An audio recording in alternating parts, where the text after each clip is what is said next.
tých povolaní. Takže oni si neuvedomujú, čo robia, že tak, jak som povedal pri tej zelenej politike, oni sa tvária, že to je zelená politika, ktorá má za úlohu pomôcť, ja neviem, ľuďom, aby sme tu do 10 rokov neumreli. To je, ako povedala Čaputová v Glasgow, keď bola minulý rok, tak si normálne si to môžete pustiť na YouTube. Povedala, že keď do 10 rokov, to povedala pred prinčom Charlesom, že keď do 10 rokov nepríjmeme zásadné obmedzenia vo výrobe a neviem v čom, že o 10 rokov bude taký bod, že už nám nič nepomôže a vyhynieme na planete. A potom sa opýtali, kde je Gabčíková, a ona povedala, že vo Vojanoch. Tak si zoberte, že ona má jasno v tom, že o 10 rokov všetci umreme vlastne, keď nepríjmeme, a ona chudatko ani nevie, že kde je naša hydroelektráreň, ale že je vo Vojanoch. Takže to máte takýchto ľudí.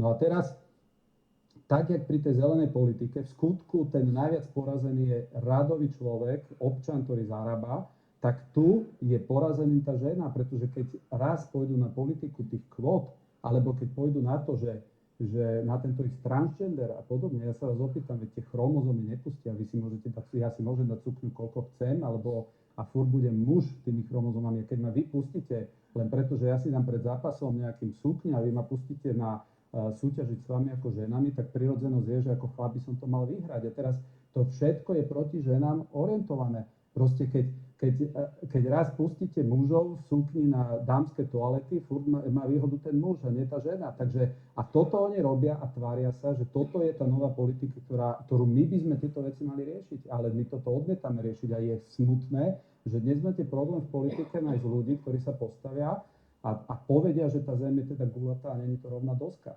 Pretože keď dnes toto poviete, že existujú len dve pohlavia, tak ja vám garantujem, to sú také veci, že oni hneď vedia, že nie ste ich, že nepatríte do ich tábora, to znamená, že máte zavretú kariéru v medzinárodných štruktúrach a podobne. A toto je to, čo oni robia. Oni nie sú tak blbí, oni doma takto pri hrncoch s manželkami jasne, že netvrdia, že majú 72 pohlavie, oni tiež tomu neveria, ale oni vedia, že to musia rozprávať, keď náhodou sa chcú stať niekedy eurokomisármi a podobne. V Taliansku bol prípad Buttiglione, nie? Buttiglione bol jeden špičkový taliansky politik, špičkový, ktorý proste mal aj renume v Taliansku, bol to konzervatívny a raz si dovolil povedať vetu, že manželstvo má byť len zväzok muža a ženy. Potom ho Taliani navrhli na komisára a neprešiel v Európskom parlamente, lebo že nenávidí rovnosť pohlaví. Dovidenia. A to je o tom, toto, čo ja tu rozprávam, znamená, že keď si to niekto požuje, tak ja som navždy extrémista, ale je mi cťou. Len problém je to, že čo sa nemôže udiať, a včera som bol na Orave a ja sa pýtam tých ľudí, že ako sa cítia, lebo na Orave dosť volili Olano a Matovič tam púšťa pred 4 rokmi z tých amplionov rozhlasov mestských, obecných, rozprával, že Olano je hradza proti genderizmu v politike. A som sa pýtal tých ľudí, že ako sa cítia, keď teraz ich nominant na ministerstve zdravotníctva presadil tú transgender výhlášku. Nominant Olano, hej, a Matovič je, to len on dokáže, že som ho pozeral minulý týždeň či 2 týždne dozadu v teatri a on sa tam postavil a začal nadávať na Lengvarského, že Heger ho neodvolal, že on mu to vždy hovoril, že ho má odvolať. A normálne si robí ešte, on ho tam nominuje, to je ich má pečiatku a on ešte si ide robiť vlastne PR na tom, že však on vždy proti Lengvarskému bojoval. Veď to je proste niečo choré. A si zoberte, že všade na západe tieto veci presadzujú progresívni liberáli a na Slovensku to presadili ľudia, ktorí normálne dostali ešte akú takú podporu kresťanských hlasov alebo normálnych slovenských hlasov. No, potom máte KDH, nech mi proste je odpustené, ale jak môže nejaká kresťanská strana dopredu povedať, že oni pôjdu s progresívnym Slovenskom a z SAS. Takže to, čo sa pýtate na tú progresívne Slovensko, ja chcem povedať, to není, že liberáli v zmysle, že dajme nižšie dane alebo podobne. Ja tvrdím, 4 roky dozadu som hovoril, že vráťme DPH na Slovensku na 5%. Na 5%, teraz je 20%, lebo to je dvojité zdanenie. Vy máte príjem, zdanený, idete do obchodu a teraz len tak štát si povedal, že aj ešte ti zoberiem ďalšiu 1/5 z tej peňaženky v podobe DPH. To je DPH, to není nič iné, to je jedna amorálna daň, ktorá je určená práve na spotrebu ľudí. To znamená, to je dvojité zdanenie. Ja som pred 4 roky povedal, že tak poďme to dať na 5%, lebo Európska únia neumožňuje znižiť o viac ako pod 5%. A stálo by to 20 miliard. Viete, koľko tento rok si oni nafúkli štátny rozpočet? Keď končil Fico, tak rozpočet Slovenskej republiky bol 16 miliard a oni majú teraz 35 miliard rozpočet. Hej. 35 miliard, vtedy bol 16. To všetko sú dlhy. Oni robia každý jeden rok dlhy od 8,5 a vyššie skoro miliard robia každý jeden rok. To znamená, keby po nich aspoň toto bolo zanechané, že tá DPH by bola dala niečo hmatateľné, ale oni nezanechali po sebe proste nič, len tie dlhy. A preto ja apelujem na to, že pri týchto voľbách to je o tom, aby sme volili normálnosť. Teraz nenájdete ideál, to nenájdete ani medzi ľuďmi ideál, preto my tú kandidátku SNS sme koncipovali tak, že v poriadku, každý tu vie vyratávať škandály, ktoré mala aj SNS a podobne, ale je to 150-ročná strana, ktorá mala aj veľkých zakladateľov, mala veľkých buditeľov medzi sebou a okolo akej inej strany, ako okolo historicky najstaršej strany by sme sa mali spájať. A my, ako sme tu, my nie sme členovia SNS, ale na druhej strane poviem, neexistuje škandál z minulosti, ktorý by sa mohol porovnať, čo je len s priemerným škandálom počas tejto vlády. Vy by ste si vedeli predstaviť, že jak pri tých tyčinkách v Trnave, tá firma, ktorú nikto nikdy nepoznal, tá garážová, zrazu dostala 75 miliónov zákazku na tie šparátka, na testy. A môžeme ísť takto bod za bodom. Tie monky, ktoré tu stáli, pamätáte, tie plechovice. Však to bol taký biznis, len tu ste to postavili, donesol tu kamión a či tam niekto chodil, nechodil, paušálne platili z ministerstva zdravotníctva plus ešte úplne k tomu. Jasné, že to mali ich kamaráti a kadekto. Žiadne výberové konania, takto do radu to išlo ako huby po daždi. To od čias privatizácie taký priestor na rýžovanie nebol. To znamená, že dnes tu nemá význam naletieť na nejakú teraz, že poďme sa baviť taká kauza, onaká, to je len zahmlievanie. Tu ide o to, že jasne zadefinovať, že čo kto chce s tým Slovenskom po voľbách. A v tomto ja som proste hrdý na to, čo sme dali dokopy a keď si ľudia uvedomia, že ako je kľúčové, aby tá SNS-ka prešla, tak to bude najlepšia odpoveď aj pre tú hrozbu, ktorá je progresívne Slovensko. Toľko na odľahčenie, vy ste mi spomínali takú zaujímavosť ohľadom toaliet na Univerzite Komenského. O čo tam išlo? No to je len taká notická, ale aj bohužiaľ v akademických kruhoch v Spojených štátoch práve na univerzitách začali najviac buniť to, čo sa hovorí falošné pravidlá politickej korektnosti. Začali tam prenasledovať akademikov, ktorí nemali tie správne progresívne názory. A je pre mňa extrémne frustrujúce, že moja rodná alma mater už zaviedla transgenderové zákony na Filozofickej fakulte, však obaja sme tam chodili. Takže tam to skončilo, práve jedna kolegyňa, ktorá s nami spolupracuje, mi volala, že to je novinka. Druhá vec, môj kamarát, veľmi uznávaný a rešpektovaný profesor Homza mal teraz kauzu, kedy tiež bola akože nejaká taká verzia mýtu, alebo čo, že sa nevhodne vyjadril a vďaka tomu chcú 60-ročnú katedru zrušiť, alebo chceli, aby mohli odpáliť profesora, ktorý má množstvo významných kníh, ktorý má množstvo štúdií v garantovaných časopisoch a mnoho monografií a je popularizátor, naozaj osobnosť par excellence. Predtým tam garantka pedagogiky odišla, pretože mala takú akože aj kresťanskú výchovu, chcela presadzovať, čo sa stalo úplne, že mimo. Miesto toho v Postoji bola celý seriál o tom, čo to vlastne, k čomu to ide. A ja môžem povedať, že toto je také, že laboratórium, že progresívci sa chcú do verejného priestoru zaviesť tieto falošné pravidlá politickej korektnosti, ktoré znamenajú, že o niektorých veciach sú dopredu možná diskusia iba s jedným jediným jasne definovaným výsledkom. Čokoľvek, čo sa oddiali alebo odchýli od toho výsledku, je okamžite nálepkované ako škandalózne, xenofóbne, neviem aké, konšpirátorské. A toto je hrôza. Ja si myslím, že by bolo veľmi záhodno urobiť aj návrat akademických slobod, slobody bádania. V sociálnych a spoločenských vedách je to úplne katastrofálne, teda ako ktorá univerzita. A my preberáme zo západu len to najhoršie. Miesto toho, aby sme brali to najlepšie. A preto je jasné, že viete, niekedy je to také vtipné, že človek, ktorý nemá s niekým problém, teraz chce ísť na tejto vlne a píše o tom, že on je normálny. Skoro najnenormálnejší človek v politike, ale nevadí, však vieme, o kom hovorím. Ale naozaj, ja si myslím, že téma normálnosti by mala byť ako silnou témou týchto volieb. Ja si myslím, že každé voľby majú nejakú ústrednú tému. V minulých voľbách to bola veľmi falošne a veľmi problematicky uchopená téma korupcie. Samozrejme na tej vlne kuciakiády a všetkého. Teraz je jednou zo silných tém zastaviť vládu chaosu a diletantov a to je iba jeden rozmer. Druhý rozmer je, že naozaj sa tu snaží progresívne, absurdné teórie o Green Deale, o teda tých rodových veciach, Istanbulský dohovor znova niekto začína v podstate pretláčať, lebo to je práve súčasťou týchto x pohlaví. A trestnoprávny zákon, progresívci ešte neboli v parlamente, teda s výnimkou jedného poslanca, ale už Kolíková dala návrh na novelu trestného zákona, kde pre mňa nepochopiteľne skončil, kde boli práve tieto trestné sadzby. Neviem presne v akej výške, možno troška nižšie, ako to dáva Plaváková z progresívcov, ale prešlo to iba 36-38. 38 proti 36 bolo za a ostatní sa zdržali. Čiže v tomto nominálne najkonzervatívnejšom parlamente takmer sa presadila tá agenda. No a čo sa týka Oľano, to asi škoda reči. V podstate Matovič to namixoval 13 kovaných liberálov, ktorí sú dneska u Hegera, u demokratov. Stančík, to je ťažký progresivista. Marcinková je v Saske, ale teda bola Za ľudí. Cigániková, hej, to tiež Saska, hej.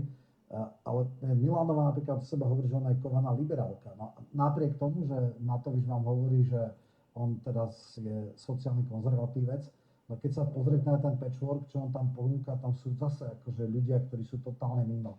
Čiže nedokážem pochopiť ľudí, ktorí ešte môžu dneska veriť Matovičovi. Je to človek, ktorý je na všetky strany, je to absolútny oportunista a neskutočný luhár, samozrejme aj diletant, ktorý nemá najmenší problém na nominantov, voči ktorému sa vymedzuje. Viete, on ide teraz na hru, že on v podstate za nič nie je zodpovedný, že on vlastne vždycky je ako keby opozičný, no strašné. Ale ja ešte poviem jednu vec, lebo ja sa učím čítať medzi riadkami a to mi dáva takú troška nádej v dvoch rovinách. Úplne ideálne by bolo, keby naozaj vyspelosť slovenských voličov bola taká, že mu dajú 6,93 a tým pádom skončí v politickej, teda na politickej scéne. Bohužiaľ musíme rátať s tým, že dá cez 7, ale tým, že povedal, že 500 je neprekonateľný argument, neprekonateľná podmienka na vstup do koalície, medzi riadkami povedal toto. Samozrejme, v svojom najlepšom vnútri možno si to niekedy pochopil, že ja sa nehodím na exekutívnu politiku, v podstate skôr alebo neskôr zlyham. Ani mi to celkom nesedí. Ja vlastne chcem byť v opozícii, pretože neviem si predstaviť, ktorá politická strana by dala 2,5 miliardovú alebo 2 miliardovú alebo 1,5 miliardovú sakeru kvôli takému bláznivému nápadu. Takže keď aj bude v parlamente, tak ja si myslím, že po tejto skúsenosti každý príčetný človek povie, že s Matovičom sa nedá. A je fajn, že bude blokovať 14, 15, 17 mandátov, ktoré nedaj Boh môže kandidátka Oľano získať. A tým vyblokuje možnosť vzniku nejakej konzervatívno-progresivisticko-liberálnej väčšiny. Takže toto je samozrejme znečisťovanie alebo kontaminácia politiky jeho jedovatými výplodmi ostane stále tá istá. Takže ja verím a dúfam, že voliči budú mať toľko príčetnosti, že ho už pošlú mimo parlament. Ešte ti len poviem k tomu, že ja by som váhu jeho slovám a sľubom až takú nedával, že on keď povie, že toto je moja zásadná podmienka tých 500 eur a inak nepôjdem do vlády, teda bajme sa o 500 eurách za voľby, hej, to chce on ľuďom dať, že on to hovorí preto, lebo ja som o tom hlboko presvedčený, že on chce zmiasť rómskeho voliča už teraz, hej. On to teraz rozpráva, lebo on stále točí 500 eur a každému príčetnému si povie, na čo to rozprávaš, nebolo to schválené, nevypláca sa to, čo to furt točí dokola, teraz si nakúpil tie Fiatky 500, hej, kde tá korupcia pri nich mala byť, kým to registrovali. A on to rozpráva preto, lebo tí Rómovia, on si myslí, že oni si budú myslieť, že už to dostávajú za tieto voľby. A on dnes vie, že on veľmi nemá kde až tak veľmi chodiť loviť, ale tam teda s Polákom a podobne vedia loviť najviac. Takže to je prvá vec a ja by som sa normálne vstavil, že tu nastanú momenty, že tí ľudia odvolia a budú čakať niekde v rade, že je tých 500 eur. To je podľa mňa akože dosť reálny obraz, ktorý tu môže vzniknúť. To je prvá vec. A druhá vec, ja vám poviem, sú najväčší klamár, aký existuje v parlamente a to hovorím na vlastnej skúsenosti, je Smer, rodina Boris Kollár. A napríklad teraz, jak som sem išiel, my sme sa rozhodli zvolať kvôli tým hnedým medveďom mimoriadnu schôdzu parlamentu, pretože 3,5 roka sme aj s Filipom Kufom, ktorý je tiež na kandidátke SNS, a sme riešili tú premnoženosť medveďov, ale nielen medveďov, ale aj zvery ako takej. Ja som zavolal Kollára, si predstavte, na stretnutie s poprednými slovenskými poľnohospodármi, ktorí povedali, že premnožená divá zverín zožere 120 miliónov eur úrody ročne. Hej. On teraz natáča tie videjka, a vyťahuje tam, že mrkva zo Španielska, cibula z Francúzska, neviem odkiaľ, ale je z toho pohoršený. A 38% my máme iba sebestačnosť potravinovú a skoro už 70%, my sme najhorší v Európskej únii, 70% máme, že musíme dovážať, aby sme mali hlad, musíme dovážať z cudziny. Ja som ho zavolal za tými poľnohospodármi, on tam prišiel, samozrejme za ním celá táto plejada médií, bola tam TA3, Marky za všetci a povedal, jak to on všetko pochopil a jak idú zahlasovať. My sme tam mali ten zákon a viete, ktorý mi neprešiel o 2 týždne, Sme rodina. Hej. Si zoberte, že on im to takto doúze, keby sme s vami tu, že vy ste všetci poľnohospodári, ja vám to poviem, že plne chápem, hej, že padáte na bradu, že keď vám zožere niekto 1/3 úrody, tak jak máte fungovať ešte keď máte nižšie dotácie ako Nemci. Vám to slúbim a do 2 týždňov otočím názor, lebo medzi týmto zobchodoval za nejaký iný zákon. Teraz zvolal Karahuta výbor, Karahuta je predseda poľnohospodárskeho výboru zo Sme rodiny, tak minulý týždeň zvolal poľnohospodársky výbor, ktorý o ničom nerozhoduje, lebo však to každý vie, že to je len poradný v podstate orgán parlamentu, inak rozhoduje len parlament. On zvolal veľká plejada okolo toho, že čujú, ako oni idú bojovať s medveďom.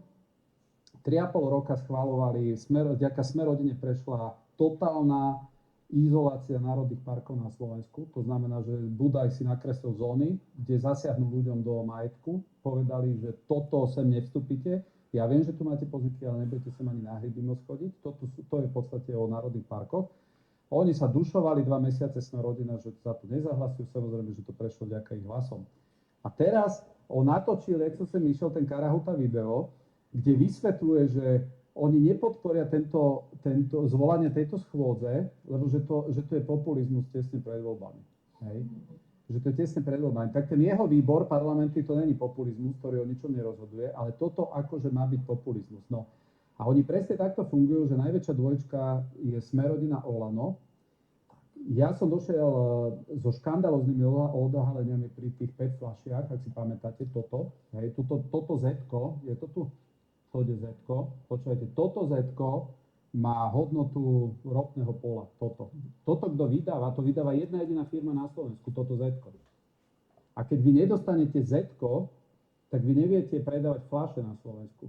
Rozumiete? Viete, vďaka komu to prešlo? Sme rodine. Oni dali tejto firme monopol, že oni v skutku, my sa tvárime, že to je o recyklácii týchto plastových fľaš. Viete, o čo to je? Že to je o tom, že aby určila jedna firma, kto na Slovensku môže a nemôže predávať. Ak ja budem vydávať to Z-ko a vám ho dám a vám ho nedám, no vy si to môžete fľaškovať, kde chcete, iba vy budete predávať. Keď som došiel za Sme rodinou a som im povedal, že to čo robia, že čo to je jasné, to je takto, no to musíme zmeniť. No a zahrali to tak do autu, že to nezmenili. Doteraz na tomto rížu, na tomto Z-ku, hej. Takže toto sú oni a preto ja ani jednému, ani druhému neverím, ani nos medzi očami, takže treba si uvedomiť, jasné, že akože oni otočia, počujete, tam nemá váhu nič. Normálne, že nič, to je len blafovanie ľudí na poslednú chvíľu, jak oni teraz po 3,5 roku, teraz došli na to, už keď neviem, koľkatý človek pomaly zožratý medveďom, že teraz 2 mesiace pred voľbami Sme rodina ide bojovať za medvede. Potopili každý jeden zákon, ktorý to mal riešiť. Každú jednu iniciatívu potopili. A Matovič, ten ti povie minútu po voľbách. Dobre, tak nechcú 500 eur, ale Fico. Treba proti Ficovi sa zjednotiť. Takže treba ísť na istotu a tá istota proste dnes je, že musí vzniknúť. Nie s týmito ľuďmi koketovať, alebo proste, že nejak sa možno s nimi... Tu sú dnes len 2 alternatívy, ak má dojsť zmene. Jedna alternatíva, ktorá je podľa mňa najpravdepodobnejšia, najmenej by som povedal, otázky vzbudzujúca by bola za jasných podmienok Smer, Hlas, SNS. To je proste, myslím si, že Hlas do tohoto nemá problém ísť. Jasné, že to je alternatíva Smer, Republika a SNS, ale to percentá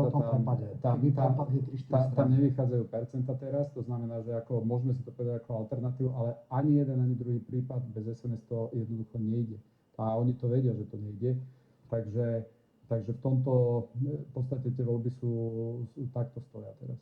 No, mňa teraz napadlo, ja som to viackrát vravel, že Borise Kollára, on bol ako teflónový, neexistovala taká kauza, ktorá by po ňom nestiekla a v podstate ho nejak nepoškodila.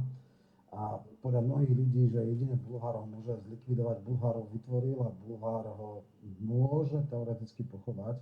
Si mi nedávno ukazoval prieskum, ktorý si dala istá strana a tam je pod 5. 4,3, to isté Vox Politico, ktorý robí trendy, takisto mu dal 4,4, 4,0 dokonca. Je tu teda šanca, že možno aj voličky, lebo prevažne voličky sú Smerodina, to pochopia a že toto, čo teraz prebieha, a teda Richterová to krmí veľmi poctivo, takže otvorí oči, neviem, uvidíme. Na druhej strane naozaj, ja už som v tomto skeptický. Čo sa týka Matoviča, samozrejme, že mu neverím ani nos medzi očami a ten otočí vždycky, ale ja si myslím, že normálny, príčetný človek nemôže ísť s 2 ľuďmi do koalície. S Matovičom a Sulíkom. Po všetkých tých veciach, ktoré boli, podľa mňa sú nekoalovateľní a keď aj počúvam ľudí z Oľano, tak hovoria, no Igor by už nemal ísť do exekutívy, naozaj na to nemá a je otázka, že či on sa naozaj mentálne lepšie necíti v opozícii, ale verím, že občania rozhodnú tak, že nebude vôbec v politike. Ešte vrátim k tým progresívcom, lebo chcela som tam jednu vec. Nedávno sa predkladal zákon, týkal sa informovaného súhlasu rodičov s tým, či sa v škole budú vyučovať témy sexuálnej výchovy. Zákon neprešiel, čo sa tam stalo? Takto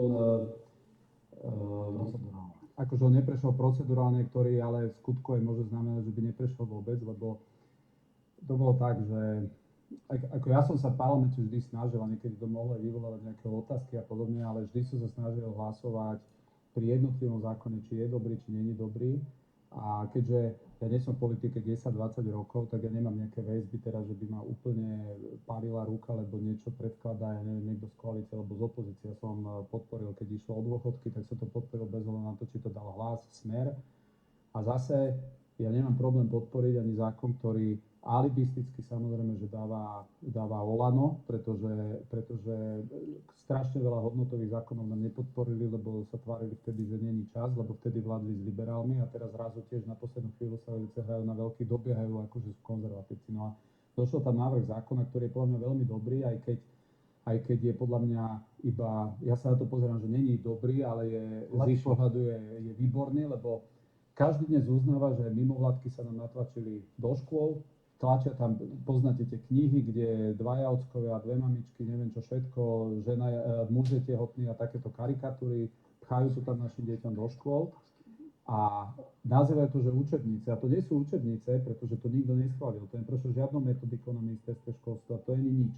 To je proste, že mimovládky sa rozhodli, že budú behať po našich školách. No a na to došlo Olano s návrhom zákona, že bez informovaného súhlasu rodiča nemôže žiadne dieťa byť vystavené takejto forme akože výučby. A ja sa pýtam, že či je toto normálne, lebo podľa mňa normálne by bolo všeobecne zakázať takúto formu výučby. Kde môže, teraz si zober, že však máš rôznych rodičov, niektorí tomu nedávajú takú váhu. Druhá vec je napríklad, že predpokladá sa, že napríklad to dieťa, že by si mohol nechať doma, a prečo ja by som si mal nechať deti doma, ja chcem, aby bolo v škole, len ja nechcem, aby toto im niekto tlačil do hlavy. To je proste, a ja som to otočil proti Olanu, ja som sa pýtal, že dobre, vy uznávate, že ste pustili do škôl toxický, nevhodný obsah a teraz idete, dobre, že nejakým deťom poďme umožniť, aby neboli tomu obsahu vystavení. No ale tak dobre, došlo takýto návrh zákona, no a to, čo tam nastalo, teraz by som si dovolil povedať, že to bola chyba Smeru z nedopatrenia a nie z úmyslu. Oni došli za nami, že či im pomôžeme ukončiť schôdzu parlamentu na, myslím, že útorok o 5, že by sa len do útorka do 5 hlasovalo. Ja som povedal im, že áno, my vám však tie hlasy dáme, lebo naozaj už tam boli len Matovičové takéto zákony, 500 eur a toto, tamto a už v tom parlamente není žiadna disciplína a vy naozaj neviete, že čo už prejde alebo neprejde. To už ako, to nie je len a rôzne prílepky a zrazu viete, to fakt je, že tu 100 miliónov, tu 200 miliónov, tu 500 a my už sme dneska najzadlženejší národ a teraz to nemá konca kraja pred tými voľbami. Tak ja som povedal, že jasné, my vám dáme tie hlasy, ale prosím vás, kolegovia, tu sú takéto zákony, nie sú moje, ale sú dobré, tak treba ich schváliť predtým, ak ukončíme tú schôdzu, lebo potom potom dopadneme tak, že ukončíme schôdzu a zákony nebudú schválené. No a na to bolo treba schváliť takú jednu procedúru, tak ako keby som vám teraz povedal, že poďme odhlasovať, že o tomto zákone budeme hlasovať skôr, ako sa ukončí schôdza. No a dopadlo to, že my sme vlastne dali hlasy na ukončenie schôdzy a potom došlo hlasovanie o tom, že poďme o tomto sexuálnom zákone hlasovať, že ho stihneme odsúhlasiť pred koncom schôdze a tam smeráci nedodali hlasy. Takže čisto, keď sa budeme hrať na slovička, tak platí to, čo povedal Smer, že ale my sme o tom zákone nehlasovali, ale keď pôjdeme do detailu, tak platí to, že vlastne ten zákon nemohol prejsť, lebo mu neumožnili, aby sa o ňom vôbec mohol hlasovať pre koncov schôdze. A technické riešenie čiastočne tam je ten, že by sa zvolala mimoriadna schôdza, len problém je ten, že predkladateľom toho zákonu je Vašečka, teda od Matoviča. A Matovič pri svojej genialite v úvodzovkách, hovoríme Smerákom, si môžete byť istí, že on tam nedá do tej mimoriadnej schôdze len toto, ale on tam naseká kade iné inšie zákony, dá tam aj túto 500 eurovku a neviem čo všetko, až tak, že znova sa nebude dať otvoriť tá schôdza kvôli tým iným veciam. Takže hovorím, že to je jeden problém. Počul som od Romana, že uvažujú ešte tak, že by to teraz má byť mimoriadna schôdza k zákonom, ktoré vrátila Zuzana Čaputová, to ešte musí prebehnúť. No a tam je možnosť eventuálne, ak by s tým akože Vašečka súhlasil, čo podľa mňa nemá dôvod nesúhlasiť, že by sa to navrhlo, že by sa to zaradilo do toho programu, takže by to vedelo byť schválené ešte. Ja ťa len ešte doplním, lebo ja som sa tomu venoval v večkách a potom mi traja poslanci volali a ja som to nie úplne presne vedel. Tam bola totiž aj tá vec, že ten Vašečkov zákon mal nejaký pozmeňovák a tam je, keď to prejde cez výbormi, má byť to 48-hodinová lehota. Jasná, to sa malo v podstate skrátiť na 24 hodín a keďže to bol oľaňacký návrh a oľaňáci vždycky to zneužívajú, tak ten, kto dával hlasovanie, si nevedel, že to je tá tlač. A v podstate oľaňacké nevyzvyknú tieto procedurálne veci podporiť. Neuvedomili si, že ktorý je to tlač. Potom dokonca ešte letel stiahnuť ten pozmeňovák do tohto, ale potom Čolínsky začal chaos, čiže naozaj občas sa stane pri tých mnohých hlasovaniach, že skrátka vznikla stajová réžia, teda chyba v stajovej réžii a kvôli tomu toto neprešlo. Čiže áno, nechceme, podstatná je jedna vec, tým, že neprešlo to hlasovanie, nie je tam lehota pol roka na znova otvorenie, čiže môže to byť aj hneď po voľbách v októbri alebo tak. A druhá vec je, ešte čo si vravel, ten informovaný súhlas nie je iba o sexuálnych veciach, ale napríklad aj keby napríklad nejaké nevládky, nejaké šerešové nadácie išli prednášať na školy o hoaxoch, že nesmiete počúvať Zemavek, čítať Zemavek, počúvať Slobodný vysielač, Infovojnu. A vtedy môže povedať rodič, ja nechcem, aby moje decko bolo premývané mozgom a teda takýmto spôsobom mu premýval mozog a radšej nech je v družine alebo čo, ale nechcem, aby sa zúčastnil na takýchto veciach. Čiže to nie je iba čiste o sexuálnej výchove, ale v rôznych veciach, ktoré sú ako ideologicky závadné alebo teda hodnotovo nesúvisí rodič s tým, čo teda nejaký aktivistický riaditeľ školy pripravil pre študentov. Ešte v skratke na záver posledná téma média. Máme aktuálne obrovskú nevyváženosť médií. Čo s tým do budúcna? No, ja možno začnem na chvíľku. Prvá základná vec. Tuším, na jednej debate sa mu pýtali, že keby sme mali tú silu ústavného zákona, že čo by som ja v podstate chcel presadiť. Tak ja som kritický Spojeným štátom, ale oni majú tam prvý dodatok o slobode slova, ktoré naozaj veľmi vážne ctená. A pre mňa by bolo absolútne, ale absolútne nepriateľné to, čo sa stalo asi pred rokom a pol, keď začali bez rozhodnutia súdu vypínať médiá. Nejaká komisia pri MBU, Najvyššom bezpečnostnom úrade, nejak riešila hybridné hrozby. Nedalo sa tomu teda, nebolo odkladné to rozhodnutie, že človek nemohol dať nejaké predbežko. Teoreticky možno, že áno, ale nenašiel sa žiaden sudca, ktorý by niečo také urobil. To je úplne, že popretie. Keď sa zoberieme európsku judikatúru, tak tam napríklad sú, že môže byť zakázaný v nejakom médiu nejaký autor na nejaký čas, alebo ja neviem, akože sú úplne iné úrovne rozhodnutia alebo obmedzenia slobody slova, ale niečo tak hanebné a tak hrubozrné, to je úplne, že mimo akýkoľvek európsky kontext. Takže toto určite. A potom samozrejme, keď si zoberieme extrémny aktivizmus niektorých redaktorov, lebo u nás máme vlastne tri úrovne. Jednak sú printy, ktoré nie sú pod reguláciou, samozrejme existuje tlačový zákon, právo na odpoveď a podobne, ale neexistuje nejaká rada, ktorá by kontrolovala ich. Ak napíšu zjavnú nepravdu, tak sa človek môže brániť. Vieme, že ako strašne až hystericky sa bojovalo proti tlačovému zákonu. Tam som zhodou okolností veľmi intenzívne na tom spolupracoval s vtedajším poslancom, ktorý to dával. Vyšli vybielené noviny len za to, že keď noviny vydali nepravdivú alebo pravde skresľujúcu informáciu, tak vy ste mali právo v rovnakom rozsahu a na rovnakom mieste na to odpovedať.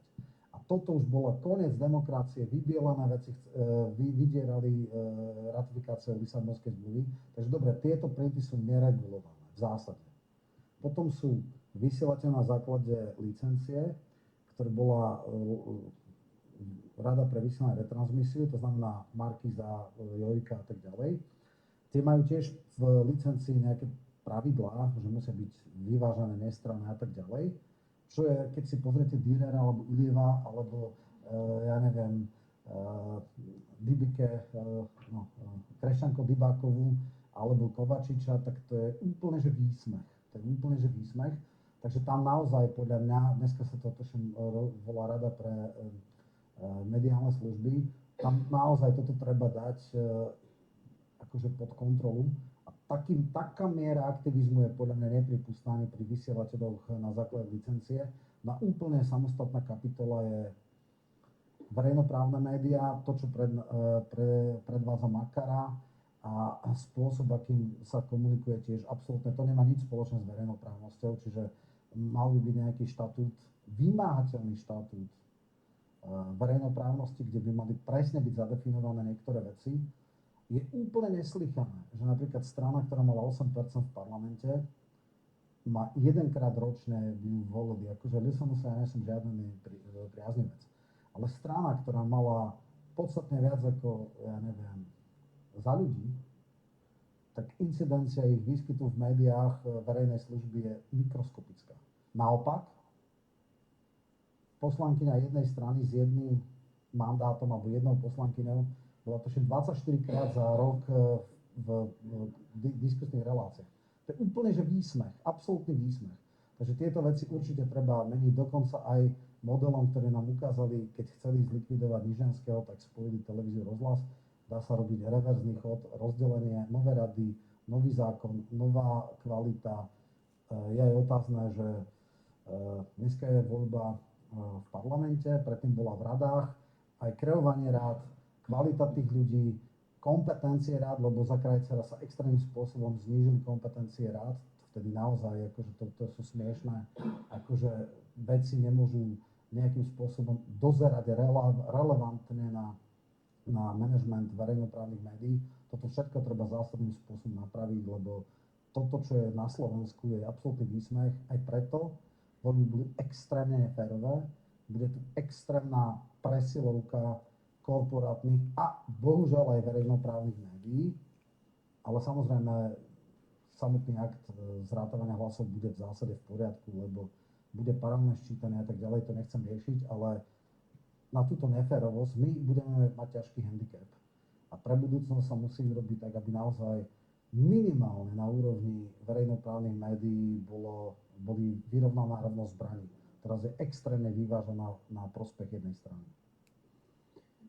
Pozrite, ja len to všetko sedí, čo Roman povedal, len ja si myslím, že oni si strelili už do nohy tie mainstreamové médiá, lebo oni boli zvyknuté na niečo iné, ako zažívajú dnes. Oni boli zvyknuté na to, že sú jediný zdroj informácií, že vás okýdajú, že povedia čokoľvek a keď chcete nápravu, vám povedia, že choďte na súd, do 3 roky vám dáme nápravu, aj keď to je úplne irelevantné.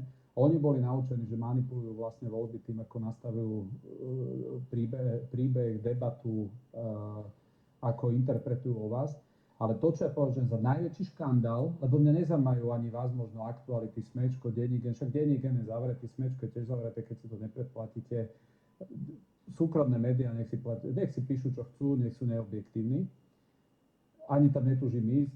Ja som niektorým z nich povedal, pozrite sa, ak vy zavoláte a ma odcitujete, tak mi môžete volať, ja vám budem. Keď raz to neurobíte a napíšete článok 200, už mi viac nevolajte, to je to, čo vlastne už na nich uplatňuje Andrej Danko. Andrej Danko aktualitam denníku, N, Smečku, keď sa pozrie, že volajú oni, zdvihne im a poviem vám už neodpoviem nikdy, lebo ste úplne neobjektívne o nás informovali, nemám dôvod. Ja zatiaľ vám poviem, že aspoň držia takú líniu, že mne sa zatiaľ stalo, že to, čo som povedal, samozrejme do ich tendenčného pripraveného článku, ale aspoň tú moju odpoveď zatiaľ dali. No, ale môžem povedať, že relatívne nám jedno, čo títo ľudia píšu, ale to, čo není jedno, ak tieto médiá fungujú na základe eurodotácií, ktoré majú, pretože niekedy tu vidíte, tu sú také reklamy, že túto cestu postavila Európska únia a teraz vám to cez médiá vám to hovoria, alebo tieto hotely, alebo tento turizmus, také amorfné veci a tie reklamy stoja 3 milióny eur, 4 milióny, hej, a úplne vyhodené peniaze. A teraz politici ovplyvňujú to, že do ktorých médií táto pseudoreklama pôjde. A teraz je predsa rozdiel, či to dostane to Smečko, alebo by to dostala Infovojna. Veď aj Infovojnu počúvajú Slováci napríklad. Prečo by tam, keď im ide o to informovanie pred všeobecnými Slovákmi, prečo nejdu reklamy do týchto? Pretože tu máte nejakú SROčku, ktorá sa volá konšpiratori.sk, kde mimochodom jeden typek, ktorý teraz tiež konšpiroval, sa to ukázalo. No a tá úloha tejto SROčky je, že oni keď vás dajú na nejaký zoznam, tak že ste konšpiratórne hoxorské médium, keď tam dajú napríklad, keď tu urobili, pamätáte si ten zoznam trolov ruských, hej, vypukla vojna, zrazu bol zoznam ruských trolov, kde som sa ocitol ja, ty tam bol? Tiež asi, DAV 2 bolo potom aj VVčka, myslím, že boli aj ako v 5. 6. mieste. Nie, ale boli neskôr dolu, Potom tá Matica Slovenska bola, Slovenské národné noviny tam boli, no proste bola tam celá opozícia. Ja na to pozerám, počujete, ja som živého, z hanby za to, že živého Rusa nepoznám. Ja som nebol nikdy v Rusku a nerozprávam po rusky. A ja zrazu len preto, že mám na tých sociálnych sieťach, proste patrí medzi takých 3-4 najviac sledovaných, tak oni to viete, ak merali, že oni si vytipovali, teraz si predstavte tú logiku, lebo som tam dal aj trestné oznámenie, že čo si toto niekto dovoluje, a oni to merali tak, že normálne na sociálnych sieťach si pozreli, že na sociálnych sieťach si vytipovali ľudí napríklad, že kto má rád Moskovské divadlo, kto má rád, ja neviem, Putina, kto má rád, ja neviem, ruské nejaké správy a vytvorili, ja neviem, 1 000 000 Slovákov, ktorí podľa nich sú rusofili a teraz pozerali, že kam títo Slováci chodia, na ktoré profily. A keď máte čítaný profil, tak logicky tí ľudia museli chodiť aj na váš profil, inak z toho vyplýva, že ste ruský agent, hej? Ja keď som dal na to trestné oznámenie, tak zrazu Trnka začal z toho cúvať, že on to, lebo oni najskôr začali, pamätať, že troli, agenti a tak, potom z toho začali akože výrazne cúvať, ale tam je premlčacia lehota dosť dlhá. No a to, čo je problém, že ak dostávajú len oni tieto vybrané médiá, peniaze z reklamy, pretože to je potom, to je nelegálna z môjho pohľadu súťaž. Je rozdiel, ak Boris Kollár si naťaha peniaze do fanrádia, ale iné rádio už nedostane, napríklad Slobodný vysielač nedostane, ale fan rádio dostane. Ale to, čo je najväčší problém, to, čo predvádza verejnoprávna RTVS, to považujem za absolútny vrchol, že nejaký Šeliga, nejaká Remišová sú tam každý tretí týždeň. To, že tam Kollár oxiduje 48 krát do roka a stále si všimnite len s kým je, to oni sú dopredu dohodnutí, na 90% tam s Pellegrinim a s kým ešte tam Pellegrini? Bol zopakať s Ficom a väčšinou aj niekedy sám ako predseda parlamentu. No jasné, no a to je servis, to takto funguje, že oni sú tak drzí, že to nejaké niekto zavolá, tak mi ani nepovie, s kým tam budem, ani otázky, ani nič. Ale oni, to keby ste videli, ako to funguje, to sú týždňové prípravy, to oni si vyberajú s tým áno, s tým nie, lebo zase Kollár vie, že odkiaľ dostane nakladačku, tak toho tam nemôže. Tak oni si takto vyberajú, lebo majú to zázemie v tých médiách, že si toto môžu dovoliť. Potom si vyberajú otázky, tieto vyškrkajú, toto sa ma nepýtajte, toto keď sa ma opýtate, dobre, ale iba odtiaľ potiaľ, to takto, to má normálne, že režiu. A potom, keď tam zavolajú nejakých z opozície, to len preto, ak už musia, ak to úplne svieti, tak aby ich akože zhovadili, hej, to je celé. A preto ja hovorím, keď toto, čo robí RTV, si predstavte, ja som tam 3,5 roka, nebol ani jeden jediný krát, ako však OK, ja sa im tam netlačím, ale keď sa pýtam na základe akého titulu, keď dneska opozícia má ústavnú väčšinu pomaly medzi ľuďmi, popularity, z akého dôvodu tam je Remišová 15 krát do roka? Koho tá osoba zaujíma? Prečo sa tam točí nejaký šipoš tuto z Prešova? Z Ľubovej. No, z akého dôvodu tam ten človek stále je? Hej? A proste toto si oni si to takto nastavia a proste vy ich a myslia si, že to proste prevalcujete. Alebo Sme rodine, ja sa vás opýtam, tam není nikto iný ako je Kollár? Prečo chodí furt len Kollár? Pretože nikto iný za Sme rodinu nevie rozprávať a otvoriť ústa. Ešte niekedy tam dali Pčolinského.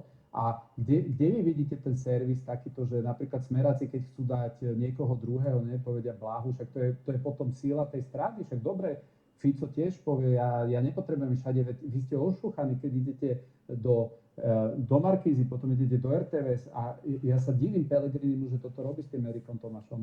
Však oni sú podľa mňa, preto tak padajú, pretože to oni už nemajú čo povedať. Veď nemôžete, keby som ja každý týždeň sem došiel medzi vás, tak baví vás to, nebaví vás to. A oni chodia každú jednu nedeľu, pondelok, otravovať tých ľudí a furt to isté dokola, až sa to ošúcha. No a toto ja si myslím, že ak RTV si myslí, že takto bude fungovať, my takúto verejnoprávnu televíziu nepotrebujeme. My nepotrebujeme verejnoprávnu televíziu, ktorá tento týždeň odvysielala seriál pre 7-ročné deti, kde vystupovali dvaja ockovia, ako sa zosobašili. Rozumiete? Toto dala RTVS.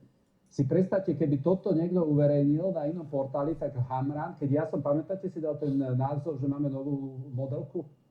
Hej? A všade bolo, ja dojdem domov a žena sa ma pýta, že čo, aký si mal deň, hej, ja som aj nevedel, že to je všade veterí. A teraz polícia, že detská šikana, neviem čo, hej.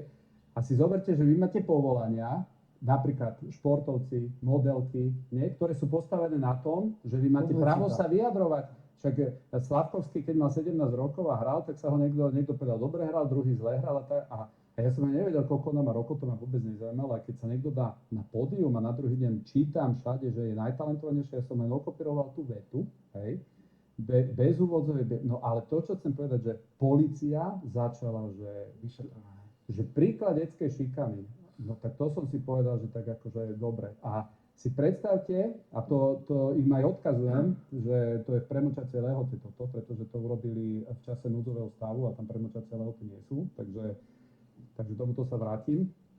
Teraz si predstavte, že mňa ani nezavolali za 3,5 roka v tej veci vypovedať, pretože každý vie, že to žiadna šikana nebola. A teraz si zoberte, že oni zneužili verejnoprávnu televíziu, oni zneužili kanál polície, aby povedali, že ja nejakú maloletú, ktorá sa pretrčala vďaka mamičke na mole, povedzte mi, ktorá vaša dcera má taký benefit, že dojde tá mamička a zrazu za ňou 20 kamier a všetci adorovali, že to je najväčší talent, že v poriadku, ja som to okopíroval a zrazu mi volajú, jak som to myslel, no tak jak vy.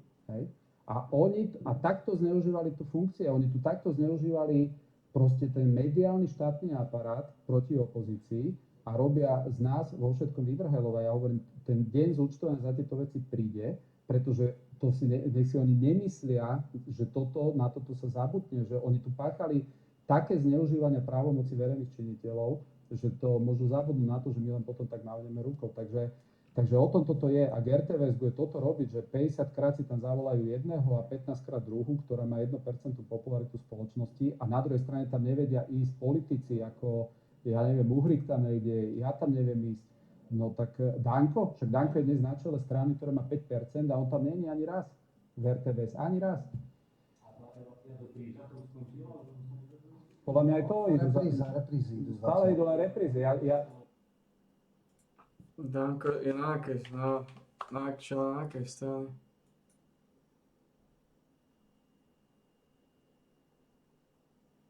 On je stále predseda SNS, aj teraz.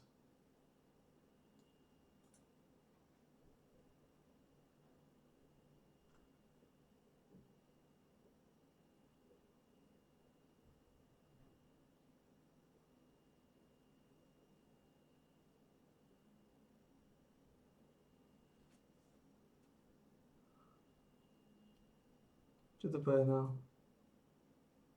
Čo spravil?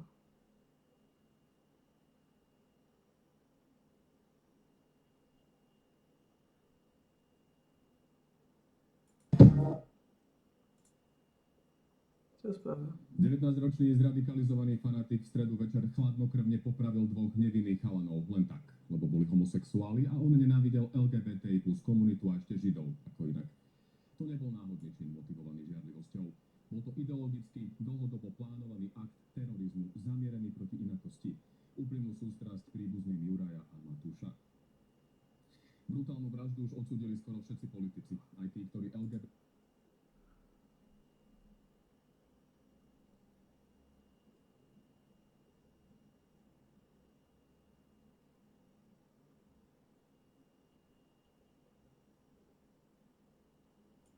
plus komunitu roky systematicky zosmiešňujú a strápňujú. Tvrdia, že nepatríme na ulicu, ale do ústavu, že sme nepriatelia a uchyláci a najradšej by nás izolovali. My sme však nezabudli, aby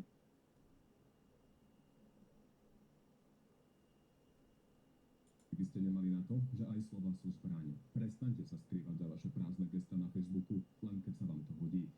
Prestaňte riešiť samých seba a začnite sa konečne zaoberať tým, ako uľahčíte život LGBTI plus ľuďom, ako budete trestať tých, ktorí v online priestore legitimujú brutálnu vraždu vyšinutého mladíka a dennodenne sa nám vyhrážajú smrťou a v neposlednom rade.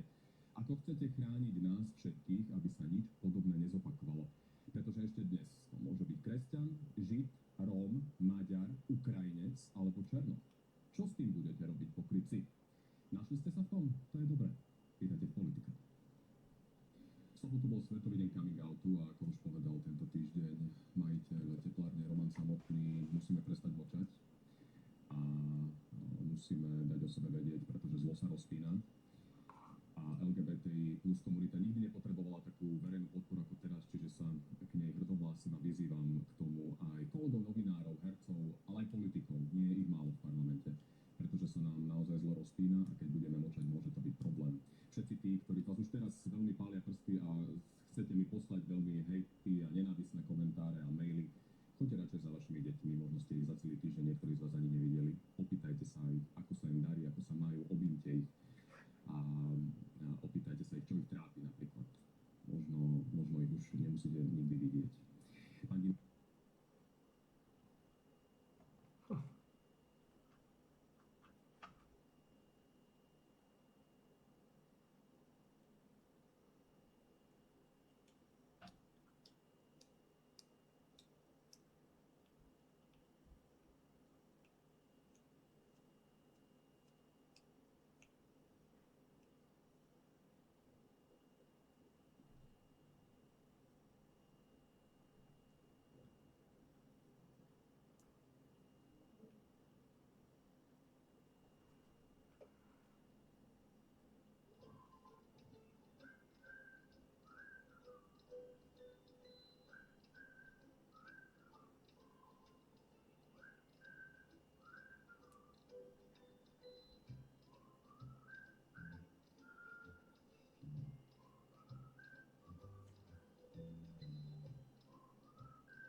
Ja viem jedno. Aha.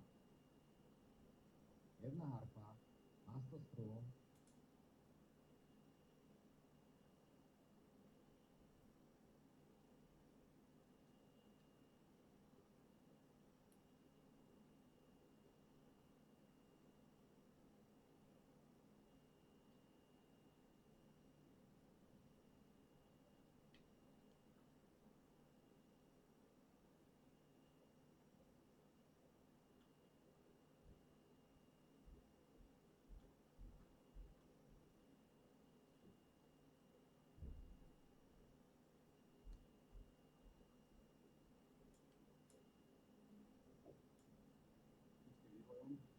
Narobila samozrejme veľa chýb aj pri hlasovaniach, ale vedela si ich priznať a to, čo je kľúčové, že sa veľmi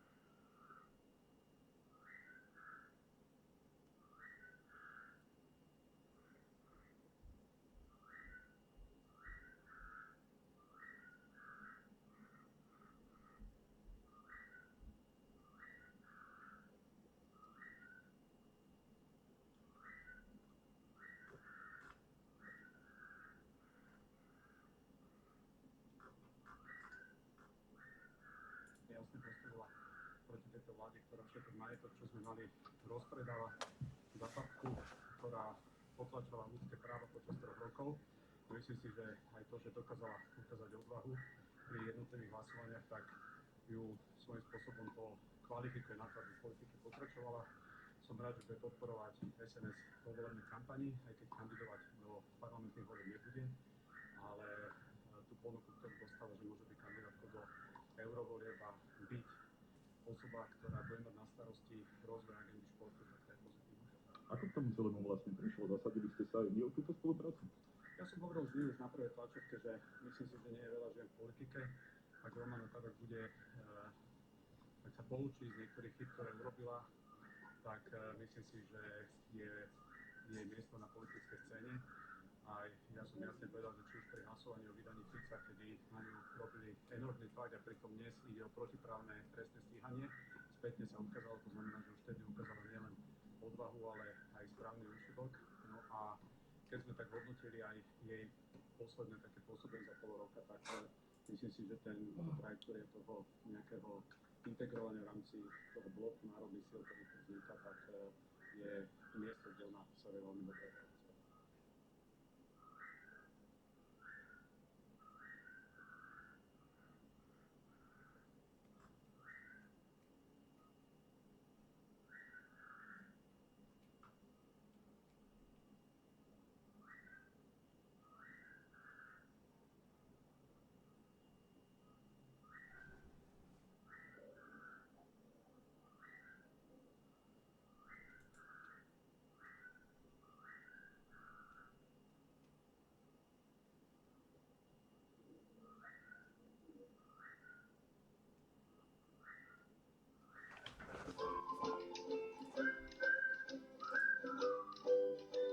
Odkiaľ to ide tá skúvaná hudba?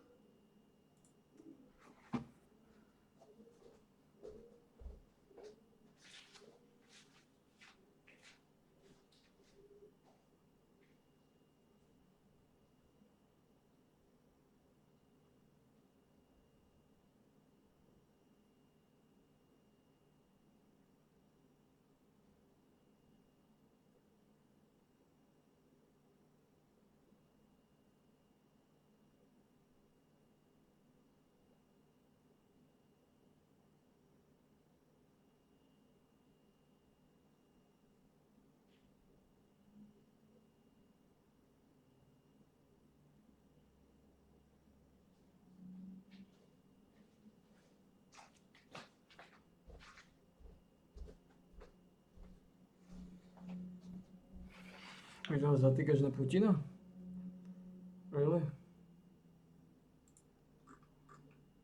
Kde to je?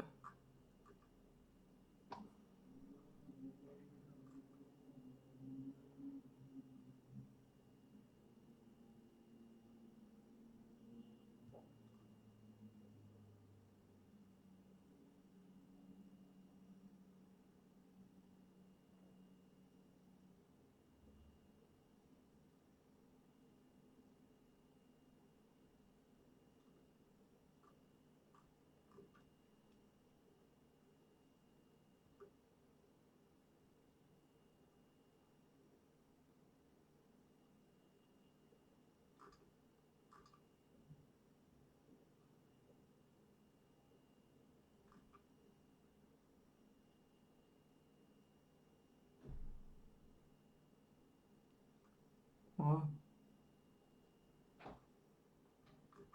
Aha.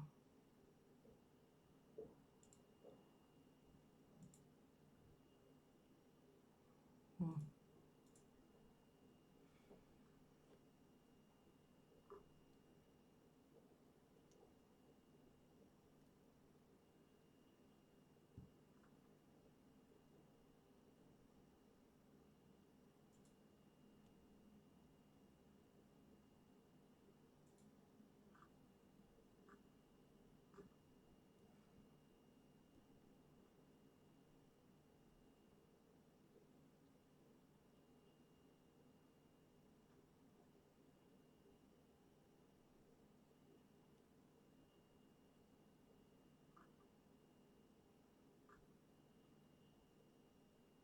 Čo hovoril? Je primitívne reagovať, urážať Maďarov, Maďari, Slovákov. A kam sa dostaneme? Nikam. Nemci a Západ sa budú tešiť, že sa tu východné štáty hádajú. Samozrejme, jasný dištanc od vyjadrení, ako predseda SNS mám k tomu, čo povedal pán Orbán. A mám dobrý vzťah aj so Siartom a nemám problém sa na to spýtať. A Toto je Danko? To aj nevyzerá ako Danko. What the fuck? Čo sa s ním stalo? Čo sa úplne nepodobá na seba? Čo sa s ním stalo? Tu to tak zostal? To je on?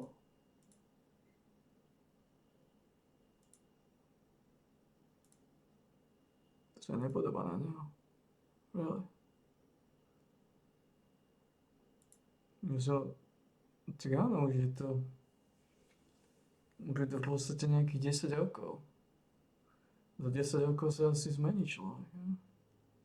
Ale chcem povedať jasnú vec. Je tu veľa zmiešaných rodín na južných územiach. Maďarské národnostné menšiny majú svoje práva.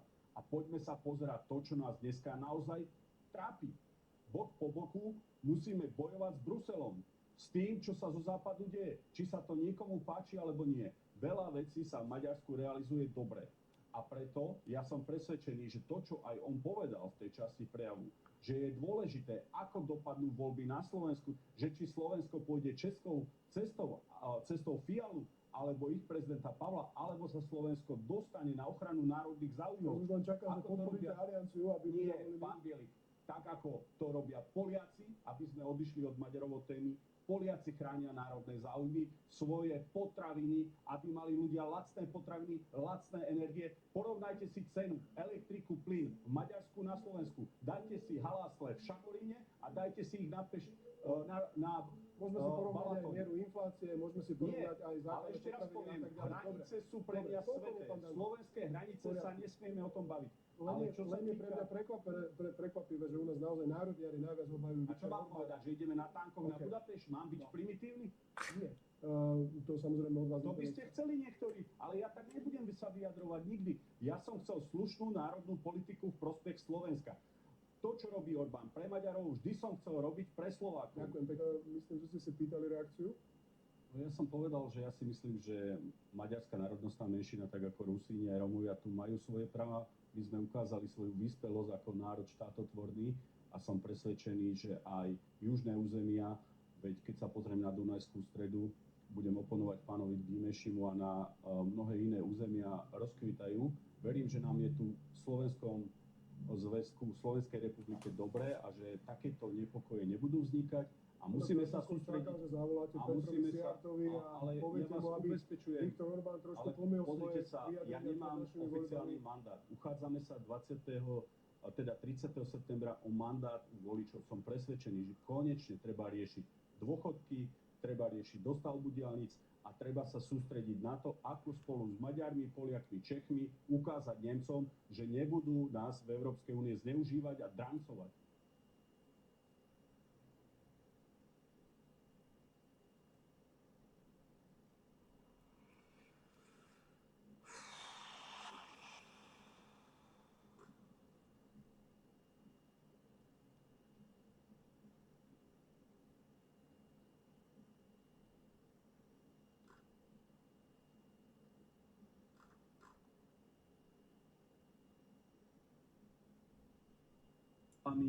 O otrhnutých územiach prehnal. Ak by som mal možnosť z vysokej štátnej funkcie, by som to tak tlmočil na každej úrovni. Nepočul som takéto vyhlásenia z jeho úst za 7 rokov a verím, že to boli slová v emóciách. Hoc tak skúsenému politikovi by sa to nemalo stávať. O to viac by si Viktor Orbán mal uvedomiť, že je predmetom útokov bruselských úradníkov. Že sa vzopiera príjmaniu Švédska do NATO, že robí reformy, ktoré úradníkov Bruselu hnevajú. Ja som presvedčený, že by Slovensko malo robiť reformy, ako ich robí Maďarsko. No hranice sú pre nás sveté a nemenné. Nesmieme zabúdať na obdobie maďarizácie, na naše obete v Černovej, na mnohé obete, ktoré bojovali za suverenitu a zvrchovanosť slovenského národa. Máme Slovenskú republiku a okolie do nás kope práve preto, že máme slabú vládu. Verím, že 1. októbra bude možné vytvoriť vládu, ktorá bude hrdá, ktorá bude budovať V4, ktorá bude obnovovať dialog k okolitým štátom, ale hlavne bude zastupovať štáty východnej Európy. Brusel si robí, čo chce. O to viac dnes slnečkári budú takéto slova pána Orbána zneužívať a verím, že v budúcnosti takéto slova z jeho úst nebudú zaznievať. Pre nás sú hranice sväté a nemenné.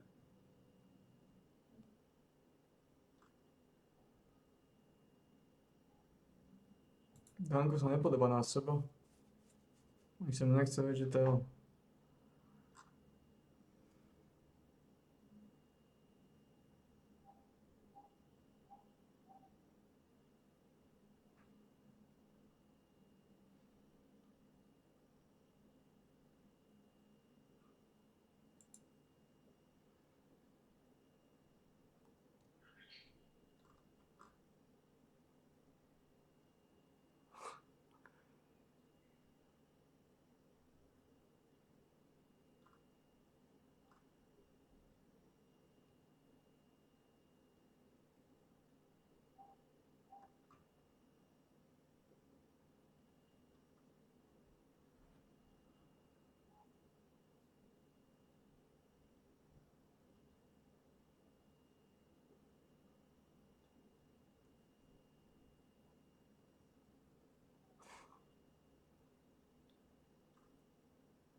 Aj Fico sa už nepodobá na seba.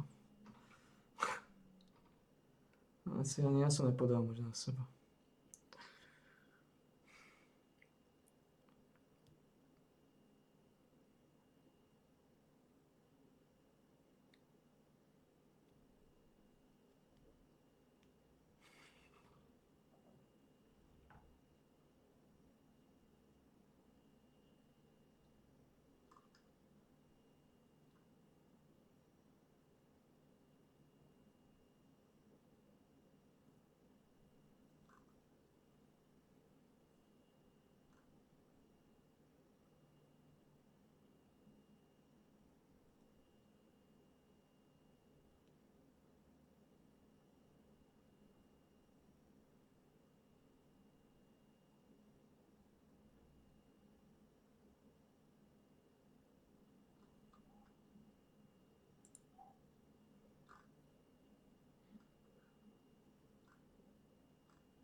No.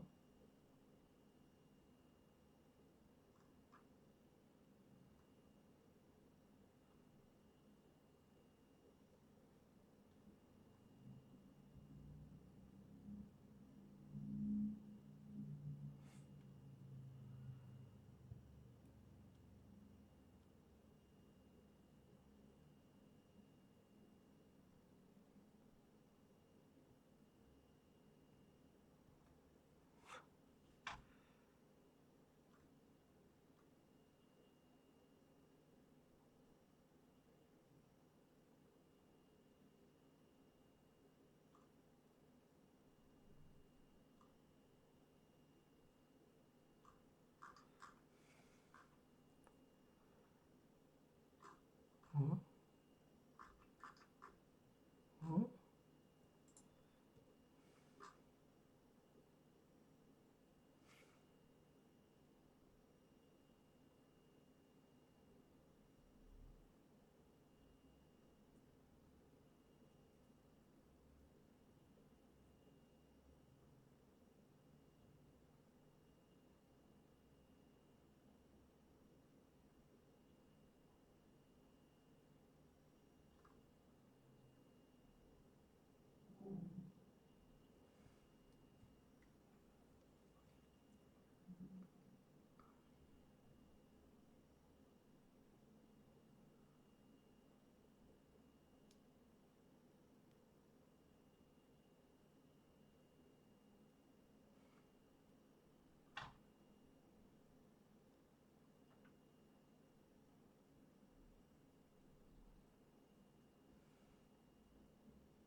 Už ten kola vyzerá katastrofálne.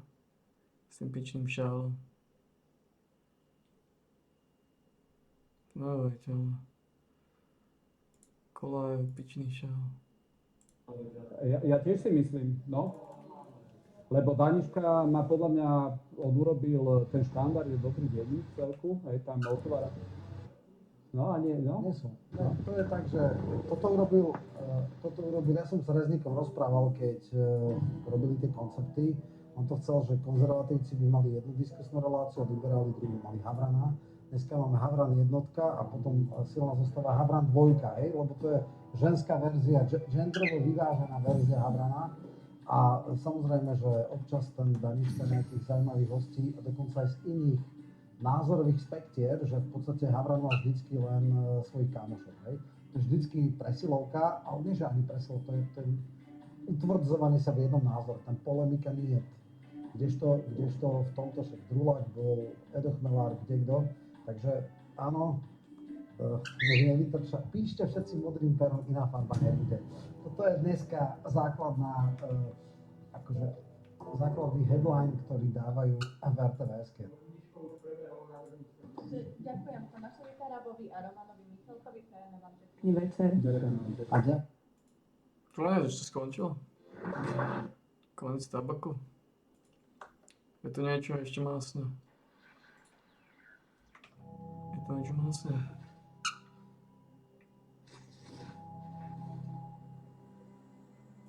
You don't need to look hard to understand that a lot of people on both sides, pro-Russian, pro-Ukrainian, and just those that fall down the line and want to see this all come to a close, understand that this Ukrainian counteroffensive is not going well. We're closing in on 2 months of this Ukrainian counteroffensive, so I thought I'd wrap up a few of the finest bits of commentary for you all from leading officials, mainly on the Ukrainian side, as to how they feel this counteroffensive is going. These videos were put together over the last 2-3 days, so they are fresh and they are relevant to what is ongoing in this very moment as the Russians are taking big gains in the battlefront. Okay, first we have a clip here from former advisor to the office of the president of Ukraine, Alexei Arestovich, about the real state of the armed forces of the Ukrainian regime.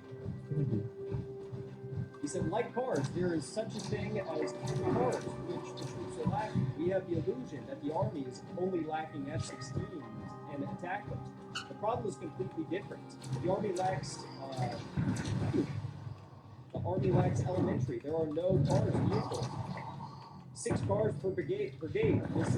This is terrible. For a new brigade to transport people, you can count how long it would take 6 cars to transport 2.5 miles. Small arms mortars, simply not enough of them, he says here. Elementary things, basic things. It is believed now that we'll get ATACMS, but no, there is nothing at all in some brigades. We say that Russia is fighting with 1937 rifles, so we are not there either, but very close to it. It turns out that Ukraine has how many car factories? Well, there are several, they say.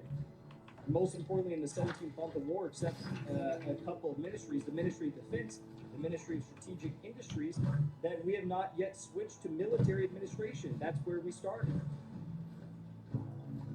They don't behave like they're in a war. They do not plan, do not form policy, do not behave, do not administer as they're in a war. They live a peaceful life. Look, citizens are being mobilized for war, but our ministers were not mobilized for the war. Yeah, this is the problem. They live like this.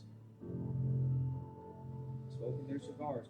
All for the front, all for victory. What are you talking about, he said. So, that's former Ukrainian presidential advisor Alexei Arestovich saying the quiet part out loud. Here's a group of Ukrainian soldiers from just Listen to what they have to say.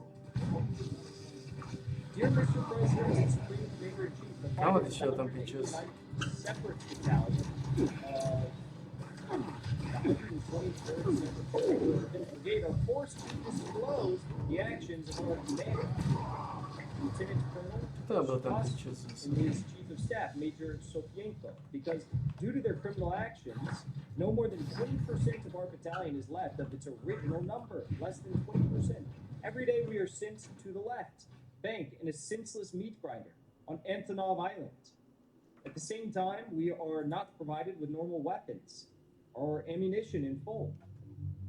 They give no more than 2 magazines per person and 1 grenade for 3 people. Hand grenade launchers are not issued at all. Food and water, only what we took with us. When we asked why we were being treated like this, Colonel Sukoshki started to get hysterical and called us stupid meat and said that other soldiers, normal soldiers, would need the ammunition and we should get to the left bank and because we are not needed here.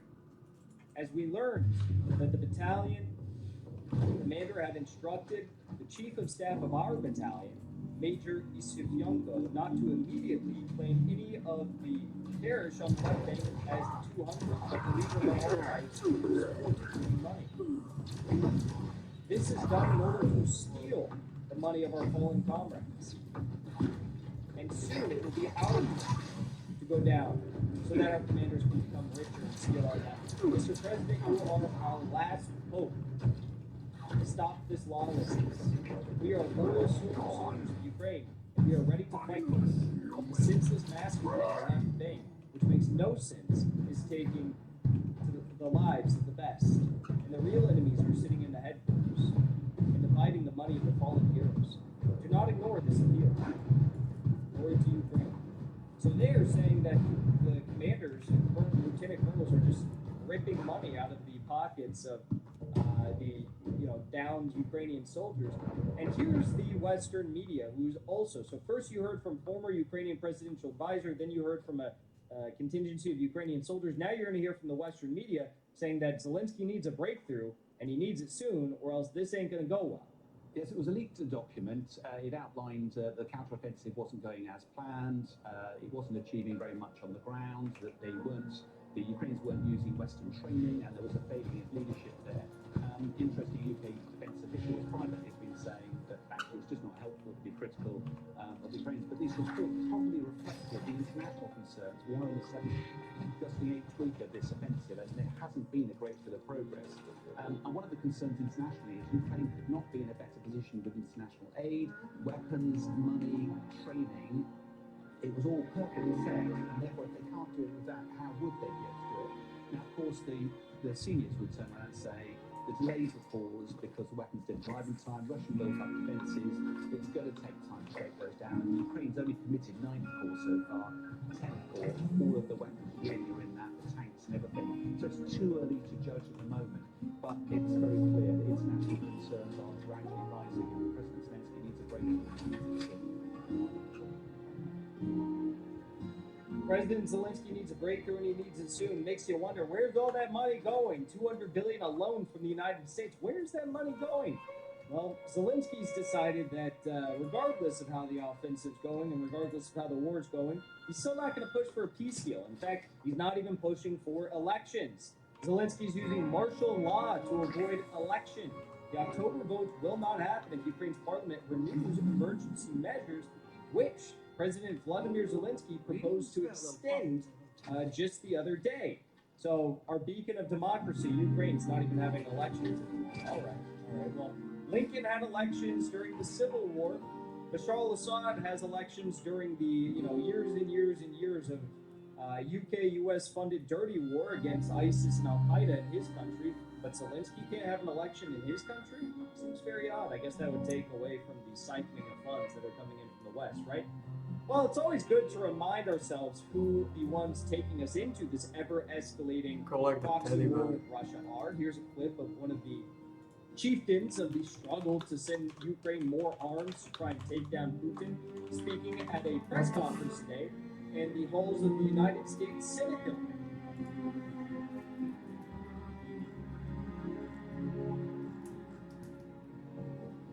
That'd be Mitch McConnell. In the middle of a press conference today, no one's really sure what happened. Praying for the health, well-being, and safety of Mr. McConnell, but I definitely don't think that he should be forced to serve in this position when this is what happens when he tries to give a public speech.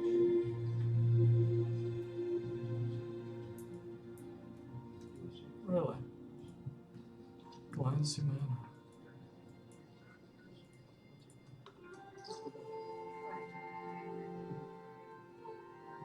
That's like what I looked like when my camera glitched on the debate today with Piers Morgan. We also have some further breaking news. Not only is Ukraine losing, but they're losing with Russian support. Ukraine is now using Russian oil that's been refined in Hungary and Turkey to power its Western supplied tanks. That's very interesting. In addition to that, the New York Times and the Western press have come out and said that Ukraine is about to begin their main thrust of the counteroffensive. More on that in a moment, because first, I want to talk about this. Ukraine's defense chief has vowed more attacks on Crimea. Zelensky finally came out and admitted that Crimea is Ukrainian and therefore it needs to be returned home. And until it does, they're going to continue committing terror attacks like they did last week on the first bridge. So they have taken accountability for terror attacks now. Just saw this, hold on. The United States has responded to all of this by saying they're going to send another big financial package for Kiev worth probably upwards of at least $400 million. This will include air defense, anti-tank missiles, of course. What else should we send over there? You make a Christmas list of it, Mr. Zelensky. On the other side of the pond, we have based individuals like Viktor Orban, the leader of Hungary, who just blocked a $30 billion Ukraine military aid package in the European Union. Now, correct me if I'm wrong, I believe that is by far and away the single largest aid package we've seen attempted to be pushed through the European Union for the Ukrainian military. And it was just released by this very man here, Viktor Orban out of Hungary, very base. Okay, now I told you earlier in this segment that Ukraine is beginning the main thrust of the counteroffensive.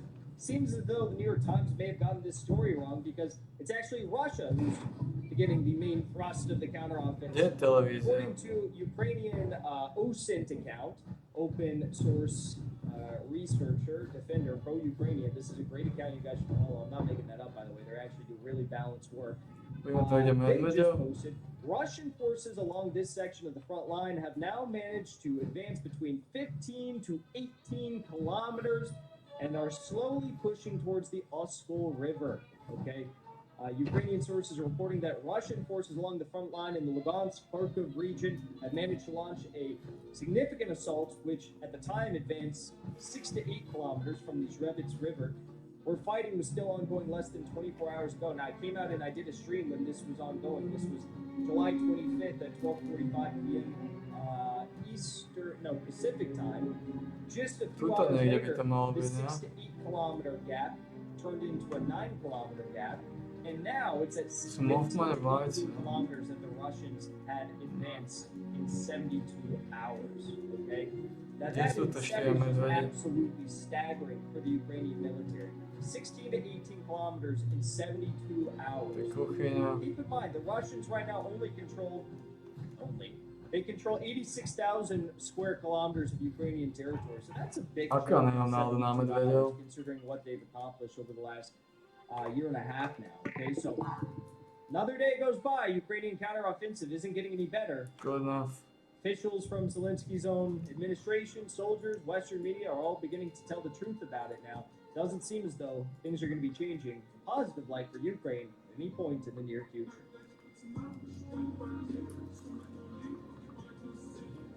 Thanks for watching that episode of The Dive. If you enjoyed what you saw, be sure to drop a like, subscribe, comment below, and be sure to share this video with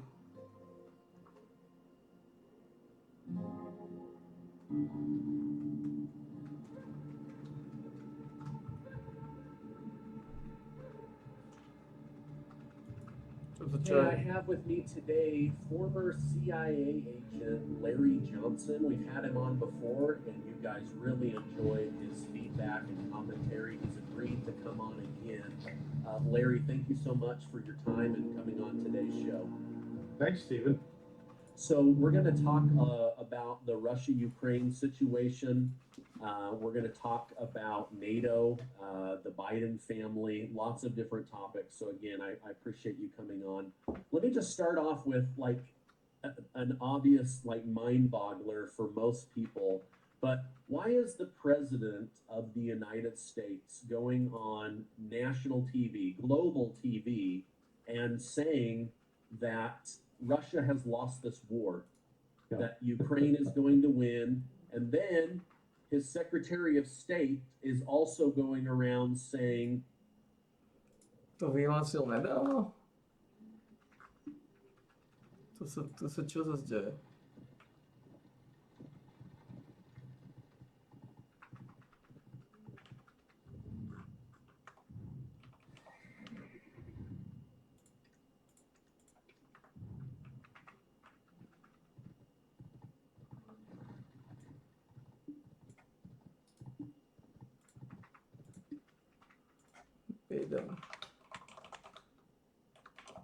Kde to povedal? Keď to povedal?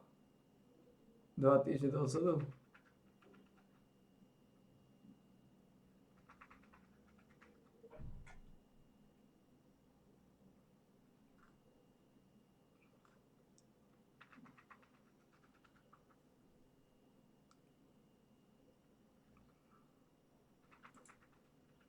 You've said that Ukraine shouldn't enter NATO until after the war is over. Are you concerned at all that those comments could motivate Putin to keep the war going or discourage him from entering peace negotiations? And is there a serious risk that this war could drag on for years?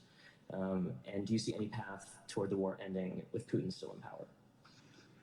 First of all, no one can join NATO while a war is going on, where a NATO nation is being attacked, because that guarantees that we're in a war, and we're in a third world war.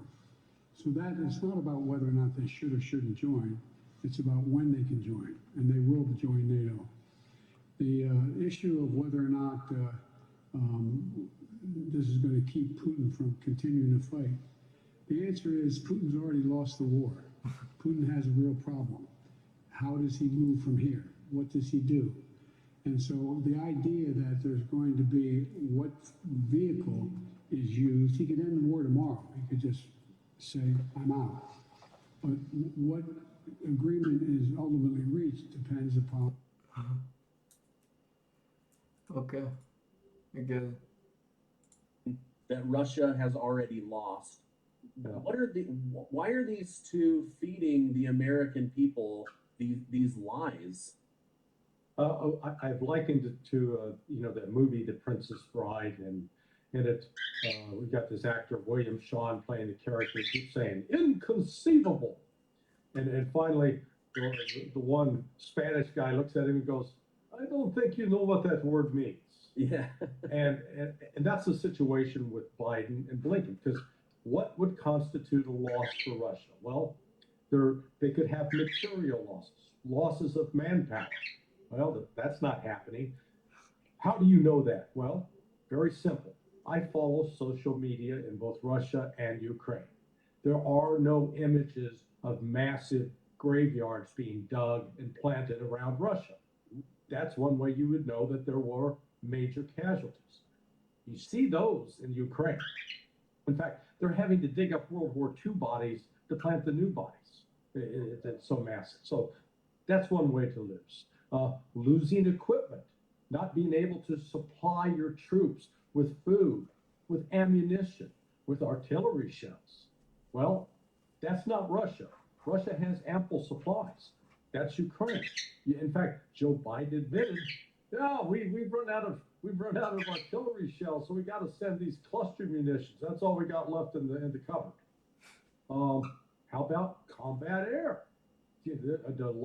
Russia losing would mean that it could no longer field combat aircraft to cover its troops on the front line. No, that's not happening either. The Russians are shooting down everything the Ukrainians have.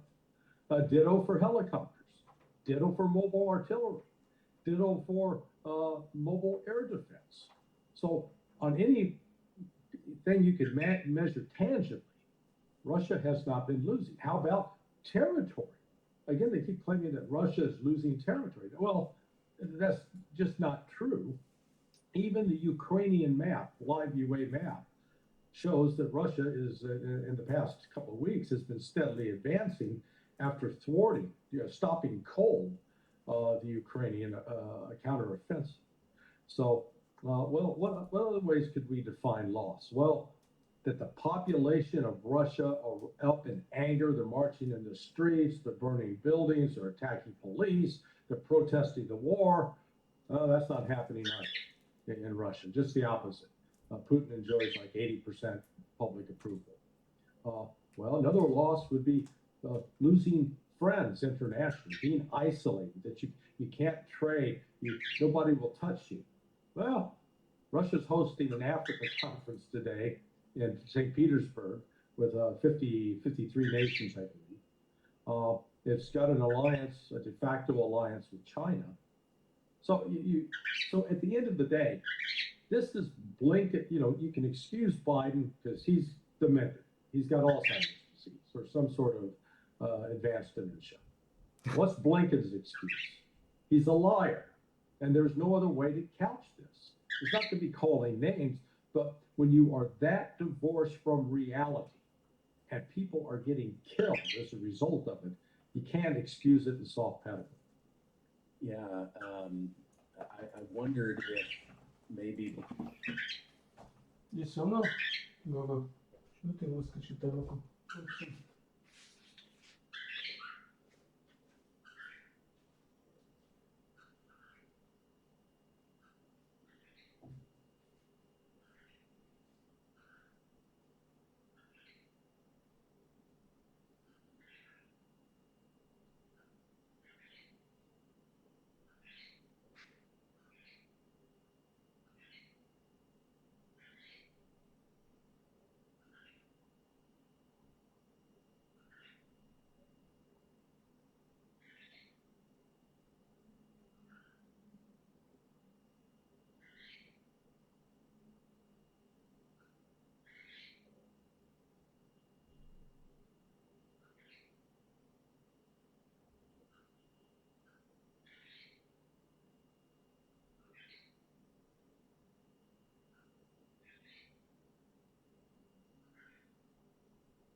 Blinken is just in over his head, and on top of everything going on because of this administration, he's just borrowing acting skills from Zelensky and putting on a strong face and trying to, personify a person of power and knowledge. But is this guy just in over his head?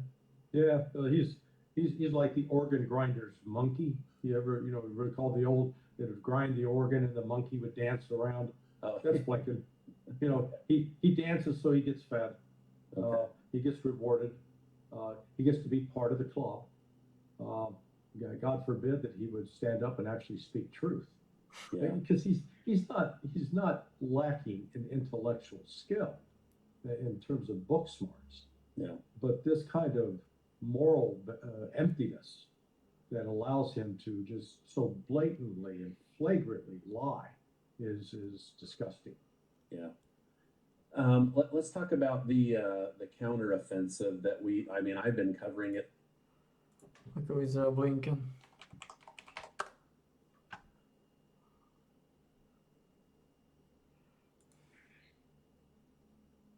Second víza je úplně jasná.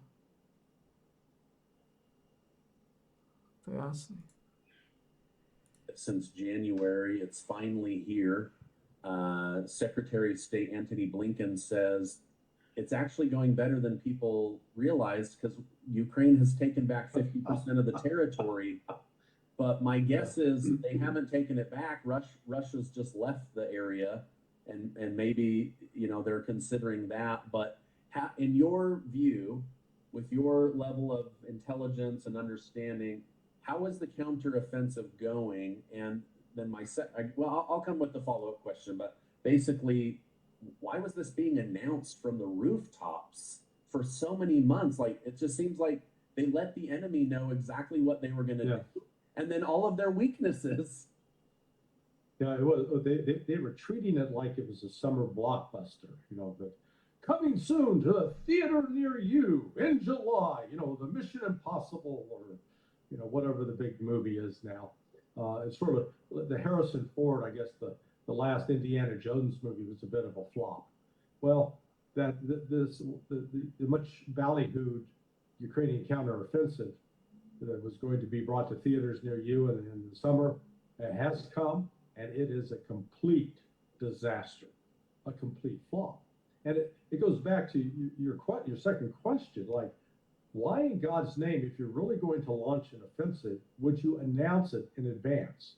I mean, these guys are not Babe Ruth, pointing to center field and saying, hey, I'm going to put the ball out there and it hits, okay? It's not like Mike Tyson telegraphing, okay, I'm going to hit you there. Or you remember the iconic scene, maybe you don't, you're too young for it, from the movie Billy Jack, where the Billy Jack character says, guy, I'm gonna take my right foot here and put it on your face right there, and there's not a thing you can do about it. Ukraine's none of those. So they announce in advance what they're doing, and yet, myself, Scott Ritter, Doug McGregor, we're looking and scratching our heads like, okay, to conduct this kind of offensive, number one, you need to have fixed-wing aircraft, combat air that can provide close air support, which means planes firing down at Russian positions to force the Russians to go into hiding or to try to suppress Russian fire. Well, Ukraine didn't have that. Or you need combat helicopters that can fly close enough to the front to take out Russian armored vehicles and Russian artillery emplacements. They didn't have that. They would need to have mobile air defense so that as their columns are advancing, these air defense units come behind and can shoot down any Russian aircraft that are coming to bomb them. They didn't have that. And last but not least, ample supplies of mobile artillery. So it's like, what? You're going to run an offensive and without the essential elements? Now, we've heard Zelensky complain, and maybe I think it's Zaluzhny complain that, yeah, we got coerced into doing this offensive and we didn't have what we needed. Well, there's some truth to that. They're actually, for once, telling the truth. The West, this is all about a political show for the West. Because what people don't appreciate is this entire use of Ukraine as a proxy to fight Russia. This plan started years ago.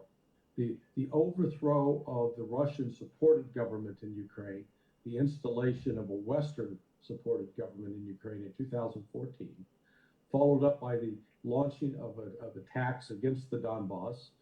The Russians responded by providing some reinforcements through, I think, groups like the Wagner forces. Fought it to a standstill, but every year since then, 2015, 2016, 2017, NATO or the U.S. European Command conducted military exercises with Ukraine. Why? Because even though Ukraine's not a member of NATO, it is a de facto member of NATO. It gets treated like part of the club, even though it doesn't have the card and this personal locker and access after hours. Why would they do that? Because after the United States, the Ukrainian army represented the largest force in NATO. It was larger than what Turkey had. And when you put together Turkey and or Ukraine and then Turkey and the United States, that constitutes like 80% of the total forces that NATO can commit in a possible engagement. So Ukraine was clearly seen as this proxy that they were going to use to try to dismantle Russia. The installation of a Western support. We got coerced into doing this offensive, and they announced in advance what they're doing, and yet, you know, myself, Scott Ritter, Doug McGregor, you know, we're looking and scratching our heads like, okay, to conduct this kind of offensive, number one, you need to have fixed-wing aircraft, combat air that can provide close air support, which means planes firing down at Russian positions to force the Russians to go into hiding or to try to suppress Russian fire. Well, Ukraine didn't have that. Or you need combat helicopters that can fly close enough to the front to take out Russian armored vehicles and Russian artillery emplacements. They didn't have that. They would need to have mobile air defense so that as their columns are advancing, these air defense units come behind and can shoot down any Russian aircraft that are coming to bomb them. They didn't have that. And last but not least, ample supplies of mobile artillery. So it's like, what? You're going to run an offensive and without the essential elements? Now, we've heard Zelensky complain, and maybe I think it was Zaluzhny complain that, yeah, we got coerced into doing this offensive and we didn't have what we needed. Well, there's some truth to that. They're actually, for once, telling the truth. The West, this is all about a political show for the West. Because what people don't appreciate is this entire use of Ukraine as a proxy to fight Russia. This plan started years ago. The overthrow of the Russian-supported government in Ukraine, the installation of a Western-supported government in Ukraine in 2014, followed up by the launching of attacks against the Donbass. The Russians responded by providing some reinforcements through, I think, groups like the Wagner forces. Fought it to a standstill, but every year since then, 2015, 2016, 2017, NATO or the U.S. European Command conducted military exercises with Ukraine. Why? Because even though Ukraine's not a member of NATO, it is a de facto member of NATO. It gets treated like part of the club, even though it doesn't have the card and this personal locker and access after hours. Why would they do that? Because after the United States, the Ukrainian army represented the largest force in NATO. It was larger than what Turkey had. And when you put together Turkey and or Ukraine and then Turkey and the United States, that constitutes like 80% of the total forces that NATO can commit in a possible engagement. So Ukraine was clearly seen as this proxy that they were going to use to try to dismantle Russia. And in fact, the West genuinely believed that they could use Ukraine in this fashion and that Ukraine would defeat Russia because the West convinced itself, Russia's got incompetent military leadership. Russia's got poor morale amongst its troops. Its conscripts are forced to join against their will. They don't have adequate logistics. They don't have adequate weapon systems, and on and on and on. And the West really bought in and believed this crap. Well, now they're reaping the reward. They're finding out that Ukraine's army, that was once number 2 de facto wise in NATO, has been wiped out. They've got over approaching 600,000 casualties. That represents almost 50% of the manpower that was present at the start of Russia's special military operation in February of 2022. So what we're seeing here is this desperate attempt, because the West wants Ukraine to succeed against Russia for the politics, in order to assuage concerns in the respective countries about the possibility that this is a completely feckless, futile effort. Okay. Wow. You brought up some names that I deal with. Colonel McGregor and the lack of ammunition. During an interview between journalists Clayton Morris at Redacted and Colonel Douglas McGregor, he mentioned how cluster bombs being sent by the United States are now falling into the hands of the Russian military, or ending up on the black market and being sold. But now these very weapons that the United States is sending over and turning a blind eye to how damaging and illegal they are, Russia's now receiving those and using them against Ukraine. Have you heard anything like this, or did I mishear this? No, I heard Doug say that, and I don't. It's not so much that Russia, Russia may be getting some of the U.S. munitions, but Russia has its own stockpiles. They would be more likely to use their own against these troop emplacements now that Ukraine has crossed that red line. Russia, to my understanding, was not using those cluster munitions prior to this, and the reason they're condemned widely around the world is that because they look like a little baseball that you can hold in your hand, a kid's going to pick it up, or a teenager, and they're going to blow off their arm, leg, hand, or kill themselves. So it's not a humane weapon.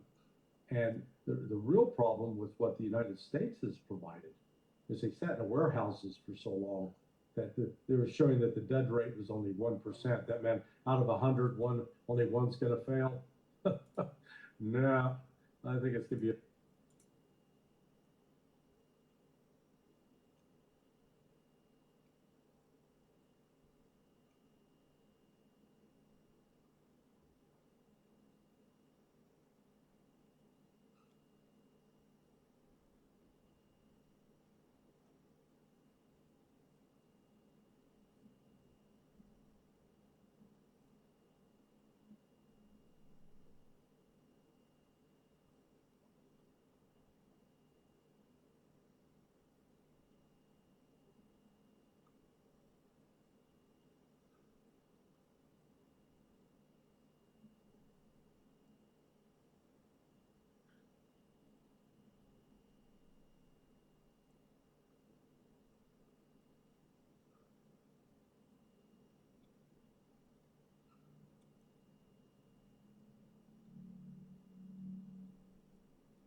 much higher. It could be as high as 20-25%.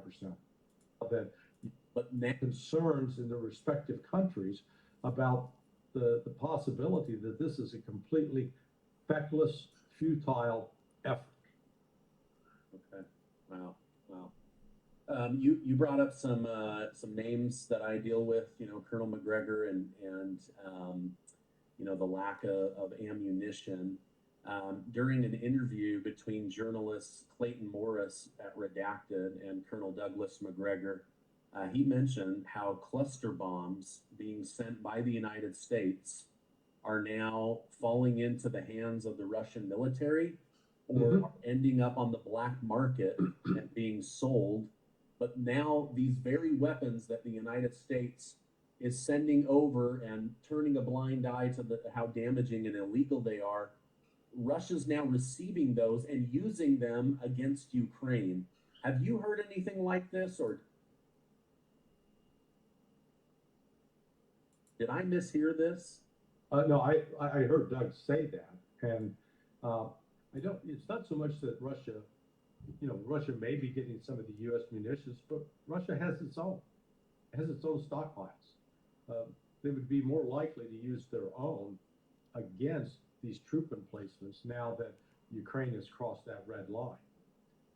Russia, to my understanding, was not using those cluster munitions prior to this, and the reason they're condemned widely around the world is that because they look like a little baseball that you can hold in your hand, a kid's going to pick it up, or a teenager, and they're going to blow off their arm, leg, hand, or kill themselves.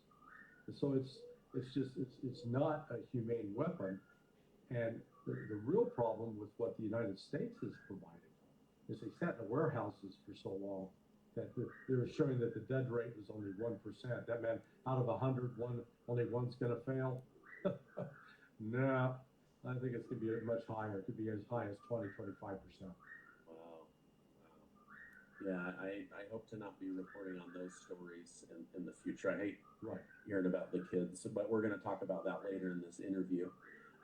In the past week, Admiral Kirby from the Pentagon announced that F-16 jets from the United States will be provided, but not until late December of 2023. So probably another 5 months from now. But in the same breath, he says, we're not under the belief that they're going to change the tide of the war. What are your thoughts on these F-16s that are supposedly going to change the war, but now we're being told they're not going to change the tide of the war? What is this, just symbolism? Is this propaganda? Is this ever going to come to fruition? It's a symbolic gesture designed to benefit more U.S. defense contractors. Will have zero effect on the battlefield. In fact, even Mark Milley, General Milley, the chairman of the Joint Chiefs of Staff, just the other day, commented extensively on the fact, well, okay, yeah, we're going to send maybe 20 F-16s, but it's going to take a while to train the pilots. It's going to take a while to get there. And meanwhile, Russia has thousands of combat aircraft that can defeat the F-16. It is just, so it's not going to make any difference on the battlefield. It'll just be a new toy that the Russians get to destroy.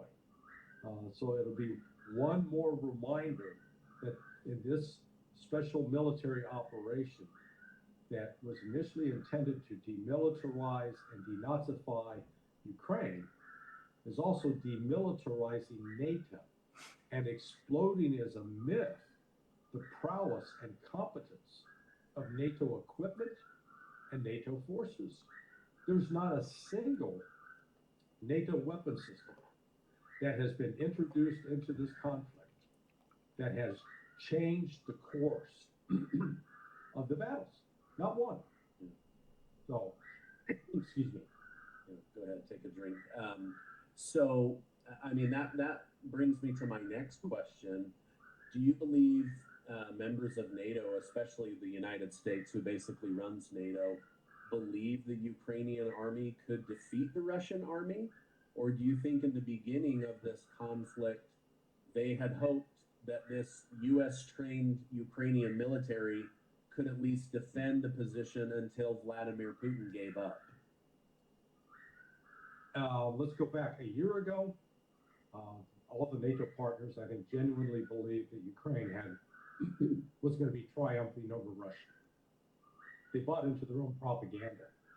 The problem with the Ukrainian army is that it was not U.S. trained.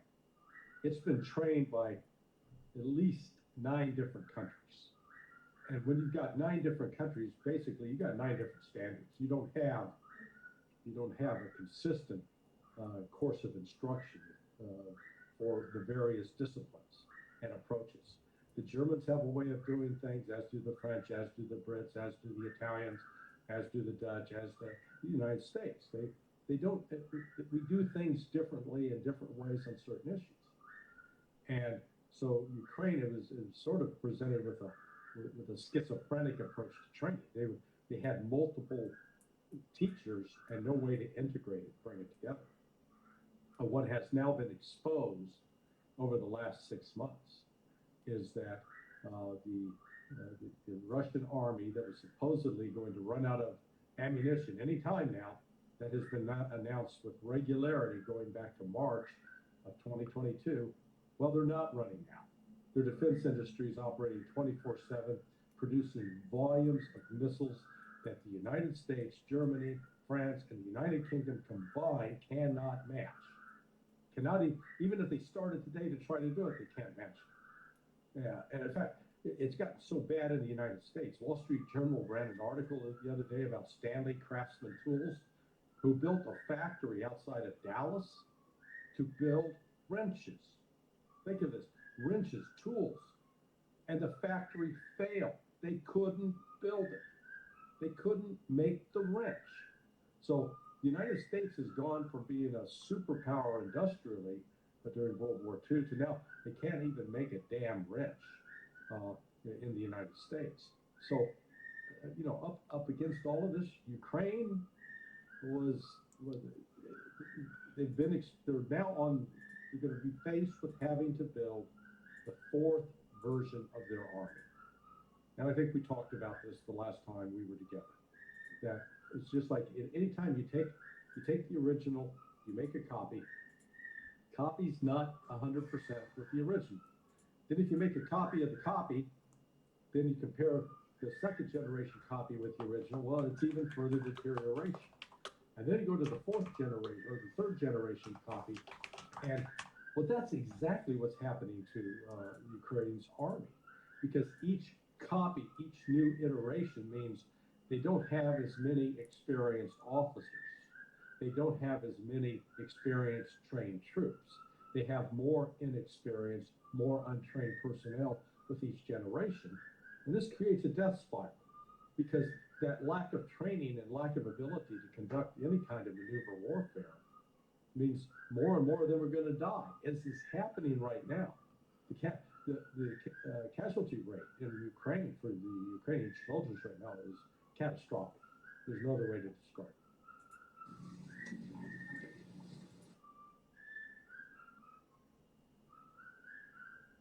Okay, I have with me today 4.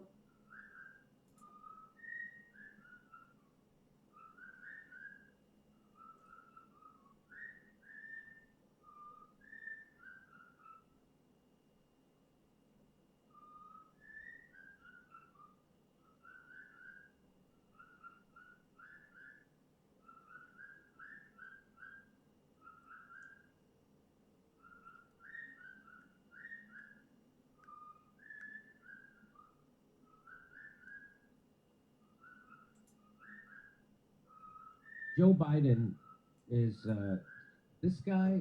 He looks as evil as he is. So that guy looks like a cartoon evil guy. Looks like Gargamel from the Smurfs is what he looks like. Yeah, and he is. He's a murderous, mass murdering murderer. He wants to turn those Smurfs into gold. Who is he? He sounds familiar. His name is Elliot Abrams, and I've known about this guy since I was a kid, about what a maniac he is. Yes, what he was doing with the Contras in the 80s. Oh, he's one of the Enterprise. Yeah. So for once, it's not the smiley face of Ronald Reagan or Obama, but a guy who looks like what he is. It's the portrait of Dorian Gray's eyebrows, ladies and gentlemen. He looks like Spider-Man's enemy, the Vulture, who is... President Joe Biden on Monday quietly nominated Elliot Abrams to serve on a bipartisan diplomacy commission. This is last Monday.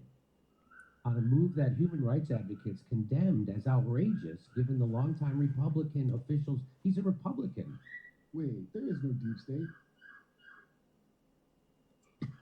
So his past as a defender of Latin American death squads and a cheerleader for murderous U.S. foreign policy interventions. Wow, that's a long time ago. So he's been in government the whole time? Most recently, Abrams served as the Trump administration's special envoy to Iran and Venezuela. Well, you got to drain the swamp. Where are you going to drain it to?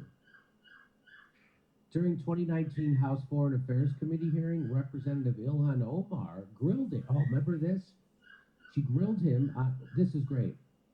She grilled him on his role in the Reagan administration's policy in El Salvador, whose U.S.-backed military carried out the largest massacre in modern Latin American history in 1981 in and around the village of El Mozate.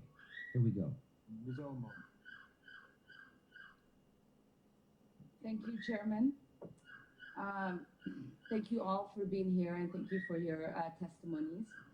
Mr. Adams, in 1991, you pleaded guilty to 2 counts of withholding information from Congress regarding your involvement in the Iran-Contra affair, for which you were later pardoned by President George H.W.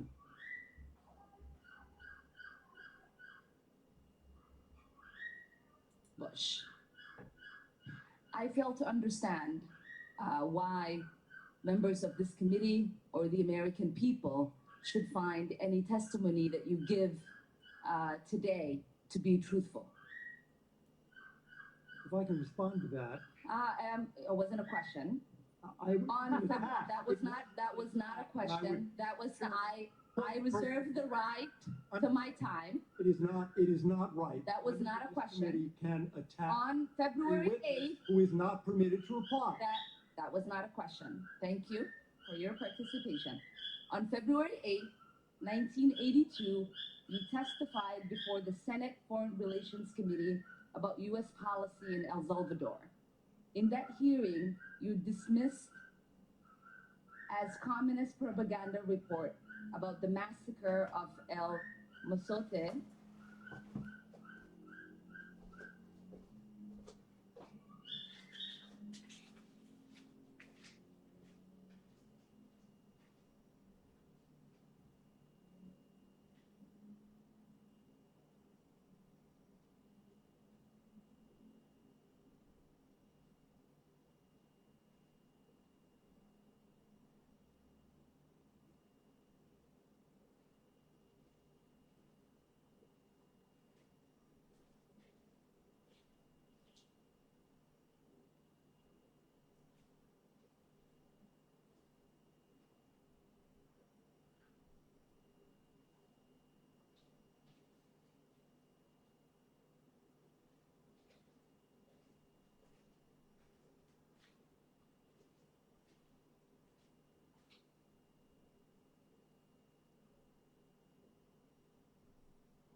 in which more than 800 civilians, including children as young as 2 years old, were brutally murdered by U.S. trained troops. During that massacre, some of those troops bragged about raping a 12-year-old girl before they killed them. Girls before they killed them. You later said that the U.S. policy in El Salvador was a fabulous achievement. Yes or no, do you still think so? From the day that President Duarte was elected in a free election to this day, El Salvador has been a democracy. That's a fabulous achievement.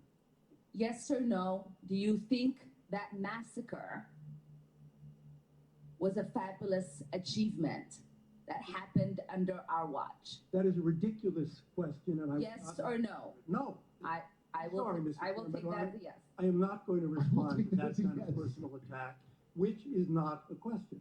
Yes or no, would you support an armed faction within Venezuela that engages in war crimes, crimes against humanity or genocide, if you believe they were serving U.S. interests, as you did in Guatemala, El Salvador, and Nicaragua? I am not going to respond to that question, I'm sorry. I don't think this entire line of questioning is meant to be real questions, and so I will not reply. Whether you, under your watch, a genocide will take place and you will look the other way because American interests were being upheld is a fair question, because the American people want to know that anytime we engage a country, that we think about what our actions could be and how we believe our values are being furthered. That is my question. Will you make sure that human rights are not violated and that we uphold international and human rights? I suppose there is a question in there, and the answer is that the entire thrust of American policy in Venezuela is to support the Venezuelan people's effort to restore democracy to their country. That's our policy. I don't think anybody disputes that. The question I had for you is that does the interest of the United States include protecting human rights and include protecting people against genocide? That is always the position of the United States. Thank you. I yield back my time. Oh, by the way, these hearings mean nothing. Once again, just like the state. Yeah, I know. It's a great little. Is she new here or something? How do you think we got this great nation? We the first day in America? I think we should have a hearing and add up all of our massacre numbers over the years and see if we beat Hitler yet. I think we did. I feel like we did too. I think we did. Exceptionalism. Abrams attempted to downplay the El Mozate massacre shortly after it occurred, telling the United States Senate that news reports of the gruesome killings were not credible and were being misused by anti-government forces. Like a 100-baud laptop, they're misusing it. It's weird that he wasn't permitted, like she didn't let him, like, respond. Well, there's no things to play. She cut him off, right? Because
Jasno.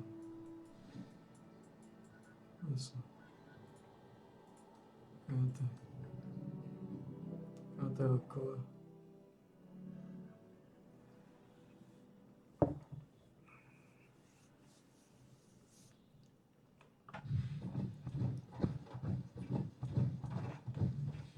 Those blood eagles are crazy. And people think weird about it.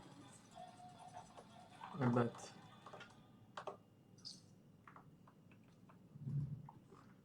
I bet they are. Very crazy. Crazy skunks. Big, huge, old, nasty. Crazy skunks.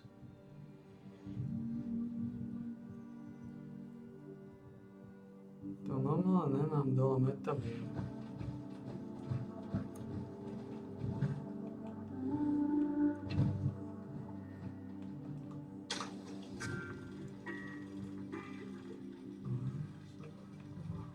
White. Blooded cattle myself. Cheese. Execution office. Cheese. Roll. Scars.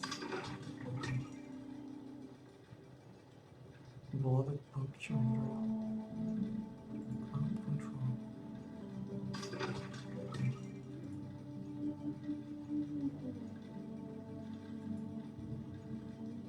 Wow.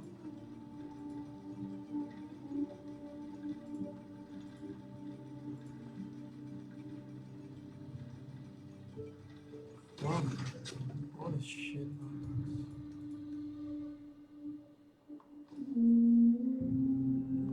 Fuck.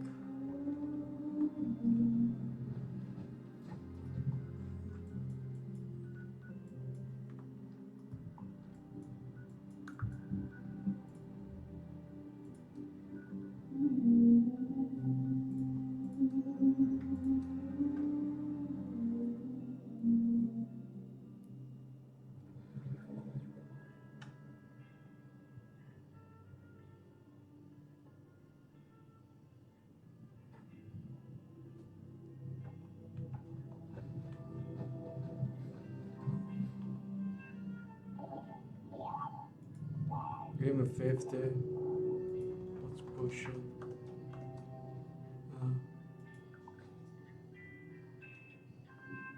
The 50 modules. Fine. Oh, nukleárne keykarty. Môže 5 kilačok. 341 modulu. Nukleárne keykarty. 5 kilačok.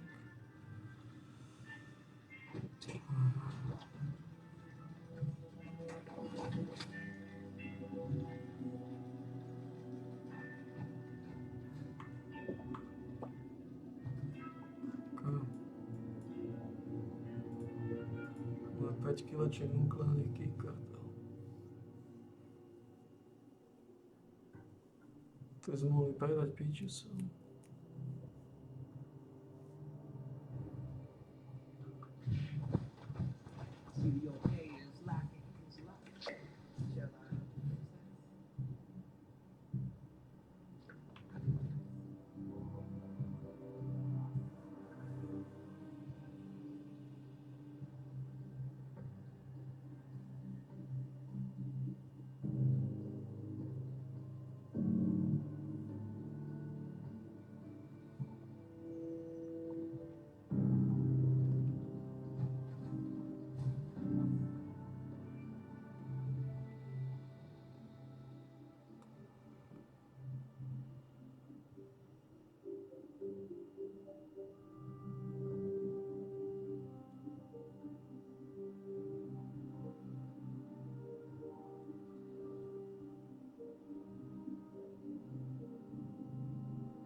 piču zase došiel?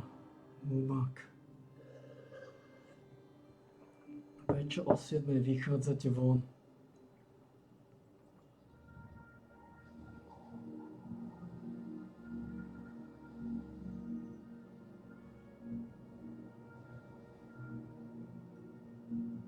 Chodte naspäť, no.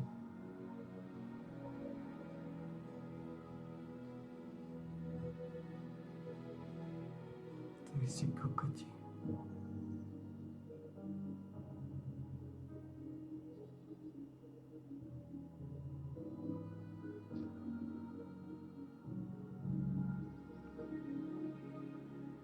Zase vyženú hore toho kokota.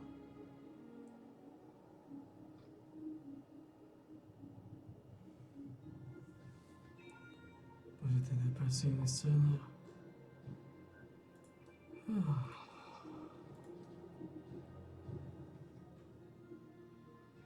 Prečo vyšli von?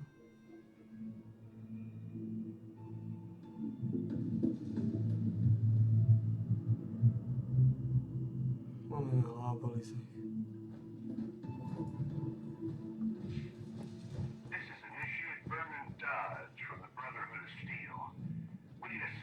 Shutting down radio interceptors at your location.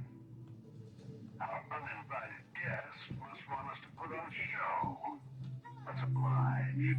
Start thinning out their numbers first, and I'll provide further instruction.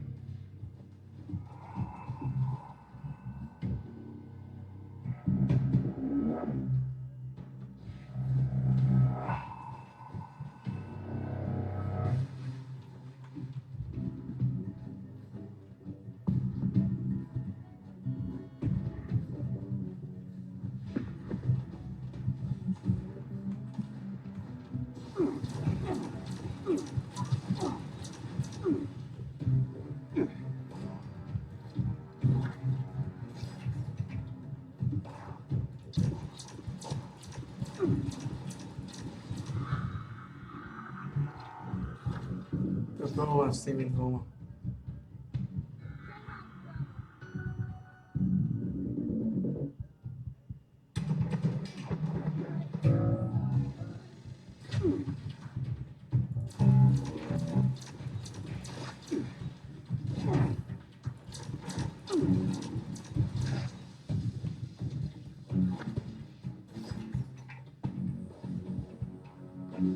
To problém s tými dvoma. Čo sa to zase deje? One of the enemies nearby should have the code we need to shut down the interceptor. I ain't telling you. You'll need to narrow it down yourself.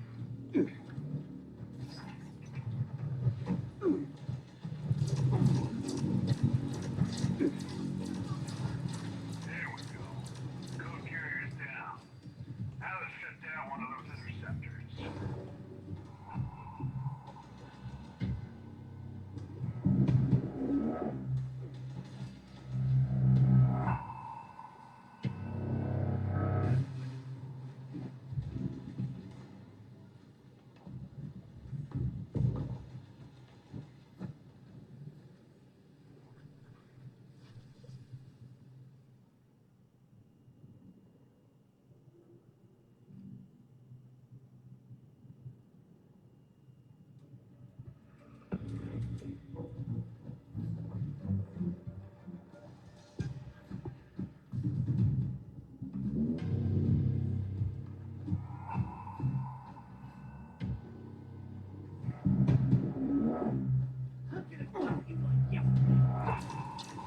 Another read on the code carrier.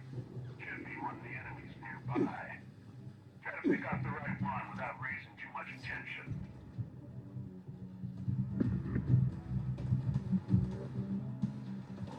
Excellent. Security will start ramping up. You need to shut down another interceptor. Good luck.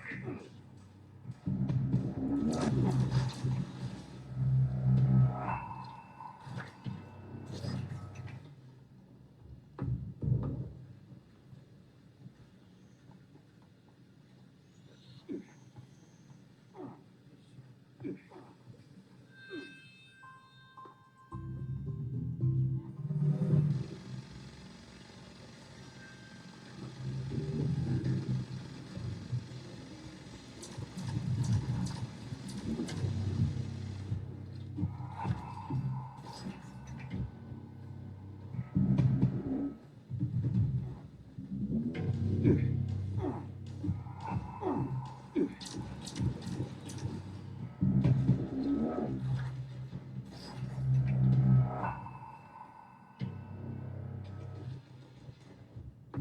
news on that final code. Looks like the top cheese is this little gang has it. You'll need to strategize before taking this one on. Godspeed.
What previously earned? Visszaestettem toto.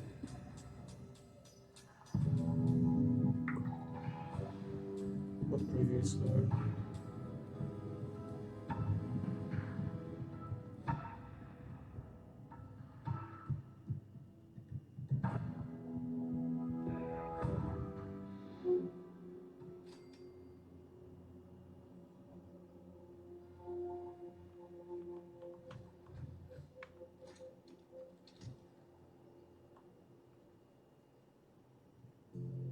No, that's a fuck up.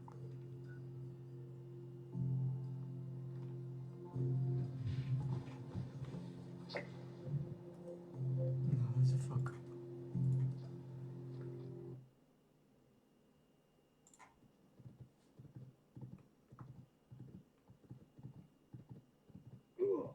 No, that's a fuck up.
like some of his victims who had their tongues cut out.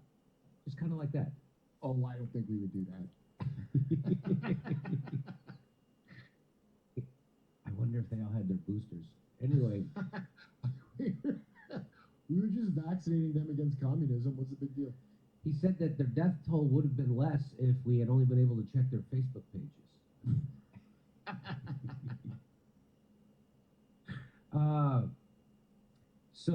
Abrams attempted to downplay the Raymond Bonner, a former, or do you say Boner, a former New York Times correspondent in El Salvador, wrote for The Atlantic in 2019 that the Reagan administration, with Abrams as point man, routinely defended the Salvadorian government in the face of evidence that its regular army and allied right-wing death squads were operating with impunity, killing peasants, students, union leaders, and anyone considered anti-government or pro-guerrilla. Oh, well, you can't make an omelet, right? That's the thing they all say. Abrams went so far as to defend one of the death squad's most notorious leaders, Robert D. Ambulsinan,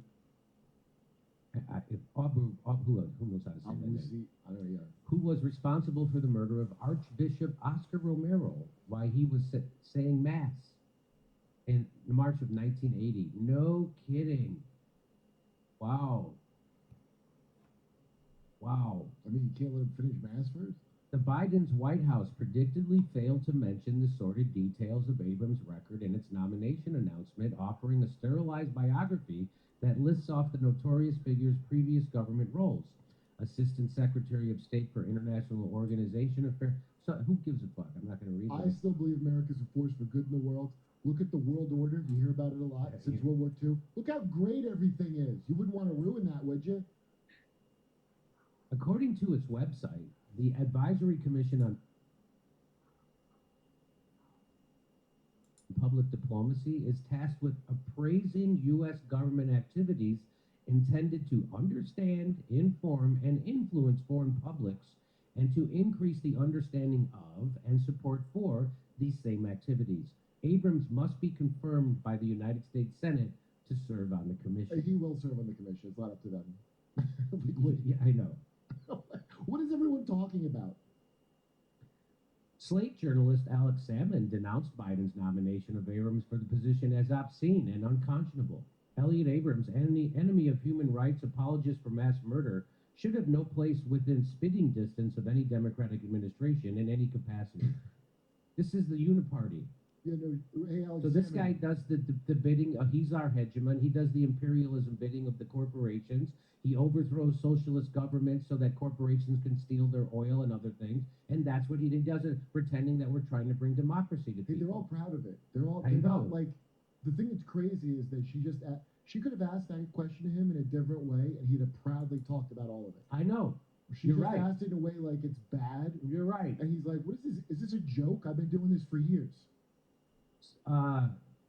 Here he is in a 2011 speech. He's boasting of his time inside the Reagan administration, waging wars of aggression all over the world. Watch this. In 1983, the United States invaded Grenada, unseated the leftist government. In Nicaragua, he backed the so-called Contras, the anti-Sandinista rebels in a civil war that tied their hands. Next door was El Salvador, where it really looked like another communist victory was imminent. When I entered the Reagan administration in 1980, Nicaragua had been lost. Our main concern at that moment was, are we going to lose another domino? Or are we going to put El crack in Salvador black going to people go neighborhoods? under communist control? So these people, what he's saying is it's up to the United States to determine what kind of government other people get to have. You have to understand how dangerous it is, Jimmy. They almost had a system that has never worked. So of course we need to put everything. So if they have these, so they would throw over these countries that they weren't capitalists, right? That's what this is about. So every war is a racket, and everything he did was for capitalism. He didn't do it to bring he didn't do it to bring democracy to El Salvador or Nicaragua or anywhere. He did this so that capitalists could extract wealth from those countries. That's what this is about. Because the socialists, the Marxist governments, they share the wealth with their people. They build homes for them. They give them literacy. and then they take the oil money and they share it with their people. And they don't want that. They can't have that, right? And the Shell Oil and BP has got to get their mitts on that oil, and that's what this is about. It's not just like if they had their own capitalism, these countries that was just competing with our corporations, we'll say they're socialists, even if they're saying they're socialists. We've overthrown the term banana republic is overthrowing somebody that wasn't even that socialist. They just said, hey, your company from your country can't just take everything we have. That's communism. So what he's doing here is he's bragging about the United States deciding that what kind of government a South American country gets to have. They get to decide. Not Sovereign nation? Not the people of the country. The fucking guys like this decide. Okay. We need to make sure they're in order in case a crazy person like Putin invades a sovereign nation. And so what they do, what guys like this do, is they take billions of dollars from the CIA's coffers and they give it to people to start militias. And they start civil wars. That's what they do. Hey, remember Al Qaeda? Remember Rambo 3 when we created that? That's right. And organized aid for the Salvadoran military and the Christian Democratic Party, stopped the communist rebels, the FMLN. In Afghanistan, he supplied anti-Soviet rebels with arms. This is it. In the end, the Russians suffered. So we invented the Mujahideen. We invented Al Qaeda. That's what he's bragging about right here. We did gain of function research on Islam. On Islam. And gave it extra functions. 15,000 killed. Oh. And near the heart of the Soviet Empire was Poland. Reagan acted to help the Solidarity movement survive and ultimately prevail. Reagan began the secret funding of Solidarity, working with the AFL-CIO under George Meany, working with the Vatican under a Polish pope. So Reagan used American power and influence to stop the Soviet juggernaut. Reagan used intelligence assets when he could, CIA. He strengthened our broadcasting, Voice of America, Radio Free Europe used that. He used proxy forces like the Nicaraguan Contras whenever possible rather than American soldiers. But the outcome was clear. In sheer military terms, he turned things around. And now our lives are a nightmare. Look how great everything is. Who would think such a handsome man would say such ugly things? And not only are these demons not rotting in jail, they're always angling for a promotion, and he just got one. Again, these aren't lizard people. This is what people are. This is what people are. It's the 4th of July, and Joe Biden's White House is celebrating by reviving one of the most detestable ghouls from the United States anti-communist crusades in Central America. You know, it's funny. If you just saw a picture of him and you had to guess his name, I would say it was D, initial D, testable ghoul. The U.S. is basically like if your local Ford dealership was a black site. That's basically... Glenn Greenwald says, in the pantheon of neocon monsters and sociopaths, Elliot Abrams resides in the top tier, supporting death squads, criminal concealing evidence, cheerleading every war from a safe distance. It's also completely unsurprising that Biden chose him for this position. Jesus Christ. Biden nominating criminal neocon Elliot Abrams to any position whatsoever is as inexcusable and unforgivable. Even the biggest Biden simps in America should be denouncing this based on their own values and their own hatred of the Trump administration. Oh, no, he's one of the good ones. You know, because in the state, he's like deep in it. I don't know what the term is for that. What is the term? Missed in the furor over Biden's odious Elliot Abrams nomination, Biden nomination of Jamie Fly, a fellow neocon GOP operative who presided over the discredited Hamilton 68 Russian bots PSYOP and who lobbied for war on Iran at Bill Kristol's. Oh, another great man. There's no deep state, Jimmy. Stop it. Wow. Yeah, the same people that are there since all the other disasters. Imagine giving a speech and you're proud of helping with the nightmare that created 9/11. Yep. And then 20 years of, and you bring up Grenada, the one that we won. Hamilton 68 blue-red founding team of Jamie Fly and Laura Rosenberger told Politico they couldn't reveal the dashboard accounts because the Russians will simply shut them down. The real reason reason, it was all bullshit. That sounds like. And this is the guy, he just got promoted. He's being nominated for a member of the International Broadcasting Advisory Board. Does anybody get the game yet that like it's all these people you never heard of or you barely Right. heard of, but Max knows who they are? That's where the action happens, and then you watch Ilhan Omar, fake question or fake Yes. Jamie Fly, a former advisor to the George W. Bush administration, served as executive director of the Foreign Policy Initiative during 2009 to 2013 and was blogger for the Weekly Standard, both bastions of Beltway neoconservative advocacy. Fly's experience includes serving in the National Security Council, oh my God, and the Defense Department during the Bush presidency, stints at the Claremont Institute and the American Enterprise Institute, and working as a research associate at the council. So this is the Uniparty. So what you're saying is he definitely knows about alien stuff. So this is the Uniparty, Kurt. This is the Uniparty. Yeah. This is what I'm talking about. And Trump didn't go along with this as much as they wanted him to. He did. Appointed these animals. He put these animals in there from too. creating the swamp. He put in. Trump put in should the joke, it's worst. good. He put in the worst He guy. came in the swamp and found his cabinet. That's exactly. That was that joke. Yes, that was my joke. Yeah, it's great. But he put in, what was the guy? John Bolton. So Trump, I don't know. Omarosa was one of the least evil people he ever hired. No kidding. No kidding. So, yeah, Trump is, Well, I can't give. I hope he's learned his lesson now. So that's, yeah. Trump did a lot of the bidding of the deep state, but I have to say, but not all of it. I don't want him to. I never liked him, but I bet you he's built character since this process. Because I was now, as right now, I know somebody's gonna be like, "How could you say that?" But I remember being at his roast, warming up the roast for the Comedy Central thing, and the reason I always didn't like him was because he didn't take a joke. He was well known for that. It's like Bill Maher's got a personal thing because he tried to sue him for saying his dad was an orangutan or whatever. Remember, he literally tried to sue him. So I didn't respect him because of that.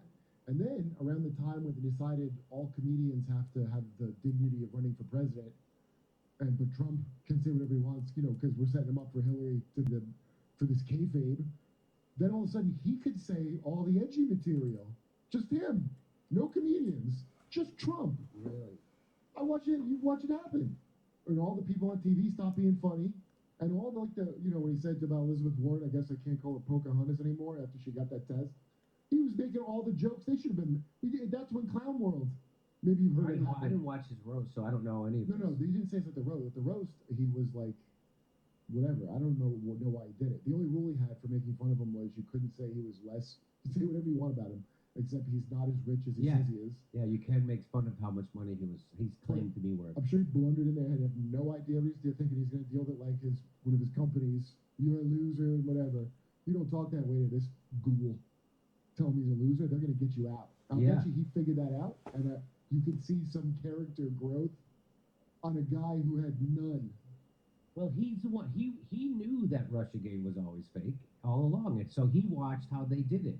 He watched the collusion of the media and the FBI and the Democratic Party and the CIA. He saw how it all this is how this all works. Hey, did you see how Juan Guaido, the true prince?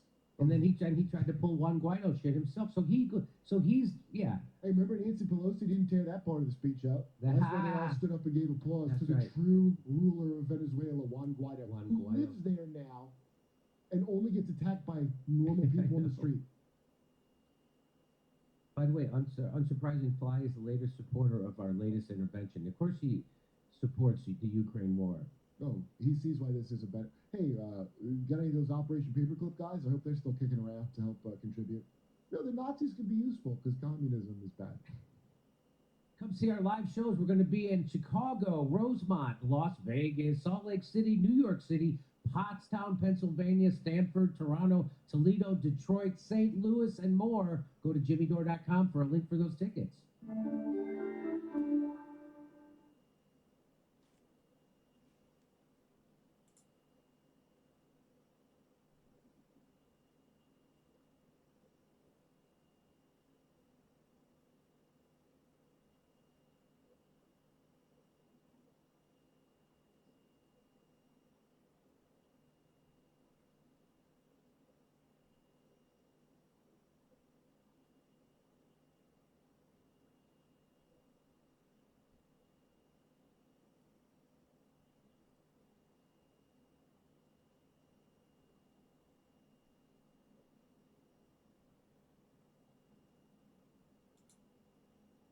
the Russian army has sneaked from behind and launched their own counter to Ukraine's counteroffensive. And let me tell you, the Russians put the B in Borscht on this one.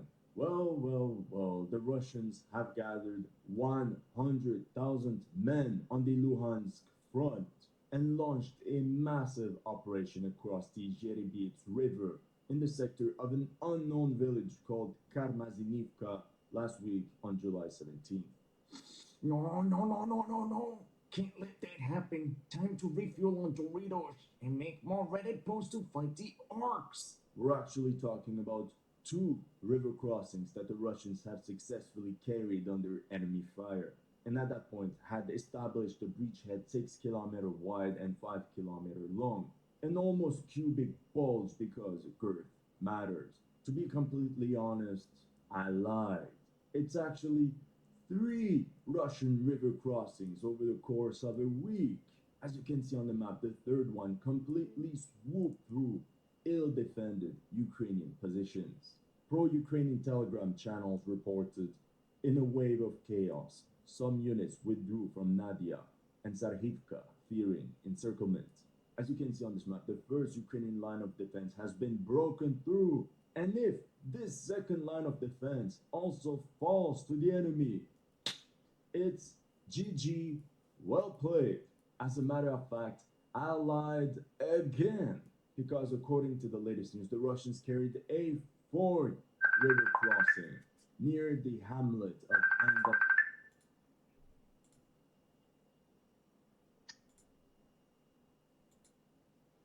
Что жестко.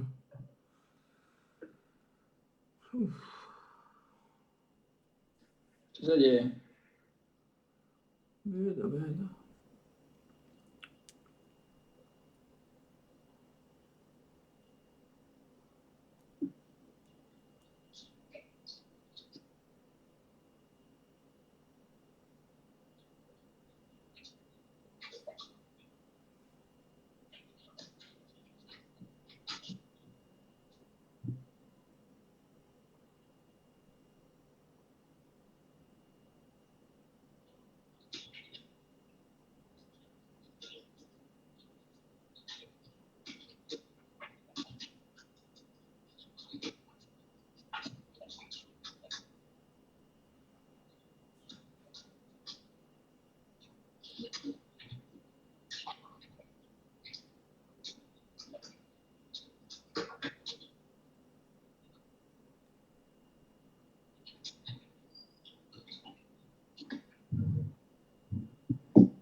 Čuvaj, Fico, doslovno Fico, čuvaj.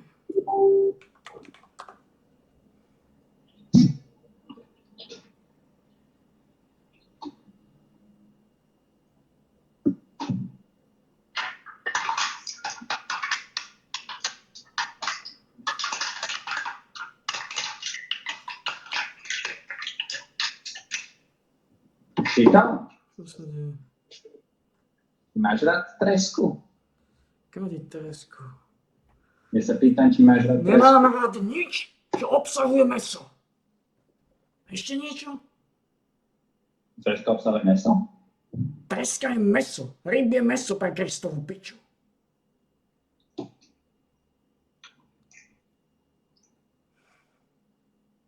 Čo som zabíjať živých bytostí do piče už do nekonečna? Čo som už kokot do nekonečna? Jasné, že nie. Učím sa zo svojich chýb. Hlava dunie, ešte tento má tu sféra. Pýta sa ma kokotiny vždy.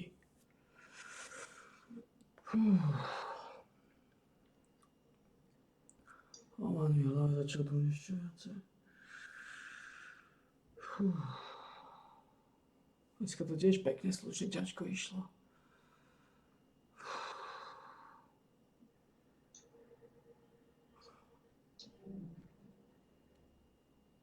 SNS, Olano, KDH, SAS, SME.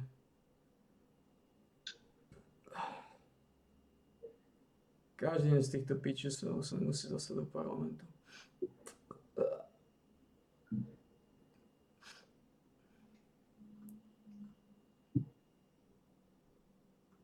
Progresívci, ty kokos. Ako môžu ľudia voliť len tých pičusov? Tých pičusov, ktorí hovoria, že je 72 pohlaví, alebo koľko. Čo sú ľudia sa zaostále primitívne? Že koľko je pohlaví? 72. No? Ja neviem. Koľko je pohlaví? Ty hovoria, že 72. Ja už nerozumiem ničomu.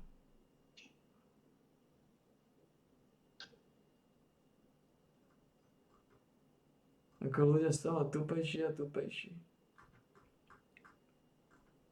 A hentí šmáci, ktorí sa burcujú za teplošou a podobné, že to je všetko. Dobre, máš tu? Žiadanku doktoráty? Áno. Dobre, aj ty máš nejaké tie papiere k tomu? Zdravotné, máka to povieš. Takže to Partizánska ulica. To je tam, kde sme keď si bol, viem, to je tam, kde sme to má učiteľ. Čo sa tam zase deje, ty kámo? Čo zase fúz nevie? Čo zase fúz nevie? Ja som jej volal, a on nevedel len telefonát. Čo zase fúz nevie?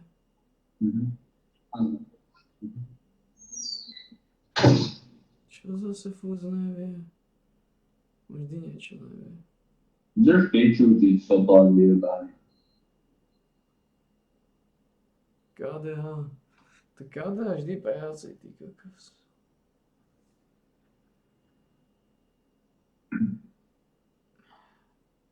KDH. No, sa ťa opýtať, prečo boli KDH. Boj kresťan. On si myslí, že je kresťan, to je OK. To ako s tým sa než robiť. On aj neklam, on je presvedčený, že je kresťan. To ne. Ale neviem, mal si sa opýtať, no to by bolo zaujímavé, čo je povedal. To bolo zaujímavé. No pochybujem, že si myslel o sebe, že je kresťan.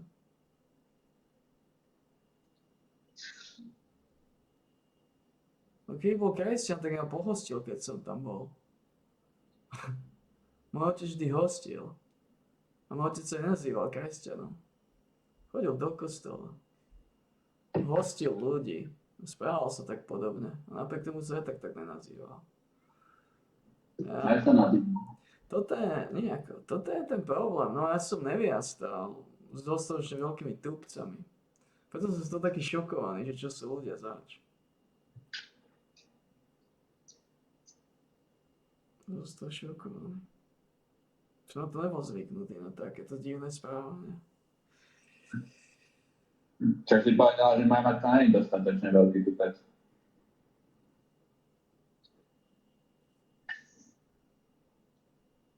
To To som si myslel, že neprezentovala sa tak jednoducho, ale... Moja matka. Je to jednoduchá.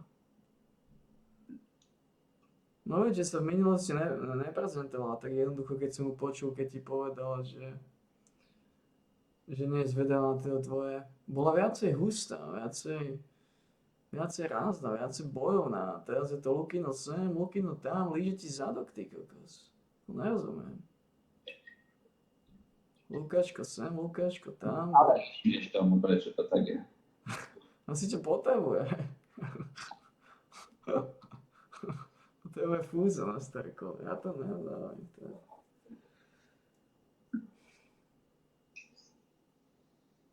Strašné opotačky mám s vami, ale strašné ne. V kuse neviete sa tam uložiť, ešte teraz sa ukazujete kokotovi. Proste s tými fašírkami neskutočný problém. Nejdu sa uložiť ani teraz, už je 8 hodín a ešte sa ukazuje tam. Kriste, Páne. Kriste, Páne. A ten kokot hľadá pitie, no už není pitie, ale som vám nedoniesol. Bol som vás úplne som vás devastovaný, čo robíte celý deň. Ako to presierate a nahrávate tučkovi dokrát non-stop. Už čakám, keď mi to znova bude zvoniť. Kvôli vám kokotom. A to nemám vás ani ako fixnúť, aj keby som chcel. Čo chcem a neviem ako.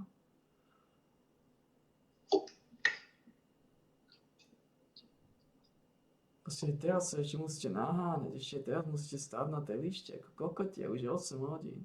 Aj teraz sa nedáte pokoja.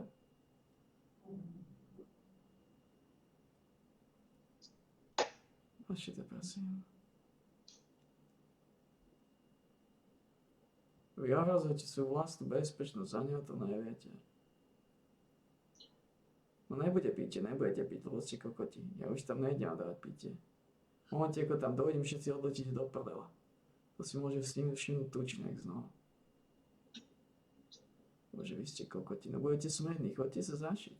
Ste smední, lebo ste kokoti. Bože, dva kokoti naháňajú černocha, chcú od neho jedlo. Ježiši Kriste.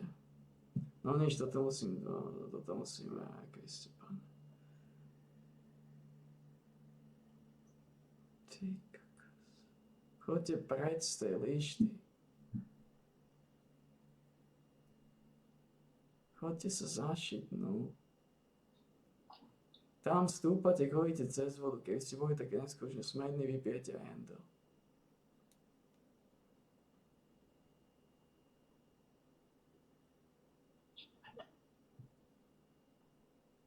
A hentu vodu nechcete vôbec. Piči sú ja. No už piješ aj tu, no. Ako tak. Musíme byť nakadené alebo niečo. Lebo ste dementi. Kde sme skončili? Ja, že áno, mal sa opýtať, že prečo boli KDA. Musí sa považiť za kresťana. Ja, títo ľudia sú úplne echo. Totálne echo sú ľudia. Však on sa považuje za kresťana. Dobre, ale čo to s tým má spoločné? To, že si niekto názor kresťanská strana, ešte neznám, že sú kresťané, také istoré.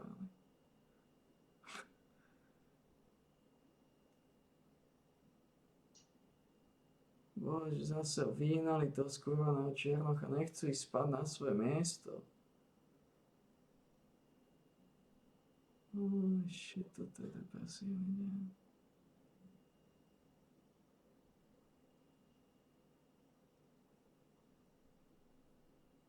No nemáte vodu, lebo ste sračky. Áno, keď stanem, tak prvé čas pani dám vodu. Bože, už teraz to nie je možné.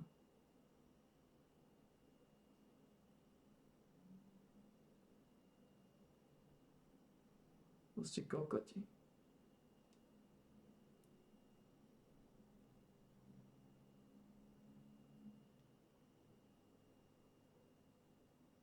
Bože, ten sa zase došiel bubák do nihry, zase vyskočil na lištu.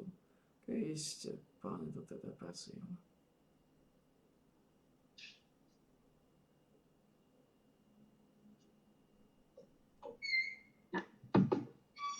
Bože, ten Černoch tam vyskočil.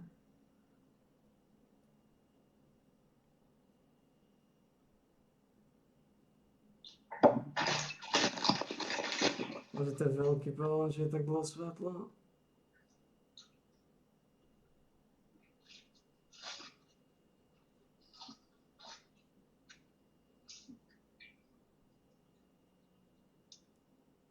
Bože, teraz zase všetko vysiel na satelitke, vy ste, páne.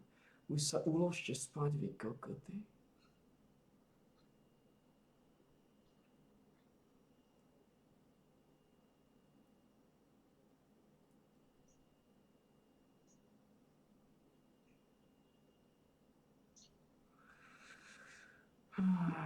KDA, volí celý život KDA. Ale KDA lojalista.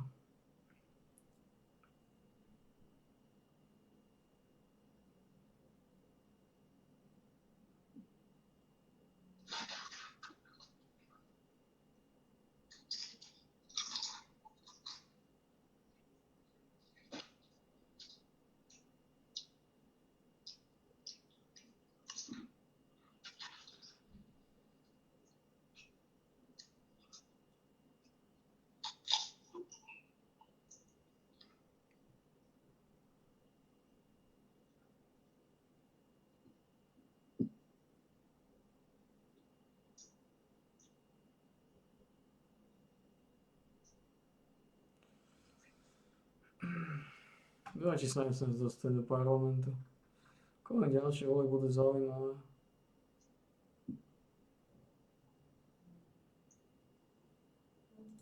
Bože, vy ste kokoti videója. Bože, vy ste kokoti Uvága Červen. Vy ste strašní kokoti.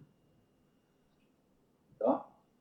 Vy sa to nemôžete, vy si nevedomujete, čo robíte, ale to, čo robíte, pozdravujem do veľmi zlej situácie.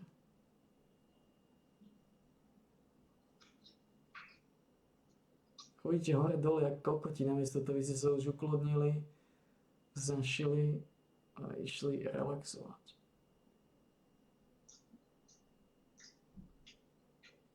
Sa chce ešte idiot preventívne búchať a je to. Ste depresívny, že je tam tak často tiež. Ako to fixnúť? Tam, ako fixnúť?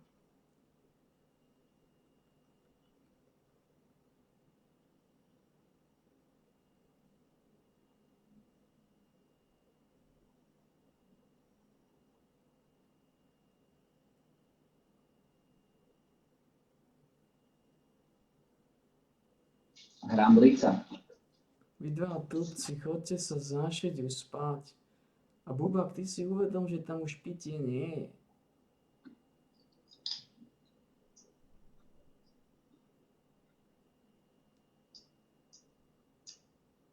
Teraz sa si zlákli toho disku. Typujem, že dva kokoti odleteli kvôli disku. Typujem, že toto nebol Pičko. No nemáte pitie, nebudete mať už pitie dneska.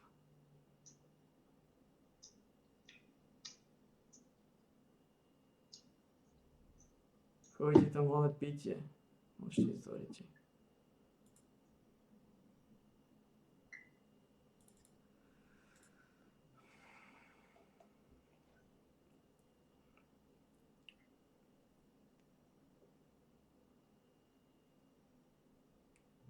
Ty vyhrávaš s každým hovnom už. To tiež veľmi zaujímavé. Co víš?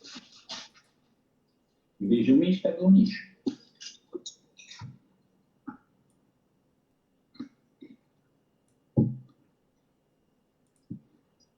A si požehnali na tých pičusov.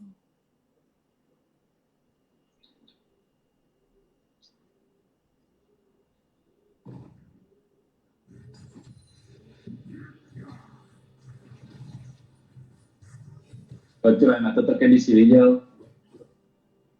Ty kúkaš ten zápas, či nie? Teraz som sa zapol. Tak pozeraj mňa, čo sa stane, čo spraví.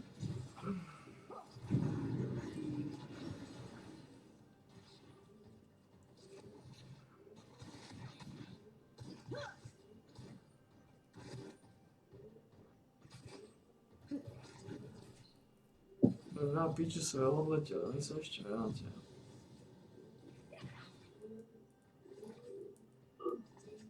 Je to ťažká dekadencia.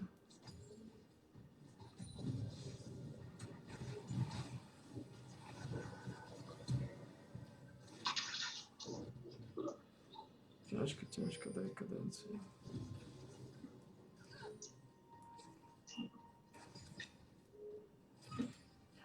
My sa prísam mačku, tí piči sú rozlákli toho disku.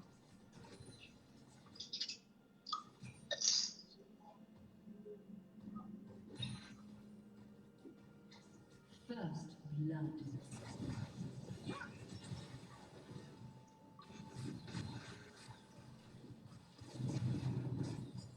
Ja neviem, ten support je úplne retardovaný.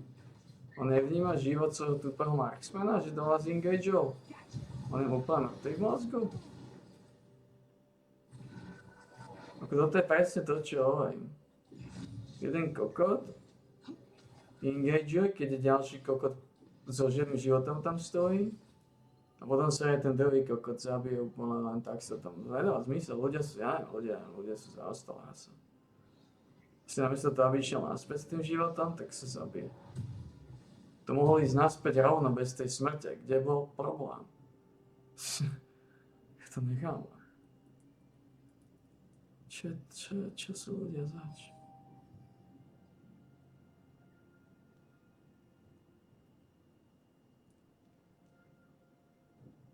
Čo sú ľudia za primitívna hovna?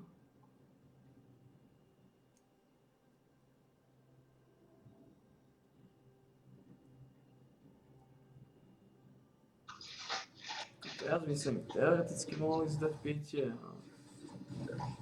Stále je tam jedna pičiska.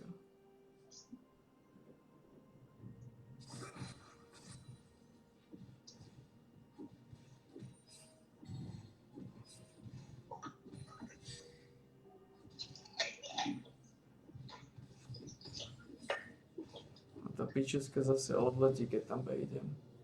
A to, že odletí, môže uvidieť tučňák.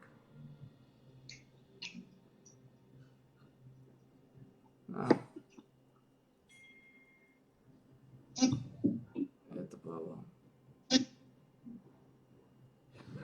Je to problém.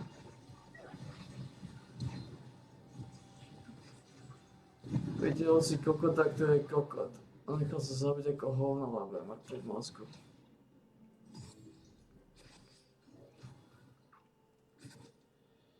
Čo, videl si to ako? My sú mŕtvi tí ľudia v mozgu. Vôbec nič nevedia. Ale on flešal a do toho flešu som ho pritiahol.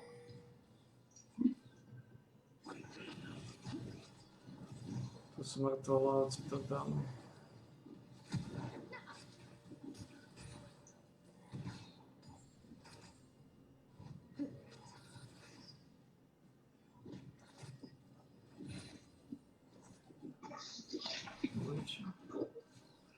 To ľudia sú nič.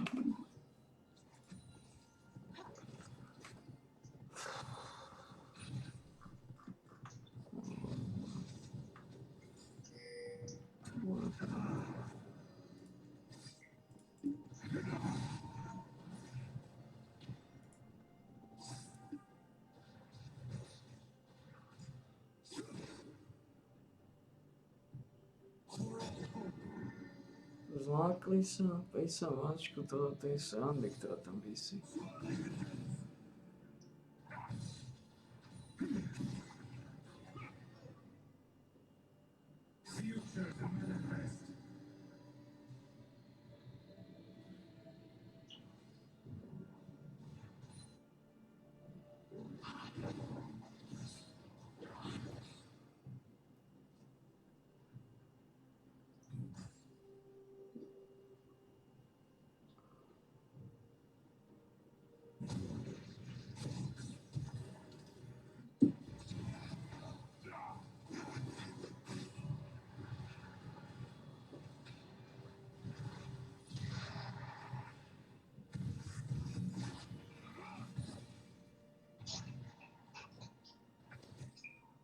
Ešte ľudia sú finishnutí.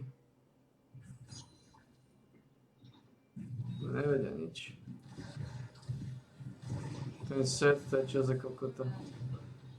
Ja sa aj nečudujem, že tie zápasy odmietam v nich pokračovať. Tak by som to avkal asi v obidvoch týmoch znova. Keby som videl, čo je ten kokot za kokotový set, by som v živote nepokračoval v tom zápase.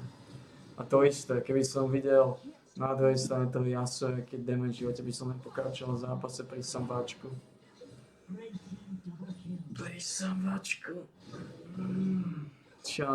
Toto. Keď si zoberiem, že ako to nemôžem cítiť, keď to iba pozerám, keď mi to ani nejako extra nekomplikuje život a už to nemôžem cítiť aj tak. Ja sa aj nečudujem, že každý druhý zápas iba dohrávam. Ja toto fakt nemám náladu na takéto zaostalé zmýšľanie. Len so žiadnym životom si ten kokotský Diana džungler tam ide dávať švába, keď ho vedia. Proste to je vôbec nič. No verím Boha proste. Oni to hrajú na verím. Snáď to vyjde. Oni to hrajú na snáď. Snáď ma nezabije. Snáď to nebude akurát teraz. Čo? To nevedel.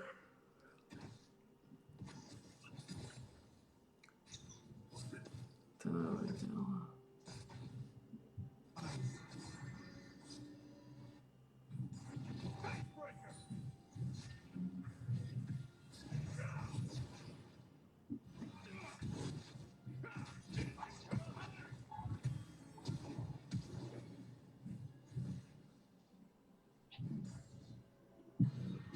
Penetrátny kokot.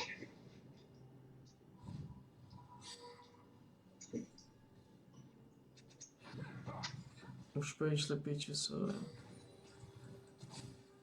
Usadte sa a v tichosti čučte vy dementi dva. A či keby ste sa nechodili? A či keby ste ostali niekde inde?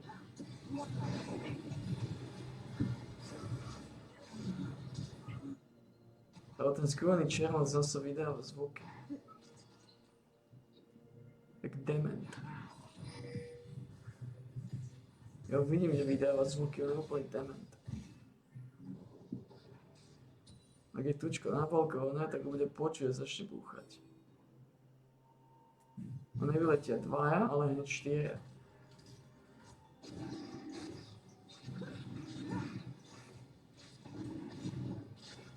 Ja ten tučník musím strašiť veľa času.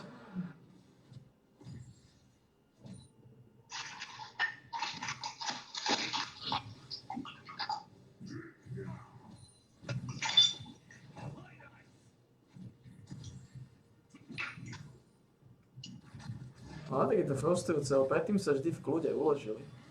Predtým nerobili tieto kokotiny.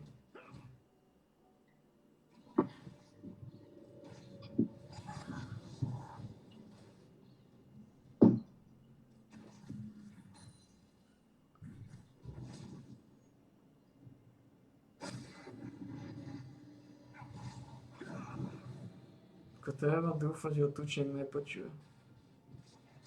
S tým, aké zvuky vydáva.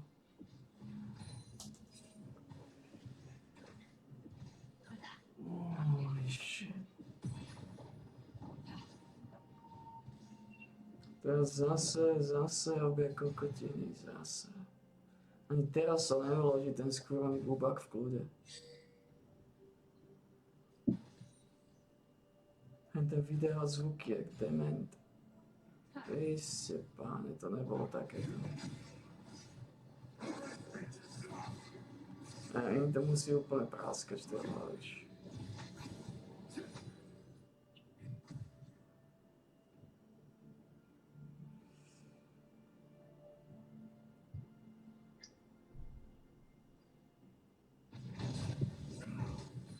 Není tam voda, bubák, není tam voda, ani tam nechoď.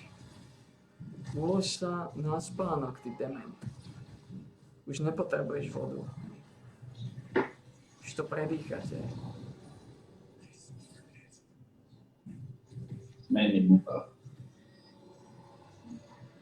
Dementi.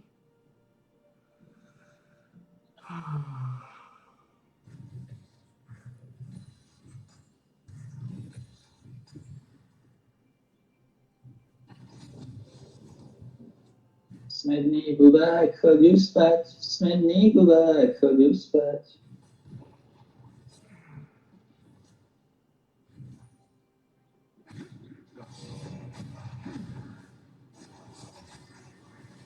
Ja na toho Svena, ten Sven je tiež úplne mimo. Podobne ako ten Jaso.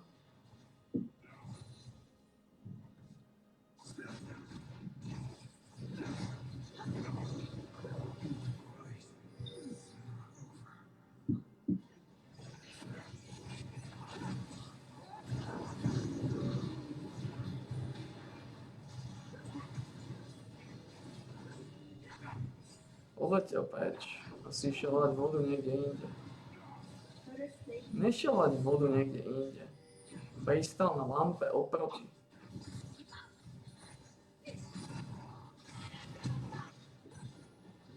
Proste odletel i pristal na lampe oproti. Nepochopím.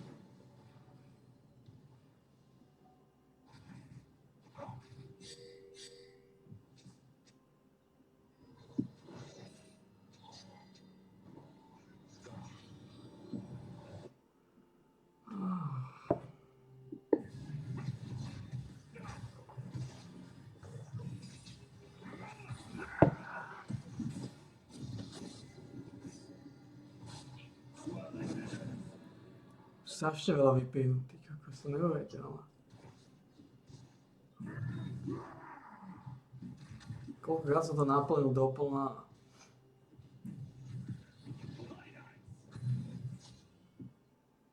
By som potreboval väčšiu misku.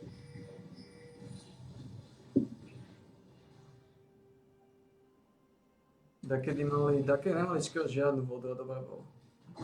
Neviem, kde ju zohnali.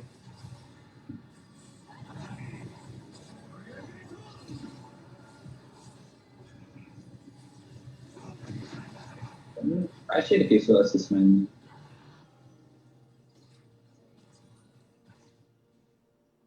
Ani keď boli fašírky, ani tej nemali vodu.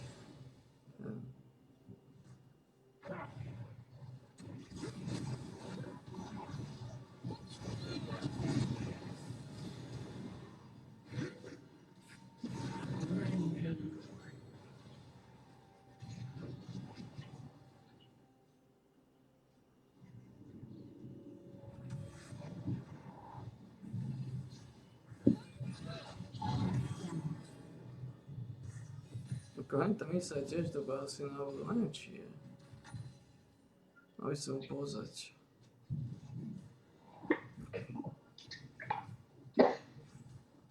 Mali sa mu pozrieť, no.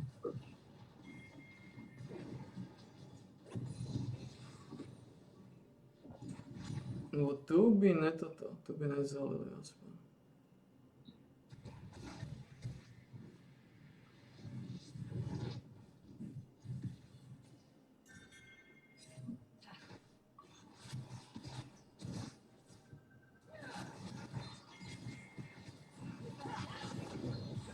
Ale tí ľudia ani nič, oni vôbec nevedia, čo si môžu dovoliť, oni vôbec nevedia odhadnúť cieľ nepriateľa. Oni len na verím sračku do nich chodia.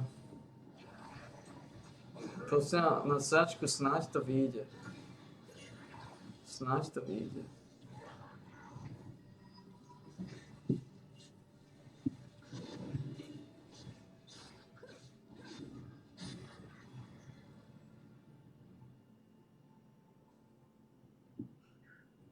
Skúšajú svoje jedné jednotky. Nevajte.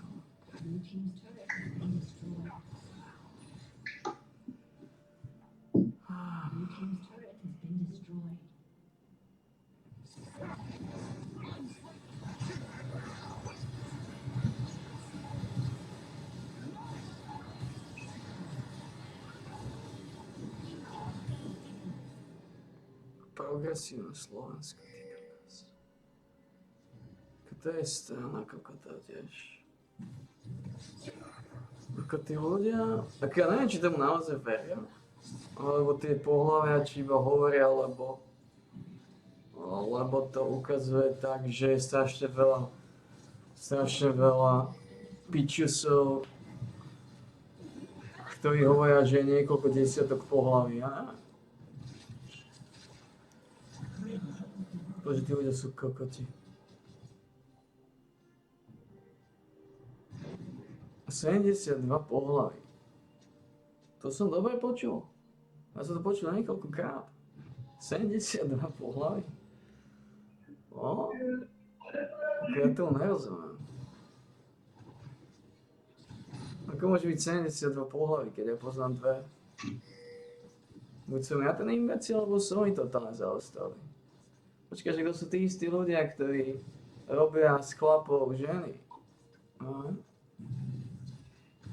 To sú tí istí ľudia, ktorí hovoria, že keď si na chlapov je všetko OK.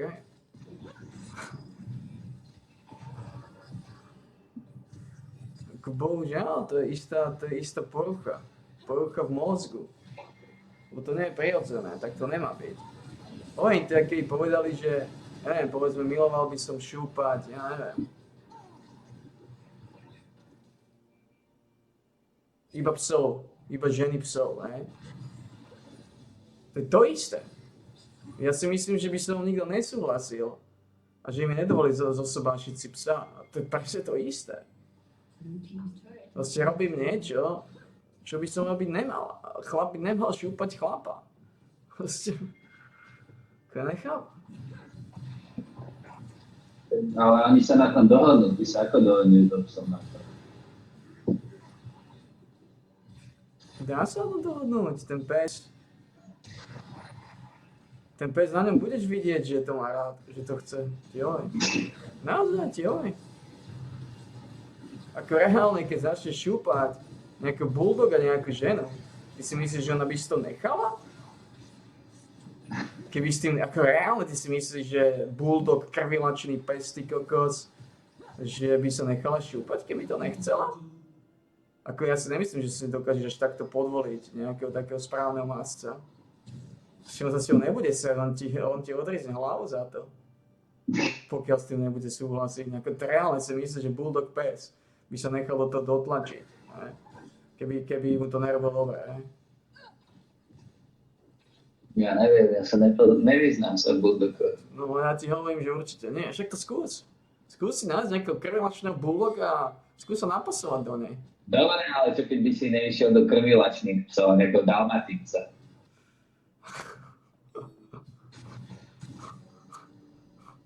O tom sa to už polemizovať, samozrejme. Ale dalmatínca by si nešiel, tam moc malé žele. To musí byť veľká žena. Však dalmatínci sú veľkí psi. Ja si chcem, a to máš to isté, to sú tie veľké. To ti môže odriznúť. Si ho nebude srať. To je ako vlčiak, ani vlčiak sa s tým nebude srať.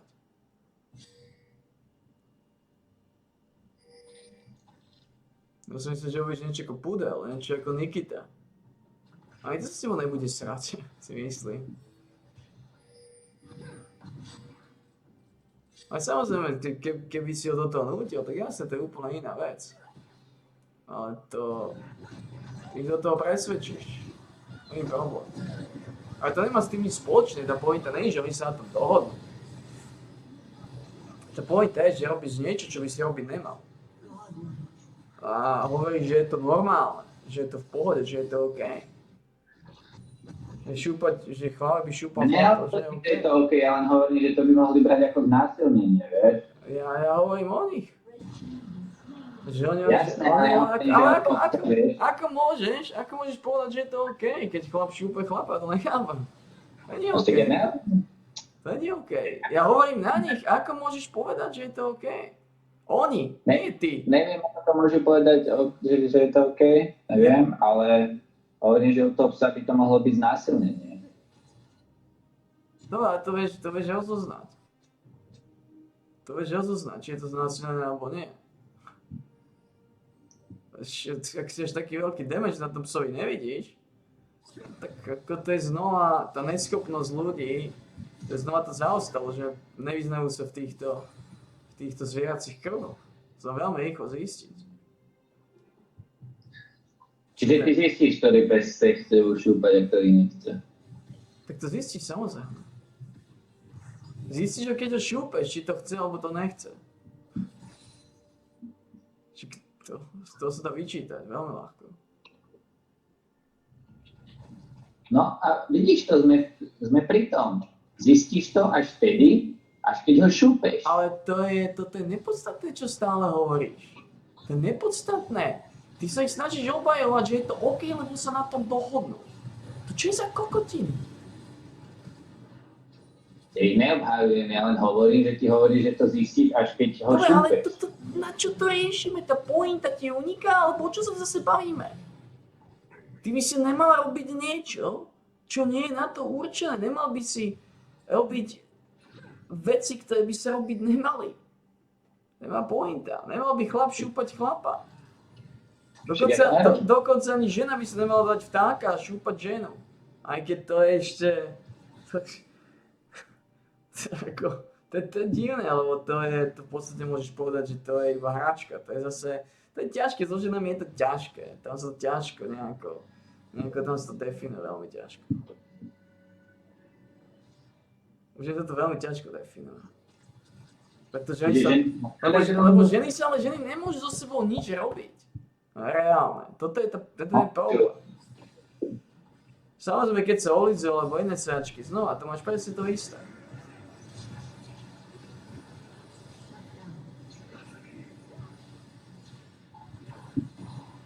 Žena by nemala olízovať ženu, takisto ako by muž nemal olízovať muža. Ja vôbec neviem, či by sa ľudia vôbec mali olízovať, toto je tá prvá vec.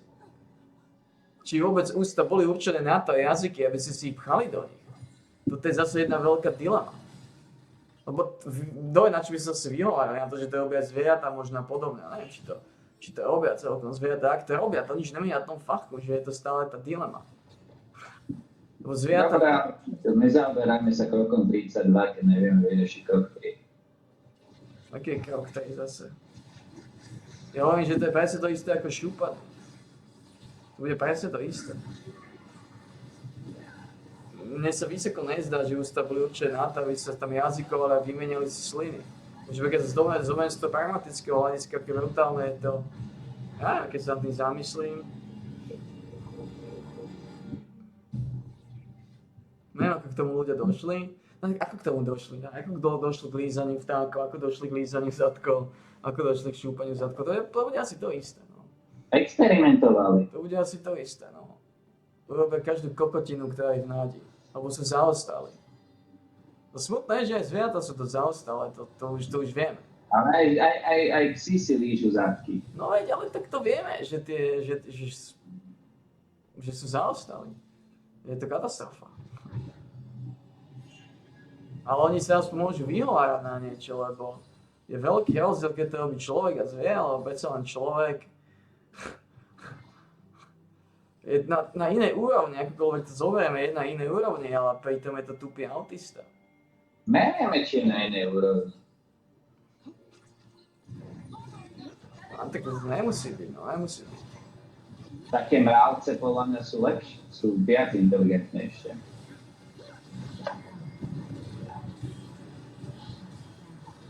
No je to ťažká dilema tieto veci. A v každom prípade títo LGBT, homosexuáli a milión pohlaví, tí sú úplne mimo. Ako mne to veľmi ľúto, ale sú mimo. To by Gregor povedal, ale to Marian je mimo tiež, bohužiaľ. Marian mimo rovnako. No Marian si v kľude povie, teraz neviem, či som to počul na vlastné uši, alebo či som sa rozhodol ti veriť. A som sa rozhodol ti veriť, typujem. Alebo som možno počul na vlastné uši. No ja som ti veril. Ako povedať, že zvieratá nám majú slúžiť? Ty kokos, to je silná káva. Čiže on to tak prezentoval.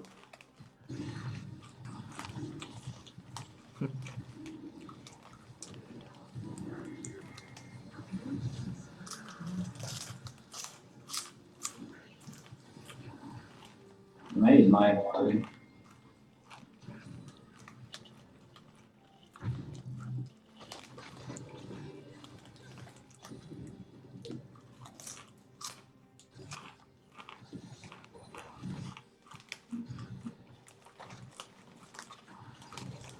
Ostáva ti len byť čokovaný.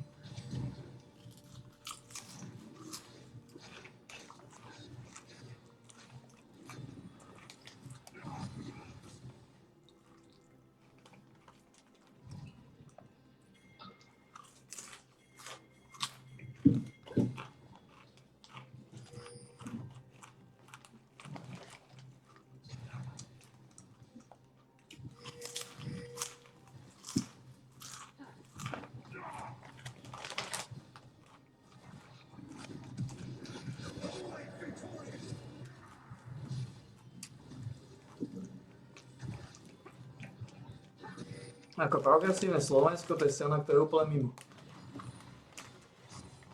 To isté v Bruseli. Ako tam riešia, koľko budú mať záchodov, neviem, že všetko. Koľko pohľaví existuje. Ako ľudské násilie ide úplne mimo.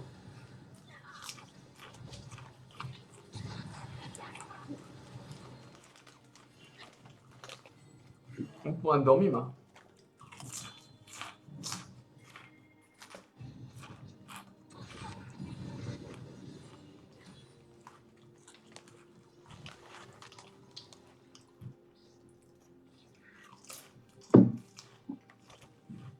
No, to nie je o to, že ja by som ich... To je o to, že ja mám niečo proti homosexuálom. To nie je o to, že ja proti niekomu niečo mám. Tu ide o to, že robíš totálne kokotiny. Čo to z teba robí? A povieš, že to je normálne, že na tom nič nie je. Že to je OK, keď chlap šúpe chlapa, to je OK. Však treba rešpektovať, taký je, to je v pohode, taký je, s ním nič nie je, on je mentálne v pohode. To je úplne galiba.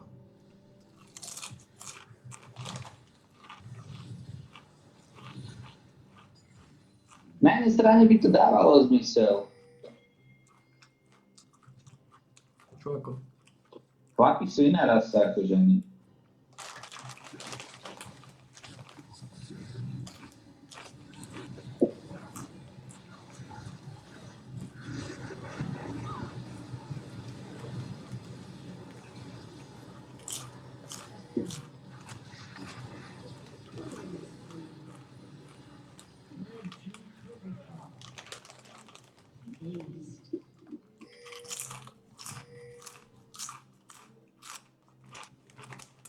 No to nechaj, že ty zabiť ako kokoti.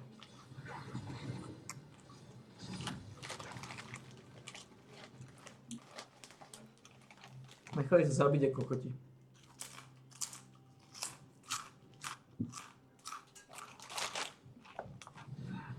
To si musím pozrieť znova, čo tam tí kokoti spravili.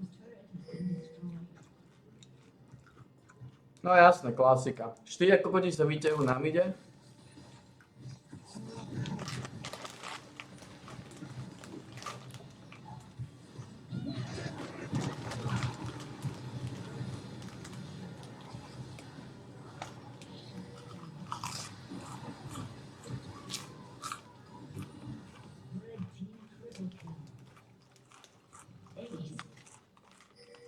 No, že títo ľudia, to sú ľudia. Oni vôbec nerozmýšľajú, oni majú hlave nasiaté. Idú a jazdia.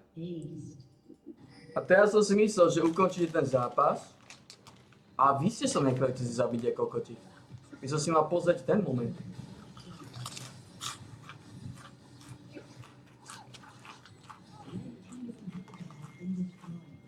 Ako to je zápas dvoch tímov kokotov.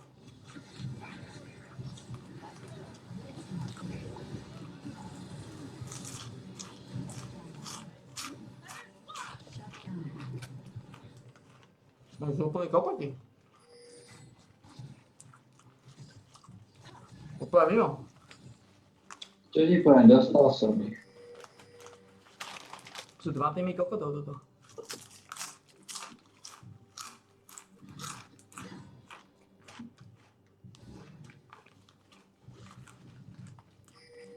Chudák Gubár hľadá stále pitie.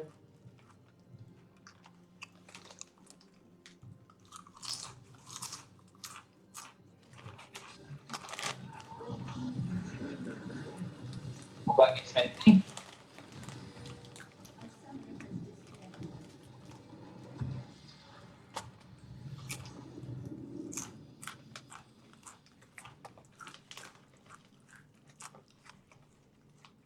Fanšejka hľadá pitie? Ani pitie.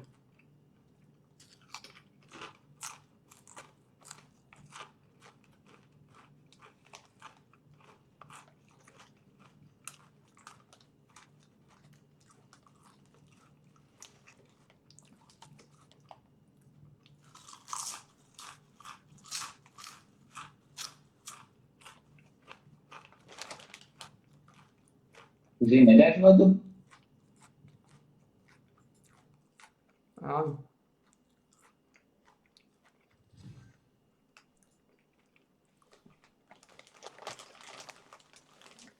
Vy ste kokoti proste, zase sa ukazujete. Zase sa ukazuješ, bubák, zaváhni už.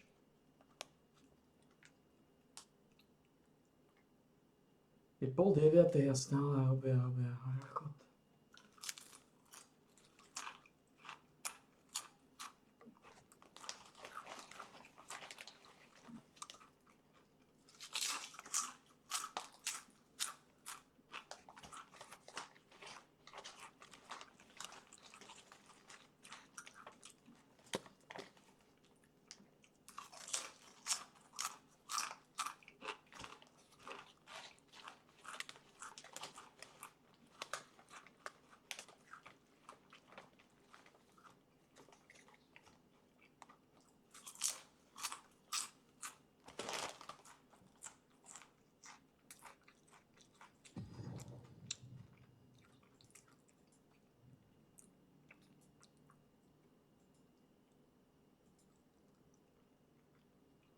Musím mať 4 výhráde.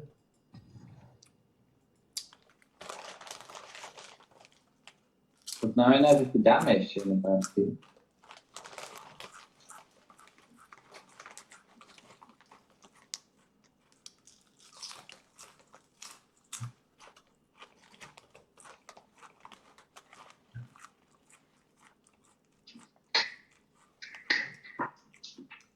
Bolo na čase ukázať Tiktovi, že aj s Blitzom sa dá vyhrávať. Daj ma Blitz, ten druhý tým si dodali za ostrovci. Oni sa nechajú priťahovať ako kokoti. Nič nevedia tí ľudia vôbec.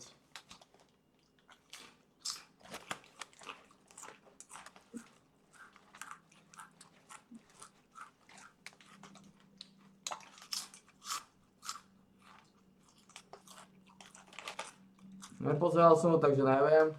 A musím dať, že som nerobil žiadnu kvalitnú výpadovku s ním. No tam boli situácie, kde boli 5 pokope a nevidel som od teba kvalitné kombo.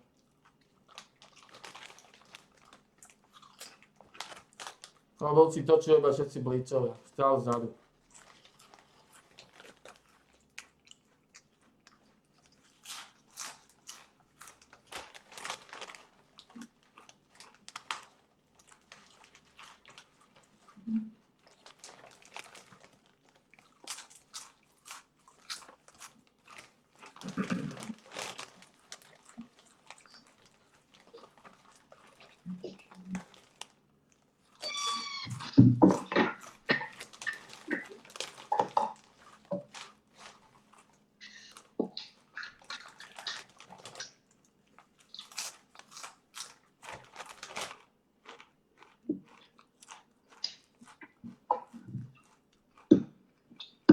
Ty si nevidel tie hodiny, čo som dával? Silent do 4. Nepozeral som to a nevidel som nič. Žiadne kvalitnú výpadovku.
Roma je značne z jumy.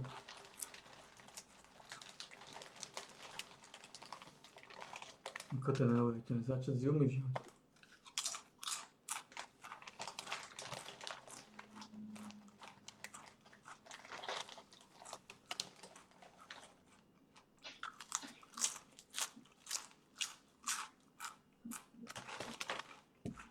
Do piče.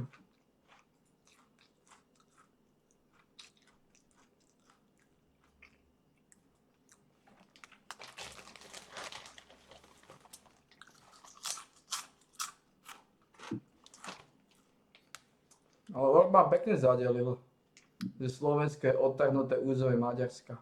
No. Povedal? Orbán. Mohli by zaútočiť na Slovensko. Na to nemajú šmáka voláre. Povedať, je to odtrhnuté územie, je čas ho zobrať naspäť. By neprešlo.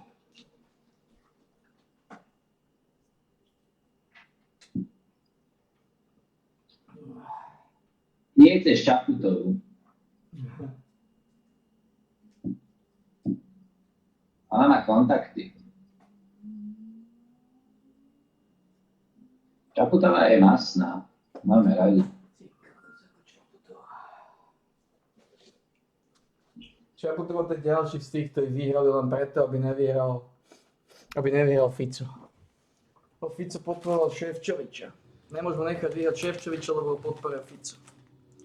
Ale to každý jeden prezident, to majú pravdu. Každý jeden prezident vyhral len preto, keby som ja kandidoval proti Ficovi, proti Šefčovičovi, lebo oni zobrali v podstate úplne nepoznanú osobu, o ktorej nikto nič nevie. Ale keby som mal normálnu minulosť, keby nemohli na mňa vytiahnuť videá a kokotiny, no ty keby si kandidoval proti Šefčovičovi, tak si prezident. Pokiaľ by si mal na to roky a tieto veci. Hoci kto nemá nejakú špeciálnu minulosť, kde sa rozčul alebo nič. A tak to bolo vždy. To bolo pravdu. Schuster vyhral, aby nebol Mečiar. Gašparovič vyhral, aby nebol Mečiar. Však ale Mečiar bol kokodenca. Ako popadal si myslím, že Mečiar bol rozumnejší ako Schuster. On som vysoko presvedčený. Takže znova. Vyhral tupejší, len preto Mečiar nemal riadi najviac.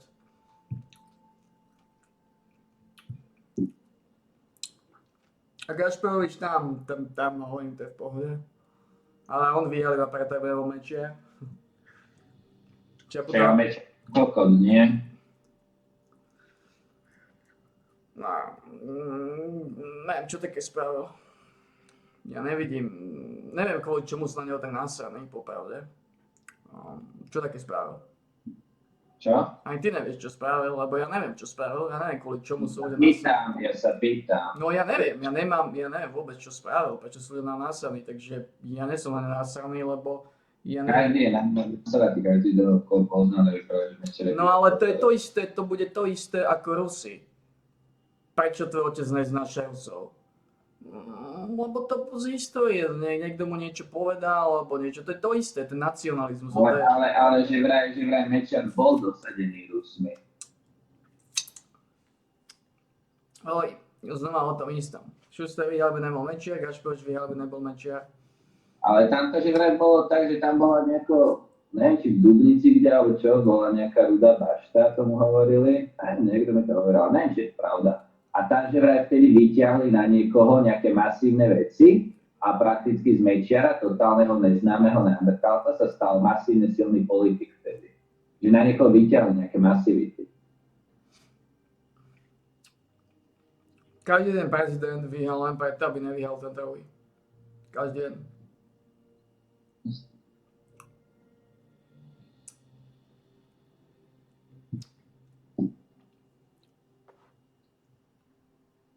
Ale aj Mečiar prišiel z čistá jasná, neznámy človek, neznámy trud. V Už neviem, ja neviem si to ani ako overiť, to, že niekto niečo povie, rozumieš, to sú také veci, Tak asi sa to dá nejako overiť, podľa mňa. Dobre, ako si to overíme, ako si to chceš overiť? Ako? No overíš si to asi tak, že proste, že zistíš, že do 45 rokov nebol žiadny mečiar politik a nič. Ale nikto nebol nič, každý nejako začal, to je, rozumieme sa.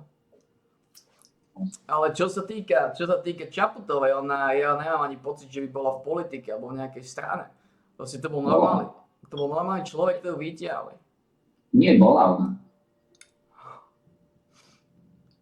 V každom prípade ona je tupá jak hovno, ako dosadiť tam, lebo toto je, podľa mňa my sme jediný štát, ktorý má prezidenta, ktorý je Američan. To je absolútne neuveriteľné. Jediný štát, ktorý absolútne nejako Slovensko nemá ani vládske, ani nič. Podľa mňa sme jediný štát, ktorý dokáže toto dopustiť len preto, aby nebol Fico. Len preto, aby nevyhral. Podľa mňa sme reálne jediný štát, ktorý má takúto mentalitu. Len preto, aby nebol ten druhý. Príď sem, Vačku.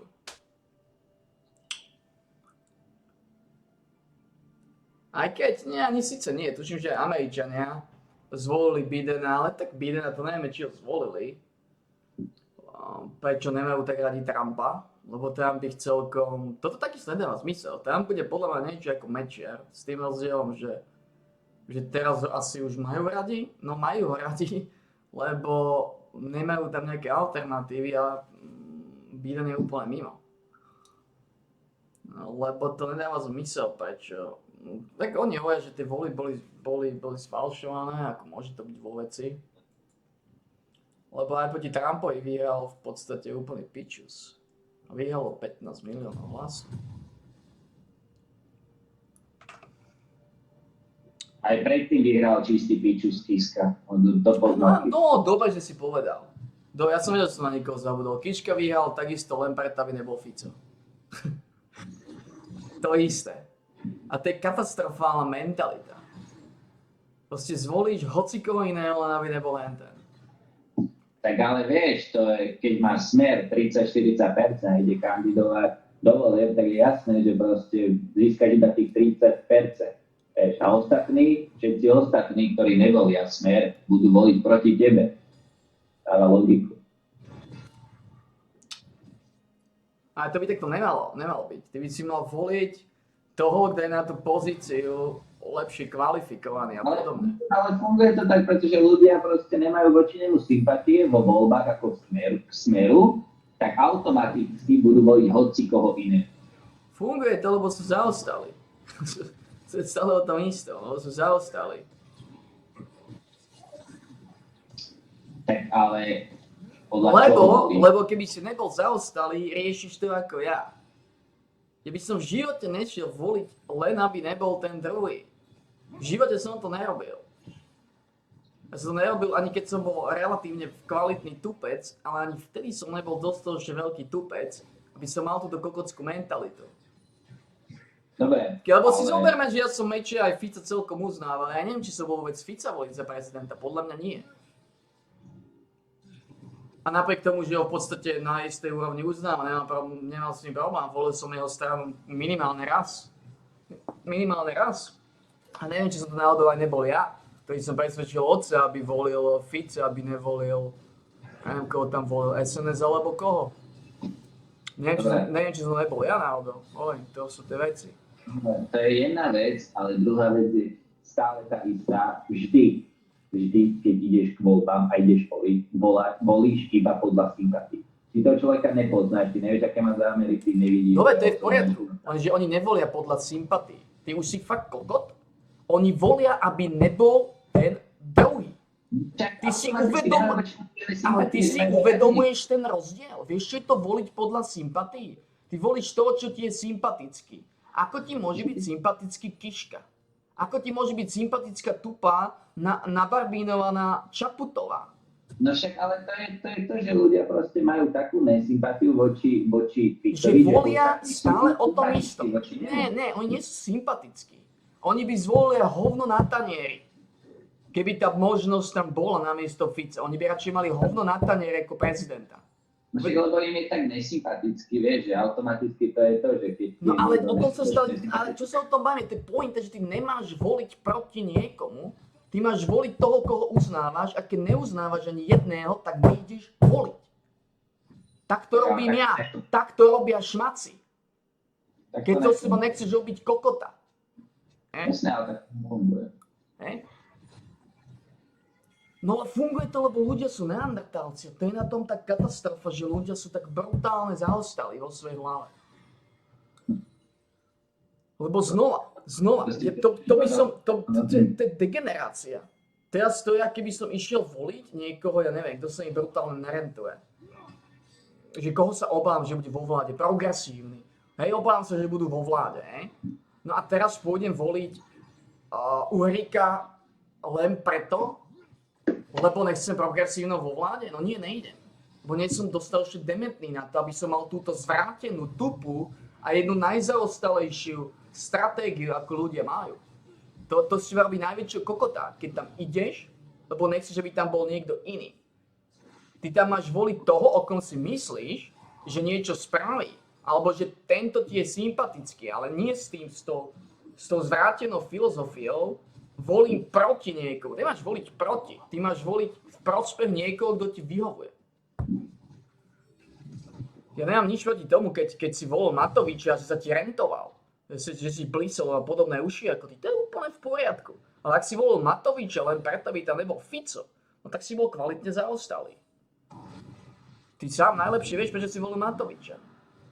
Či si volil ho preto, lebo sa ti rentoval, alebo si mal tú zaostalú filozofiu, aby tam nebol niekto iný.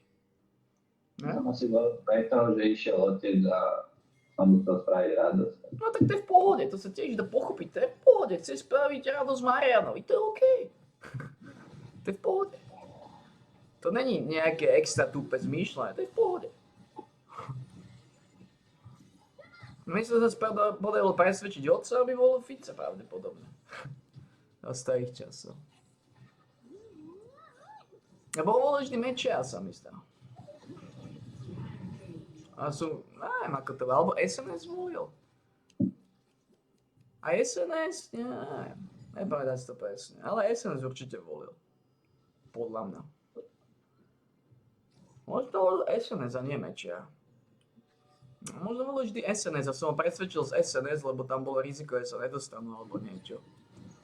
A povedal som mu, že Fico je potenciál.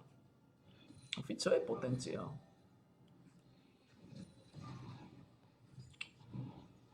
Neviem prečo, ako môže mať nesympatickú tvár, ako chce, ale mozog, ja vnímam jeho mozog stále najsympatickejší zo všetkých politikov.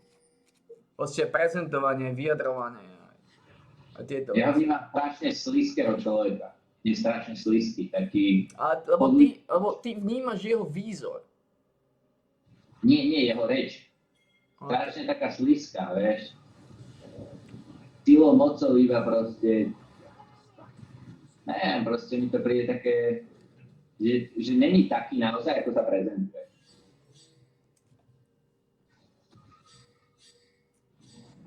No sa prezentuje ako strašný slušňák a strašne takýto a tak a príde mi, že proste není taký, že sa prekvapuje.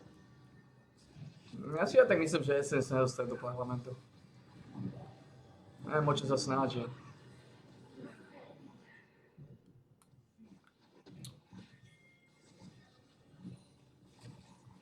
Ako toto je ten problém, ktorý tu je. Každý z nich sa pretvaruje, nikto nie je taký. Toto je ten problém, ktorý tu je najväčší. Nikto nepovie skutočne, čo si myslí. Všetci povedia to, o čom sú presvedčení, že im najviac pomôže. No, a preto neviem voliť nikoho, pretože... A to je strašne depresívne. Že v podstate ty, aj keby si bol otvorený a normálny, tak daj ma šancu. Ty aj nemôžeš byť iný, ak si politik. Nemôžeš byť. To je to smutné. Proste, lebo ľudia sú kokoti, ľudia nikdy nezvolia otvoreného. Však Slota na to doplácal bežne. A síce on nevolil SNS asi, nakoniec, lebo Slota sa mu nerentoval, lebo že Bol SNS Slota. SNS, ale môj otec hovorím, že asi nevolil potom už SNS, lebo Slota sa mu nerentoval, sa mi zdá, že bol katolík a pijan. Že bol veľký katolík a pijan.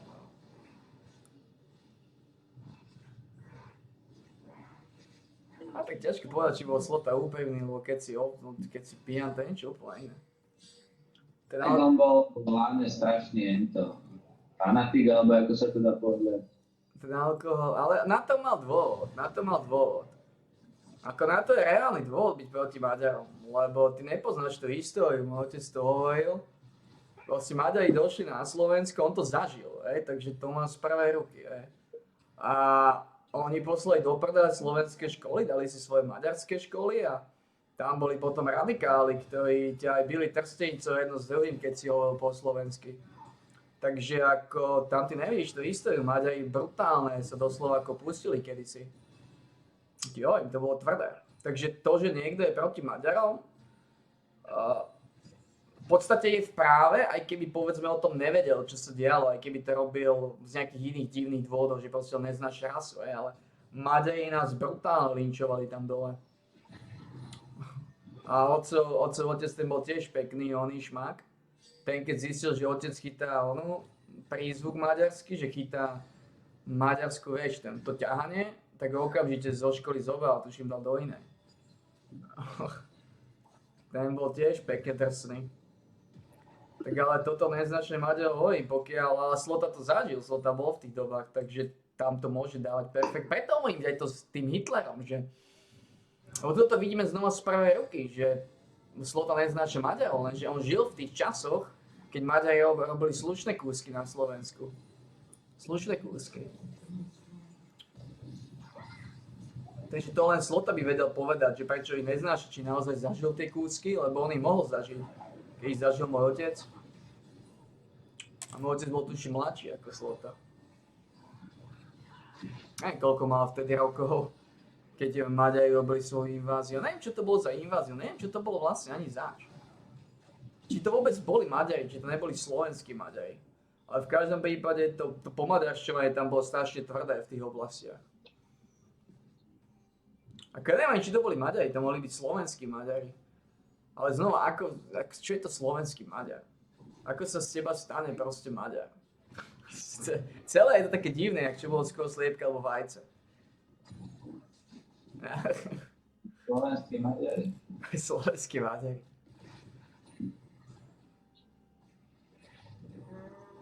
Čo boli skôr, Maďari alebo slovenskí Maďari?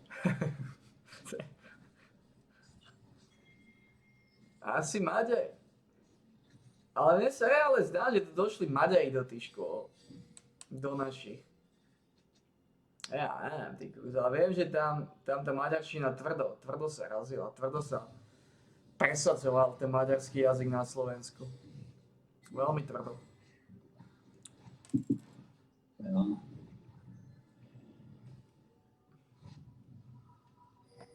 Vieš po maďarsky Lovačo? Ja som sa nikdy hovorím, že keď som bol na dedine medzi nimi, celá dedina hovorila po maďarsky a aj všetko. Ja som nebol medzi nimi, ja som bol medzi zvieratami. Ja som bol vždy sám, celé dni sám so zvieratami. Zvieratá tam nehovoril po maďarsky? Mám by sa k tomu vyjadrovať. Asi ani nie.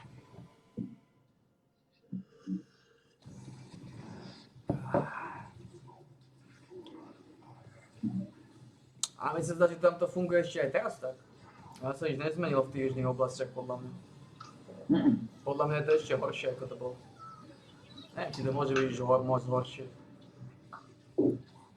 A problém, že s tým ani nespravíš. Ja by som aj nemal problém, keby si tie južné oblasti zobral Maďarsko. Lenže to aj tak nevyriešiš. Pretože aj keby si oddelil tie spodné oblasti, dal Maďarom, tak potom tie oblasti, ktoré ti ostanú, sa pomaly pomaďarčia, alebo budú blízko pri Maďar. Asi ja neviem, ako to funguje.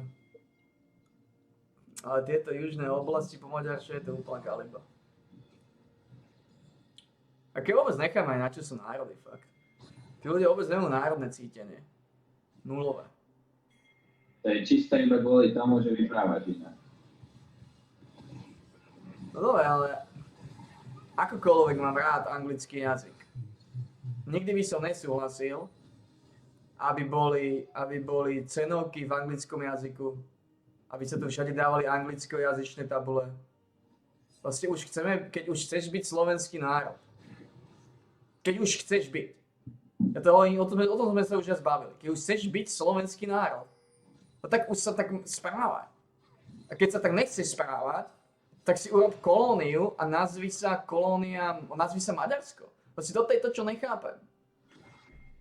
Proste, ja nemám problém s tým, nech tu všetci hovoria maďarsky. Ale tak potom sa zjednoťme s Maďarskom a volajme sa Maďarská republika. Lebo toto z nás robí farizeu, kokotov a primitívov, keď sa voláš ako nejaký národ, máš nejaký jazyk a v skutočnosti hovoríš jazykom iného národa. Čo je to za kokotinu? Prečo nejdeš do Maďarska? To sú kokoti ľudia všetko. To sú ľudia, ktorí proste sú zaostali. Zase zostávame k tomu jadru problém. Všetko vychádza z ľudskej zaostalosti.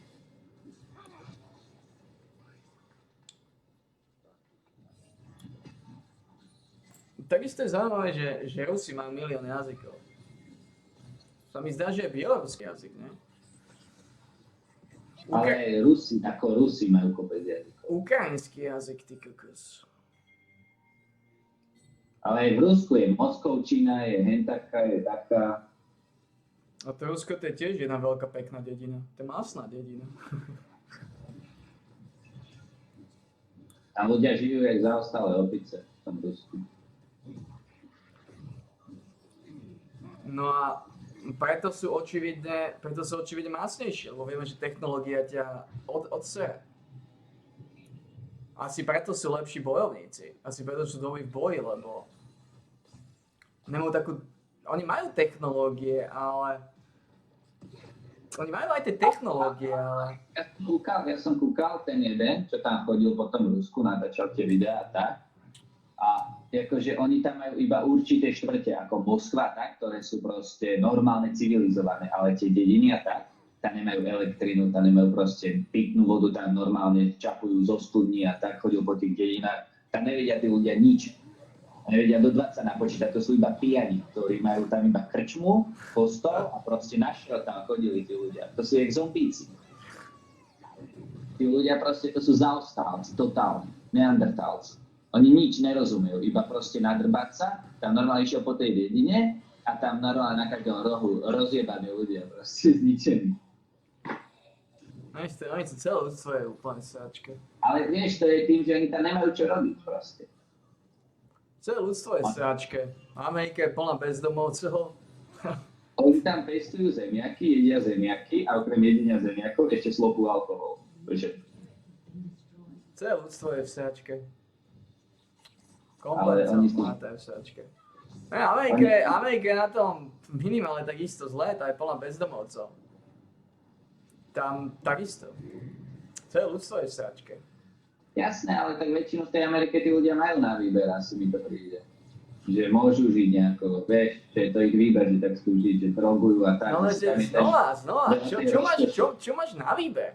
Si pozri, túto ľudia majú technológie. Sa pozri, čo je z Mariana.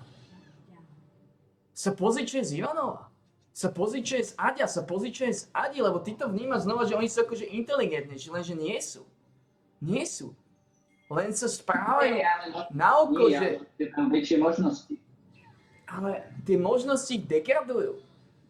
Ja ich vnímam rovnako tupých, ako presne tých, ktorých si povedal, že žijú v Rusku. Ja nevidím rozdiel medzi Marianom a niekom, kto non-stop pije zemiaky a slope. Čo Marian robí lepšie? Ako nie, reálne si smeješ, čo robí Marian také geniálne a prečo je civilizovaný podľa teba, Marian? Povedal, že je lepší. Nie, ale lebo tak to hovoríš, že keby technológia bola civilizácia, tak to prezentuješ, ale to tak vôbec nie je. Technológia... Iba ty to tak vnímaš. No ja to tak vnímam, že hovoríš, že technológia rovná sa civilizácia. Ale vieš, ty si domýšľaš, to je čisto iba o tom domýšľaní. O ničom inom.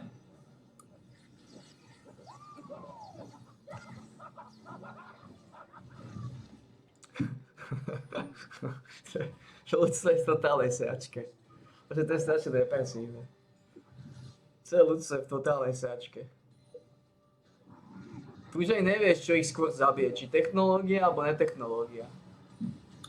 Vieš, proste to je to, že proste v Amerike väčšinu drogujú a v Rusku pijú. Tak to je. Jedni sú alkoholici a druhí sú drogisti. A čučia.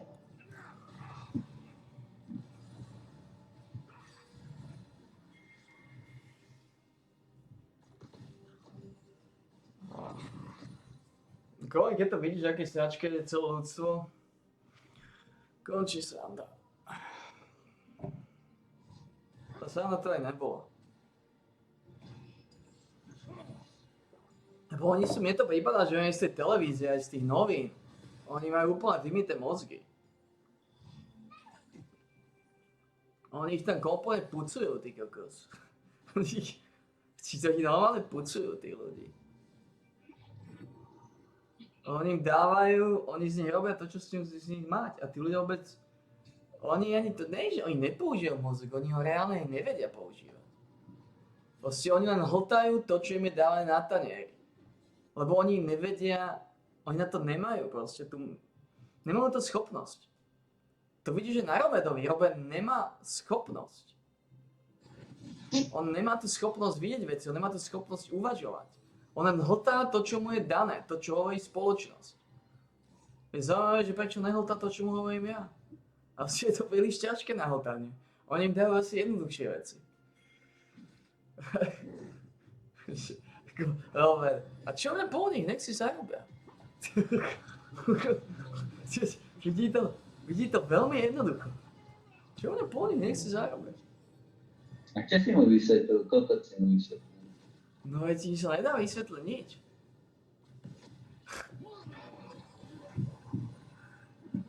Ja neviem, či sa mi dá vysvetliť preto, lebo už pohltali vedomosti z televízie a že už sú proste príliš vymazaní vnútri. Alebo či boli vždy vymazaní od narodenia. No toto môže byť tiež faktor, na ktorý sa nikdy nezamýšľali. Ich mohla technológia vymazať časom. To, čo pozerajú v telke, to, čo im v kuse hovoria, to, čo im v kuse servírujú.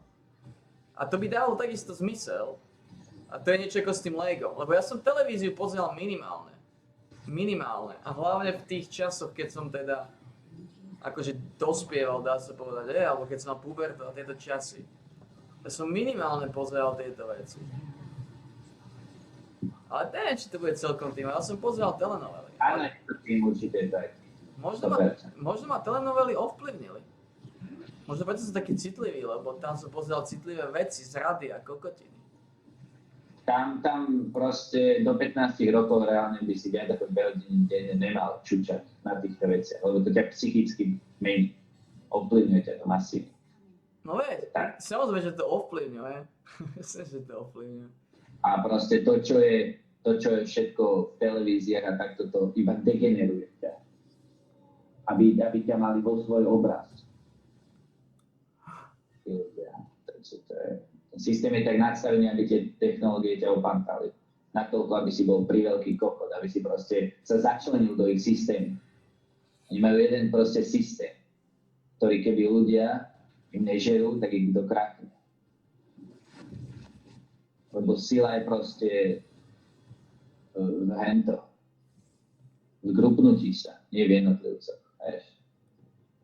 Jednotlivcov dajú do laty. Ale teraz, keby si 10 miliónov ľudí zmyslí, že jebať, nebudem toto robiť za takéto peniaze, tak čo spravia? Sú biči.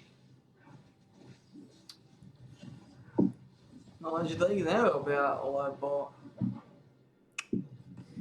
ľudia vedia, že oni sa dokopy v živote nedajú, sú príliš slabí, je úplne jedno, že ja budem rebelovať, mňa vyhodia, nájdu niekoho iného, nič sa nezmenilo. To je to najhoršie. Toto je proste problém. ľudia uvedomujú, že truja kokoti za to, aby sa, ja neviem, za 10 minút dreš 8 hodín ako kokot, len preto, aby si, ja neviem, ty kokos, zaplatil im, ty im dáš naspäť tie peniaze, aby si, ja neviem, mal kde spať, alebo si kúpiš ich jedlo. No je to v podstate funguje otrokárska spoločnosť. Tu funguje otrokárska spoločnosť. To vlastne sú otrokári, ktorí majú svojich vlastných otrokov. A tí otroci sa im nezbúria, lebo chcú žiť. Tá vôľa žiť je neskutočne veľká. Hlavne je to o tej vôle žiť. Že sa boja, čo s nimi bude, keď nebudú mať tie peniaze. Aspoň ten kúsok. Boja sa, z čoho budú jesť a tieto veci. A vedia, že nikto sa s nimi dokopy nedá, lebo ľudia sú slabí. Všetci majú podobné zmýšľanie. A toto je na katastrofa. Že vlastne oni si myslí, že neviem, ako už nefunguje otrokárska spoločnosť. Funguje presne tak isto, len sofistikovanejšie. Viacej, nie je to také očividné. Nebijú ťa, povedzme, po onom remeňmi, dajú ti nejaké peniaze a dajú ti väčšinou presne toľko, aby si mal dosť síl prísť do ich práce. Celý ten systém je jedno veľké otrokárstvo. Je, no. Absolútne to nerozumiem. Však ja si to nerozumiem, lebo je to spravené sofistikovane. Lebo im dajú odvedu. A keď ti dá niekto odvedu, tak to znamená, že nie si otrok. Si zaplatený. Ak si zaplatený, to znamená, že nie si otrok. Ale čím si zaplatený? Tým ako otrok si jedlom si zaplatený. Jedlom a tým, aby si mal kde spať. To je tým, čo ťa platia. Však áno, to je to, čo oni ti dávajú len toľko, aby si mal dosť síl ďalej pre nich otrokárčiť.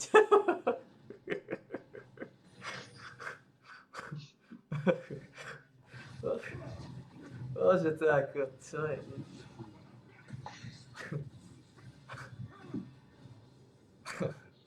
Myslia, akí sú slobodní si napívajú, žijú. A ešte aký hrdý som, že ja robím na teba. No, vy nerobíte na mňa. Vy robíte pre niekoho úplne iného, chlapci. Však mi povedal Dejak kedysi, tak ty nerobíš, ja robím na teba, a ty len zo štátu bereš peniaze. Ty kokos, jak som vybuchol na neho vtedy, strašne som začal hrevať na tej ulici. Čo ste? On robí na mňa, ja berem zo štátu peniaze. Ty kokos. Jak on povedal? Ide taký tučný detko sa vyvaluje a nasáva tie 18-ročné štosy. A on si neuvedomuje, ako v skutočnosti robia. Na politikov hlavne. Politici sú v podstate tí otrokári a tí ľudia sa tak hrnú ich voliť.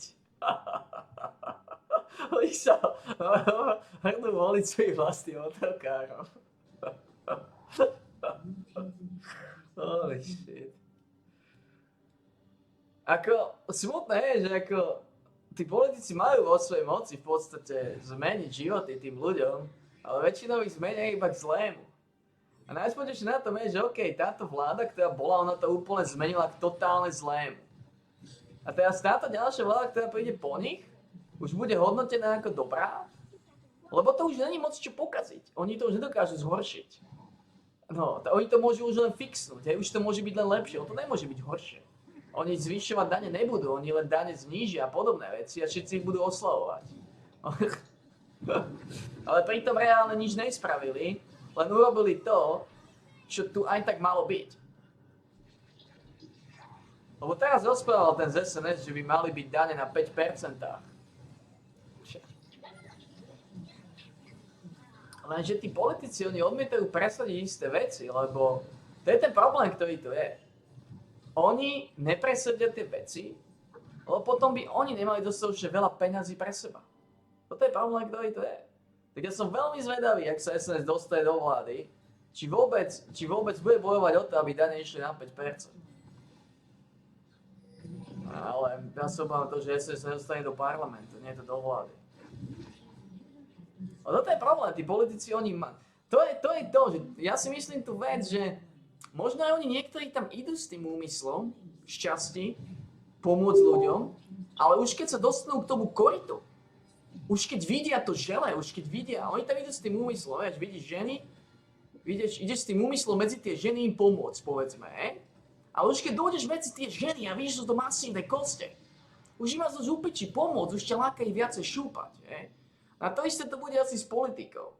Že proste, oni tam možno aj niekto idú s tým úmyslom pomôcť ľuďom, ale už keď tam dojdu, už keď zistia, vieš, tú vec, že ak nepomôžem ľuďom, že ja si budem oveľa lepšie žiť. No a tomuto už nedokážu potom odolať. V tom momente si povedia, OK, radšej budem ja žiť, srať ľudí, však ja ich nepoznám, Vieš, si nájdeš milión dôvodov, však sú to všetci aj tak kokoti, však čo robia, sú úplne mimo. Možno kto vie. Ja ani za seba ruku do ohňa by som nedal.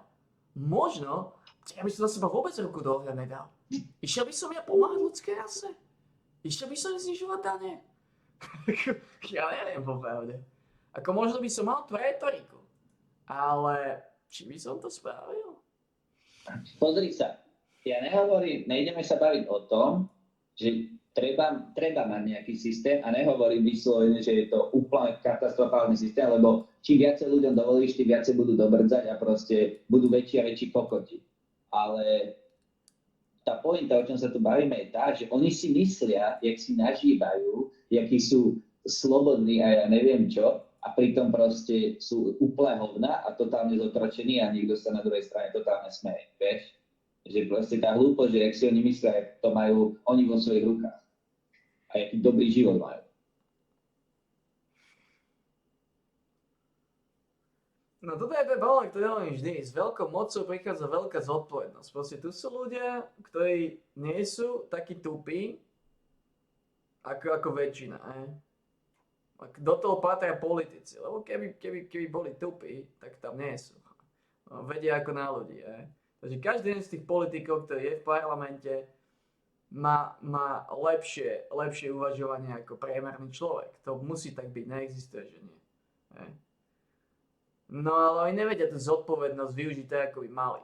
Lebo ty by si nemal tú zodpovednosť využívať, aby si sa seba zazobal, aby si sa mal ty lepšie. Ty by si mal tú zodpovednosť využívať tak, aby si skúsil ľudí zlepšiť, ľuďom pomôcť, ľuďom vysvetliť. A toto tak v živote nebude, lebo to je stále to isté, čo hovorím. Že aj keď tam idú tí ľudia s nejakým, povedzme, lepším myslením, že pomôžem ľuďom, alebo skúsim niečo spraviť. Už oni, keď uvidia to žele, už nedokážu odolať a už začnú hrabať pre seba. To je niečo, keď ja hovorím, že ja by som nešúpal. A potom príde veľká kosť, ja už neodolám a idem šúpať. A samozrejme, že tí ľudia si myslia, ako neviem koho volia, ako volia kresťanov, ako volia neviem čo. Čo volíte?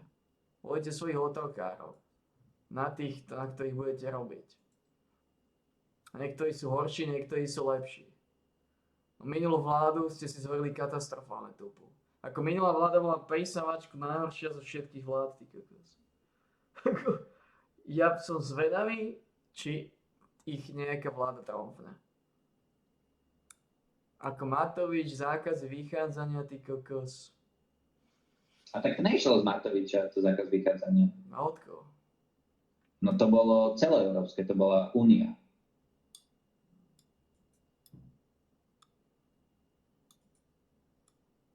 Prečo si myslíš, že takéto veci idú od Matoviča? To sú proste úniou nakázané veci. Vo všetkých štátoch to bolo. To je nič. No a toto bola ďalšia chyba aj Ficova. Ako ísť do Európskej únie. Znova. Lebo znova, tak to je ďalší dôvod, kvôli čomu by som v živote Fico nevolil. Lebo ja som ho nevolil na to, že chcem ísť do Európskej únie. Ja som bol v tom, že on tieto kokotiny nezoberie. No, a to bolo strašne veľa. A zobali aj tak. Proste zobali aj tak, lebo to bolo výhodnejšie pre neho, alebo zobal to tak. On to zobal z tohto aspektu, že ak nepôjde do tej únie, podľa mňa to zobal. Ak nepôjde do tej únie, pošle proti sebe strašne veľa ľudí a jeho strana stratí na popularite z dlhodobého hľadiska. A zobral to s tým, že OK, tí, kto ho volí, sa s tým zmieria. No nie, nezmieria, od tej som ho už nevolil. A to by som sa na to spomenul, a aj tak by som ho nevolil, aj keď som to nespomenul. Ale s týmto som spokojný nebol. Lebo naozaj ja som volil Fico práve jedna z tých dôvodov bolo, že snad nebude do Európy nás nejako tlačiť, lebo nám to nejako nepomohlo, tie eurá a tieto kokotiny. Životná úroveň išla do piče z euró. Znova, áno. Prečo? Kto spravil tie eurá? Neviem, či to bolo za Ficovej vlády. Ja sa obávam, či to nebolo za Ficovej vlády. Proste ísť na eurá. Čo to bol za kokotský nápad? Ísť za eurá. Životná úroveň išla brutálne dole. Ceny išli do riti. Kvôli euru. Ja som presvedčený, že to bolo kvôli euru. Keď si zoberiem, koľko stál jeden makovník predtým, Predtým stal povedzme, ja neviem, 25-30 korún. No a potom stálo viacej ako euro.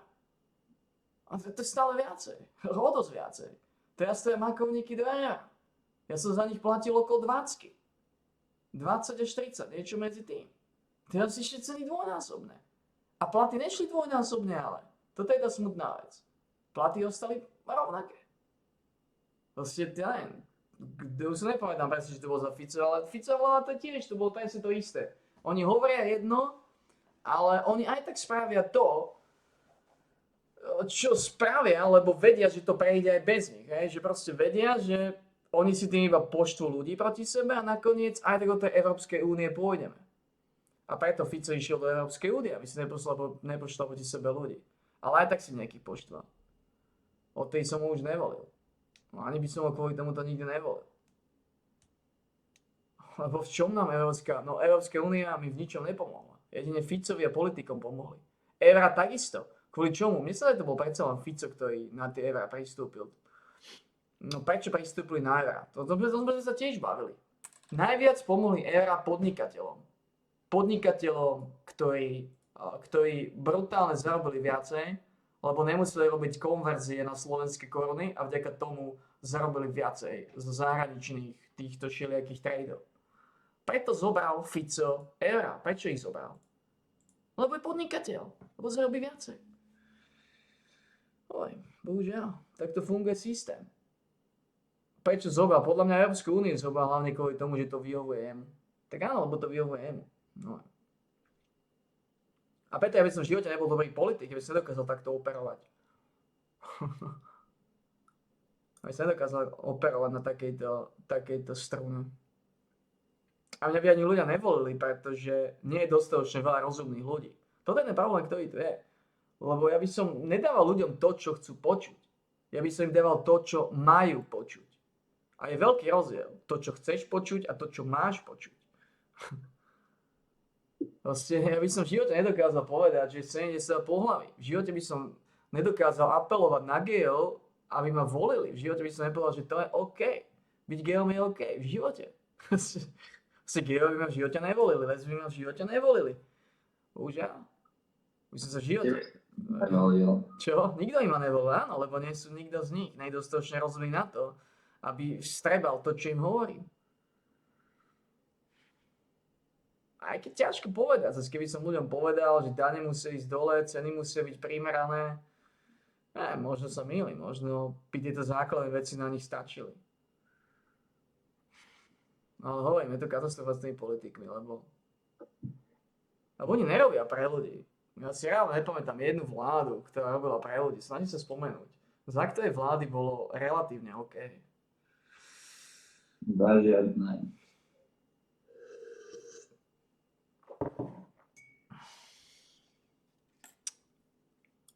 Žiadne.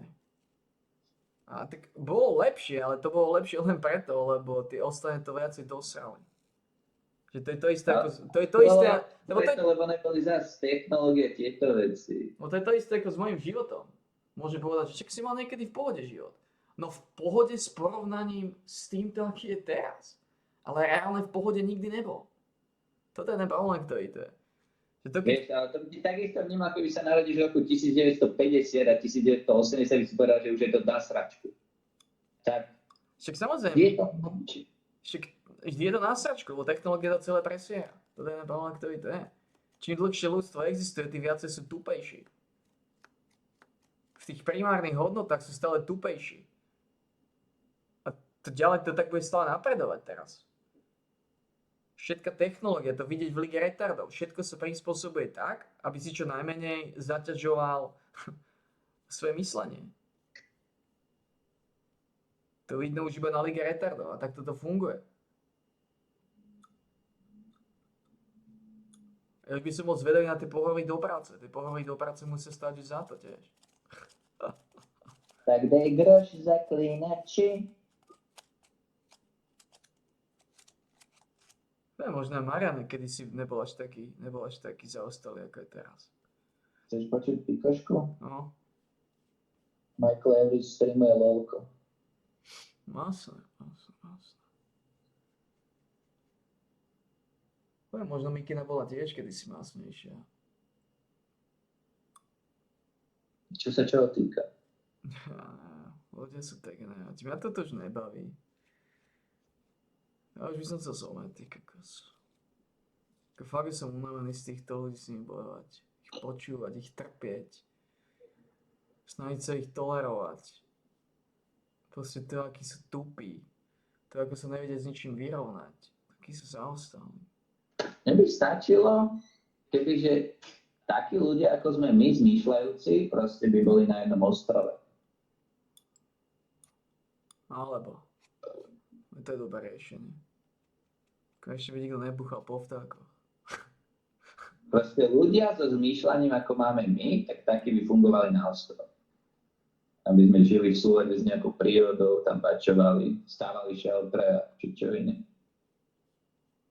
No. Bohužiaľ. Ako ono to aj není nereálne nájsť ostrov v oceáne, lenže znova, na to potrebuješ v prvom rade financie. Ono to aj není nereálne. Dobre, lenže nájdi financie nejakých ľudí, s ktorými by bol šmak. Sú bilionári, ktorí vlastné ostrovy. Keby ti taký jeden požičali do nekonečna, si závoda. Oj, to ako nereálne to nie je, ale zároveň to je nereálne. Na to potrebuješ milióny. Milióny eur. Keď si to spoja s ním. Čak my nemáme ani centy. No, to je ten problém, že nemáme ani centy.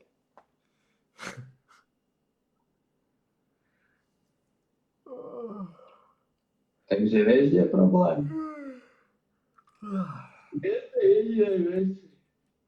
Že z teba nestal Messi. Že sa zo mňa nestal Messi a z teba, že sa nestal Negreanu. Že to bol Negreanu? Kto? Jeden z najlepších profesionálnych pokrových hráčov. Ja myslíš to Káďa, no. Jasné, toho poznám, jasné. Ale ja týmto pokrovým oným aj neverím. Oni dostajú hlavne nejaké dotácie. Oni vyhrajú nejaký turnaj, jeden povedzme sa im zasliní a oni fungujú potom z dotácií brutálne veľkých. Ich potom zazobávajú. Oni nezarábajú z toho pokru. Ten poker ti reálne nedokáže zarábať nejako dlhodobo ti oj. Tak oni zarábajú z tých reklám. Áno, oni zarábajú z okolitých vecí, ale nie z pokru. Ako z takého celého. Oni zazobávajú sa z toho, že napríklad spravia nejaké reklamy z PokerStar a PokerStar ich živí, že proste robia pre nich reklamy, robia pre nich čučoviny, nejaké kampane, aby prilákavali viac a viac hráčov. Takže to je značka, oni sú značka. Ich meno je značka.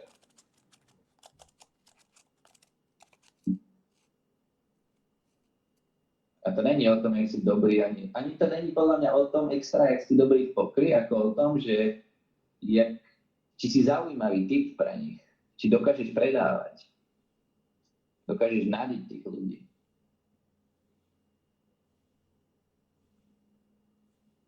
Takých ako Negreanu je tisíce, ale zase nemajú takú... No problém s pokerom, že tam to je vždy o šanci, ale tam môže mať 70% šancu, ale nemusí ti výjsť, no to je to najdepresívnejšie na tom. Že máš želku, máš dve ace a to je zase tá otázka, tam máš milión možností, ako to zahrať a niektoré možnosti to môže úplne odsrať. Môžeš to zahrať pomaly, môžeš to zahrať rýchlo a to je veľmi ťažké, Lebo ty stále nevieš, čo má druhý v ruke. Ty stále nevieš, akú najlepšiu možnosť zvoliť. A keď to úplne riskneš, tak stále môžeš prehrať aj proti dvom dvojkám. Pokiaľ to je to oni hovoria, že na to potrebuješ neviem aký skill. A to není o skill, to je o matematike.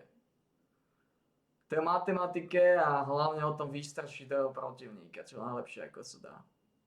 Je to v podstate o herectve a o matematike dokopy. Je to proste psychicky nejaký nátlak. Je to o psychike dosť. Presne tak.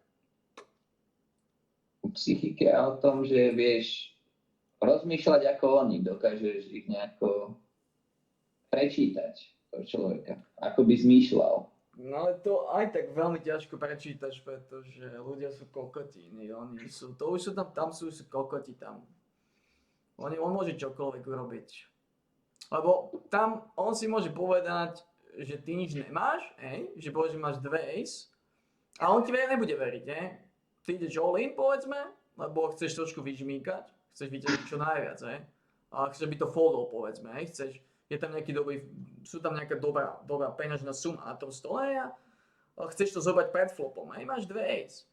A povieš all in, a ten kokot, on bude si vo svojej hlave mu skrsne, že ty blafuješ, že ty tam máš nejakú peťku a nejakú kokotinu a on si povie, že on ťa porazí z 3-4, a ide do toho. A on ťa porazí stále môže. Toto je to depresia na pokeri, že to je absolútne nestabilná vec. Proste keď ti on nebude veriť, on sa môže míliť, on sa môže míliť. Nakoniec zistí, oh shit, ja som do toho išiel z 3-4 a 2, som mŕtvy, a na flope sa znovu padne 2 postupka, si skončil. Toto je problém s tým pokerom, to sú vždy len šance. A preto to... Vieš, tam sa neexistuje, toto je to, čo som mi stále, tam sa neexistuje byť dobrý.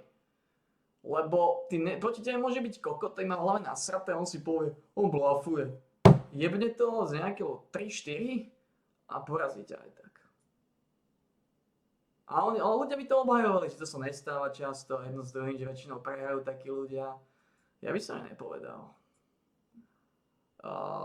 Tam kľudne môžu padnúť mu 2 páry, hovorím, tam to je o tých šanciach. 3-4 proti 2 Mason podobne, tam ani nemá zlé šance. Tam môže ísť na postupku, ak sú rovnaké farby, lebo tam sme to videli, koľko sme to videli, že 2 AC ani nie sú až takým masívnym favoritom a niektoré tieto kombinácie, to je tá matematika, o ktorej hovorím. Že to je veľmi ťažko. No. Veľmi ťažko, pokiaľ je veľmi ťažko, to je doslova, to je hob alebo trop. Proste ty dostaneš nejakú kombináciu, o ktorej si myslíš, že má vysoké šance, a dúfam, že tie vysoké šance vyjdú. A nemusia výjsť. A potom je to o tom, ako to zahráš pomaly rýchlo. A to ti zase nepomôže, lebo ako som povedal, ten druhý ti nemusí veriť. On si môže myslieť, že blafuje celý čas, že blafuješ. Ide do toho celý čas a nejakým zázrakom sa dopracuje k nejakému full house alebo k niečomu, to je úplne jedno.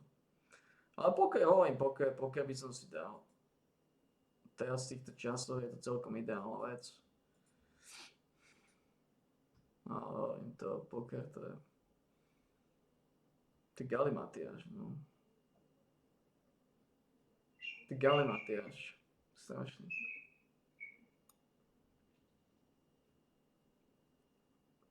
A viem, že čo sa tam stáva najčastejšie, že konečne máš ruku, konečne máš šancu a všetci to foldnú. No to robíš veľké hovno.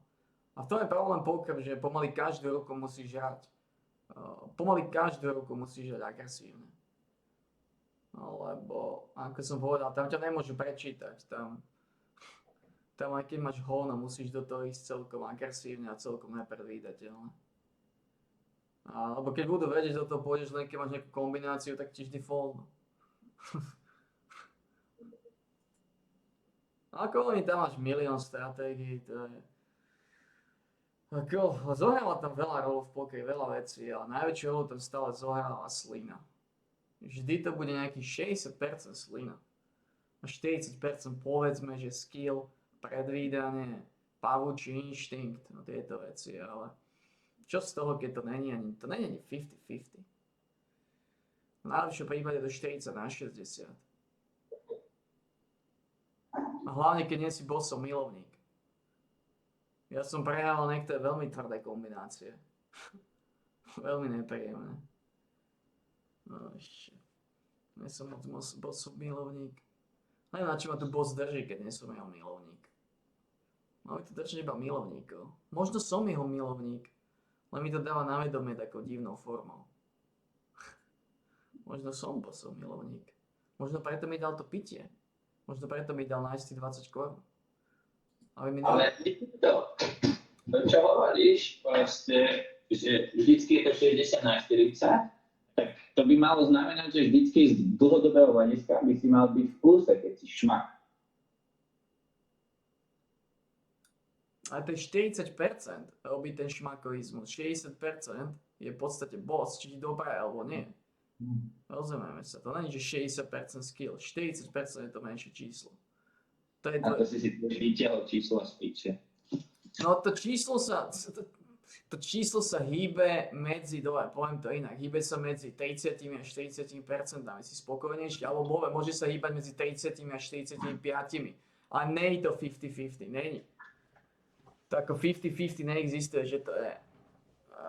Lebo ako som povedal, ty môžeš mať skill, aký chceš, ten druhý kokot ti nemusí veriť. Ty sa môžeš prezentovať ako chceš. Rozumieme sa. Ty môžeš byť geniálny herec. On si stále povie. Lebo oni ťa už potom poznajú, on si povie, on je geniálny herec. On sa vždy tvári rovnako. To znamená, ja si len tipnem, má to, alebo to nemá. A on si môže správne tipnúť. Alebo si môže nesprávne tipnúť a môže aj tak vyhrať. Lebo mu tam na nejaký posledný, čak si to hral si poker, ne? Na poslednú kartu mu tam lúpne niečo. Proste poker je hlavne o tom, aby si ho bossol milovník. To je hlavná rola. A ty si? Mal by som byť, ale v pokeri sa to neukazovalo až tak často, ako som si myslel, že sa bude. Však boss mi dal nájsť 20 korún, aby mi neodišla asi oblička, aby som sa napil. Boss ma tu drží nažive. Držal by to niekoho, koho nemá rád? Čo ne? Aj shit. Ťažké, strašne ťažké časy.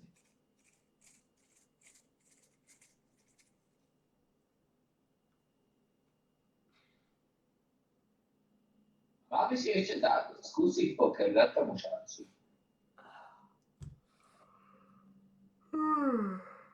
Dať si nejaký turnament.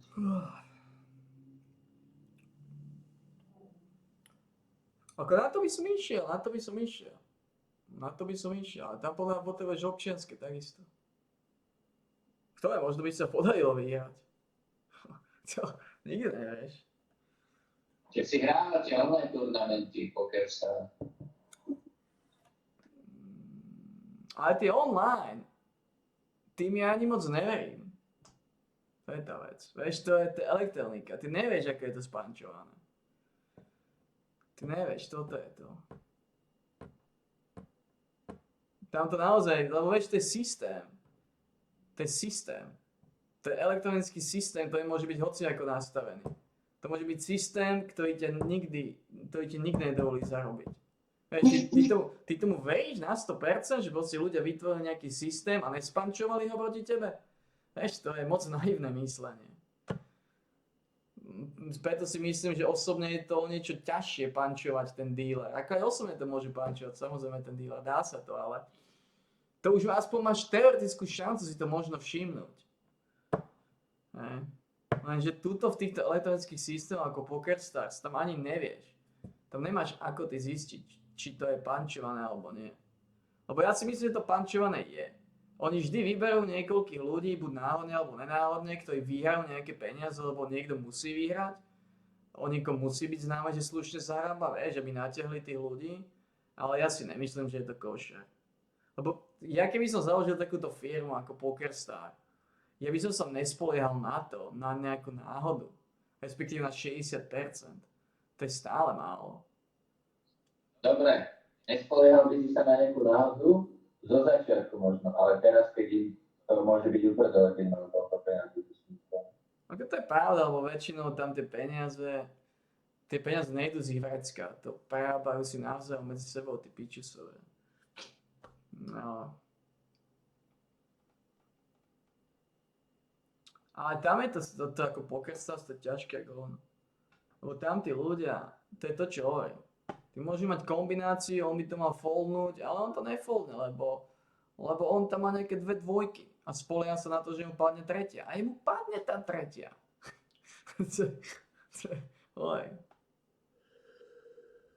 Poker je strašne depresívna vec.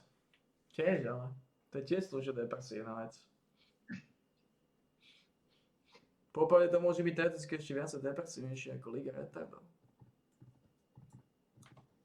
Ako až tak ma nedeprimoval poker, to ako nedeprimoval až tak ako Liga retardov, to je pravda. No, lebo tam mi to nemá kto kaziť, no. Tam je to na mne. A A ja som si to nikdy nekazil, nejako extra, len teda bohužiaľ.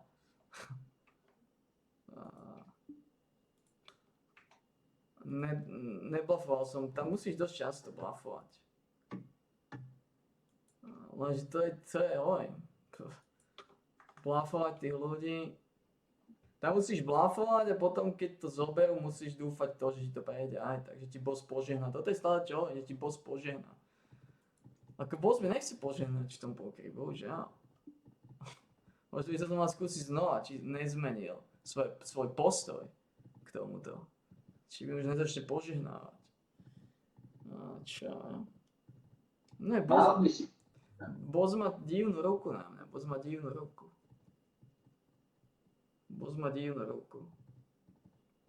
No to ako ono je to, ten poker je veľmi taký, veľmi ma škrie, lebo na jednej strane hovorím. Tie kombinácie, tie šance, tam vždy sú. Je to dosť o matematike a o tom správne to nadhadzovať. A napriek tomu ale ma boss aj tak vytiera. Aj keď som robil správne koly, tak ma aj tak vytieral. To je to, čo ma na tom deprimuje. To nepomôže len tá matematika. Stále potrebuješ pomoc tou piču sa. S prepáčením, boss. Piče, sveta mi sa znaloží za to.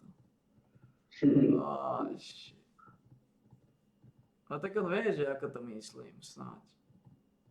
Si zober, že za to by som už bol mŕtvy. By si vedel prečo. No, minimálne keby sa dozvedel, že ty to zomrel 28. To by si povedal, oh shit, no nič, naučil ma len dôležitú vec. Rešpektovať bossa. Ak chcem žiť na tomto To by si bol skôr požehnaný, nie? Nebol, lebo mi ma dal narodiť podľa mňa do ešte väčšej sračky. A my vieme, že vždy je ešte väčšia sračka. Sračka nemá dno. To som sa naučil na tomto živote. Akokoľvek je to zlé, vždy to môže byť ešte horšie. Je to tak smutné. V akejkoľvek som teraz situácii, o rok budem oveľa horšej. Čo si teraz neviem ani predstaviť. Čo také sa môže stať, aby to bolo horšie, ako je to teraz. Ale o rok už ti to poviem. Prečo je to horšie?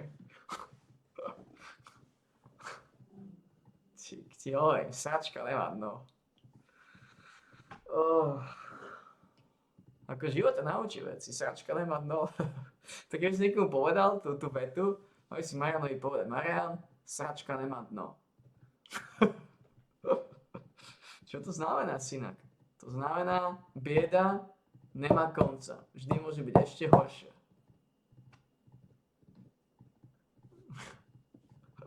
Sračka nemá dno.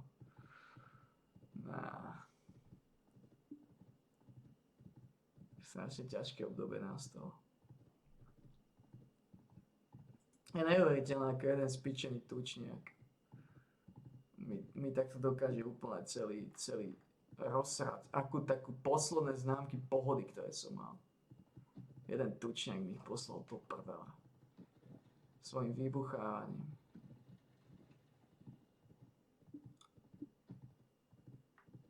A ja neviem, ako to fixnúť, tých pičusov. Keby som s ním vedel komunikovať a povedať im, čo majú robiť. Fuck.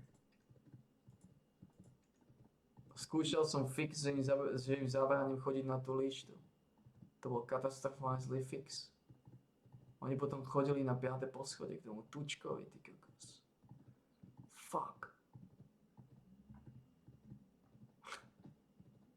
Ja neviem, ako fixnúť. Ja neviem, ako vysvetliť, aby to prestali robiť, aby sa prestali ukazovať ľuďom. Ale aby sa prestali ukazovať. Čo? Že nemáš toho umáka v hlave. Ty kokos. Ty máš v hlave strašnú praženicu, kde toto nevieš fixnúť.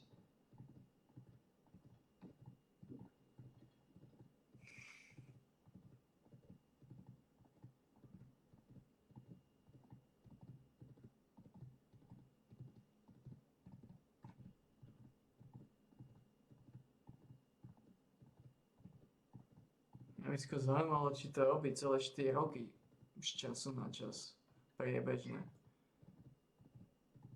Lebo ak hej, ty kokos, tak to má trpezlivosť.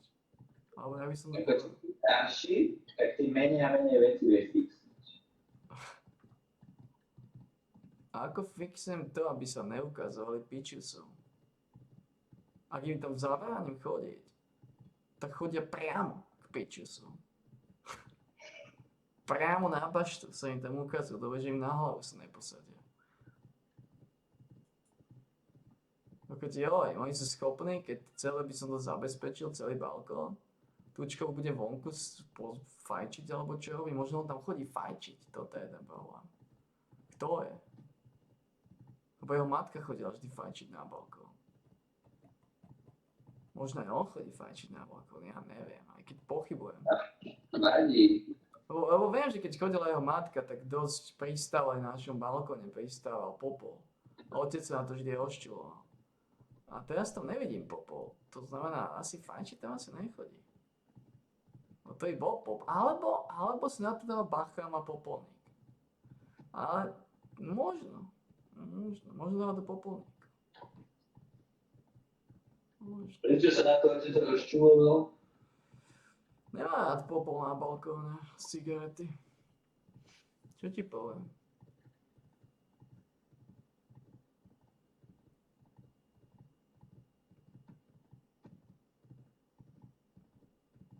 Lebo on tam dal znova to CDčko tam zavesil.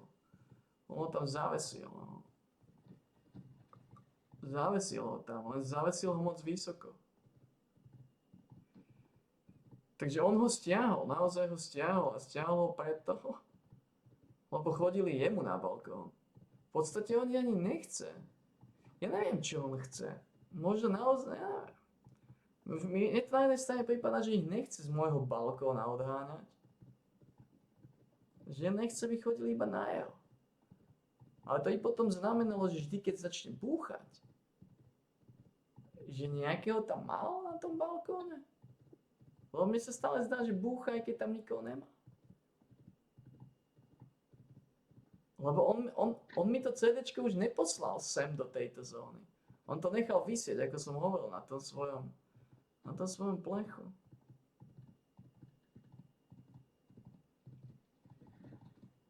Ako ja mu nechcem otvárať dvere, ale mám tie tyky mu otvoriť, že čo bude hovoriť. Či kam sa dopracujeme. Mám tie tyky. Ale ten problém je, že ak dostanem ten tyk a otvorím mu, tak to nedopadne úspešne. Tá šanca je blízko k nule. Ale som strašne zvedavý, čo by hovoril.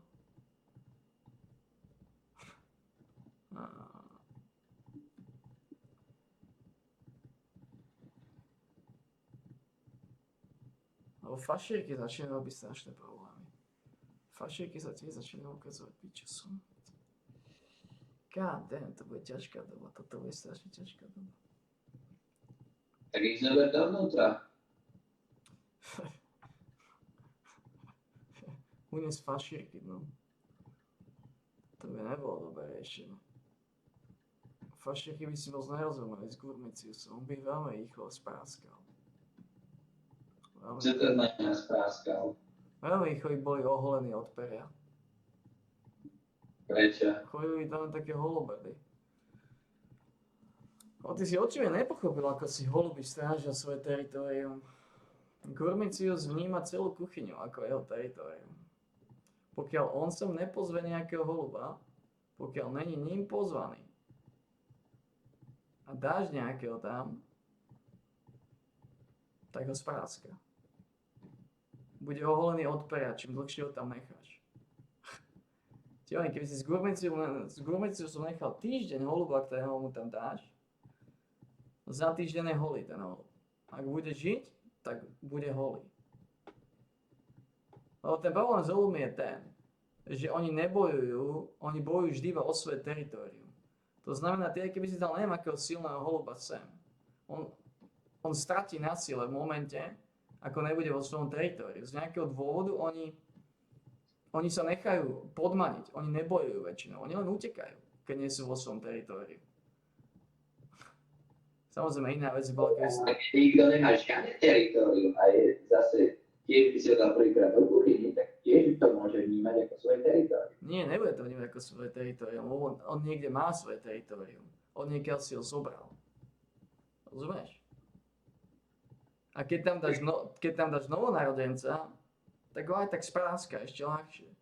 Skôr ako si stihne to teritorium osvojiť, že áno? To nemáš ako obísť. Ty máš hlavu 22. Ako to chceš obísť? Nemáš ako. Logicky to nevychádza. No však kedy si tam tiež boli dvaja. No áno. A jeden dostal pakety. Jeden bol dominovaný, ako tak sa vedeli podeliť, ale jeden mal vyššiu vrchu. Ja neviem ti hovorím už. Ja neviem, kto je Gurmicius z nich. Či on bol ten na tom vrchu, alebo ten na chladničke. Ja neviem, kto z nich bol ten dominantný, ja sa už nepamätám. Ale typujem, lebo to nevieš, lebo ten druhý sa možno nevrátil, možno ten druhý bol dominantný, len neprišiel len preto, že zomrel, že niečo dostal. No, nemáš ako vedieť tieto veci. Ale situácia nie je dobrá nikdy. Takže Gurmicius sa nedohodne s nikým. Nie, To nevieš, to bola nejaká žena, ktorú by sa šúpať. Tak áno, jedine to. Áno, keby si mu dal ženu, tak áno, s tým by súhlasil. Lenže ty hovoríš o dvoch fašírkach. A jedna z tých fašiek určite žena nie je. Takže to Stevie bol, lebo takto to funguje. Mne sa zdá, že je pomaly nereálne, aby sa narodili dve rovnaké pohlavia. Sa mi zdá, že je to nereálne. Neviem, ako to vedia spraviť, ale zdá sa mi to šanca, mne sa zdá, že som to nezažil. Mne sa zdá, že všetkých, ktorí sa vedeli identifikovať, vždy boli muž a žena. Dobre, tak tam dá aspoň ženu. Dobre, ja neviem, čo vieš, kokotské riešenia, ktoré nikomu nikdy nepomôžu, to nič nerieši na situácii. To nič nerieši na tejto situácii, toto je veľmi zlá situácia. Jedine, čo sa snažíš, je čo najviac redukovať straty. Ale ten Gurmicius si môže dať aspoň kartičku. No, kokotiny nemáme náladu v týchto ťažkých časoch. Ak ja viem, že zaspávaš a to je ten problém, ktorý tu je. No vtedy začínaš plodiť tieto halucinácie. 33. Je to ťažké. No, bude to ťažké. Myslíš, že Gurmicius, keď sú že súrodenci, že spolu nešúpu?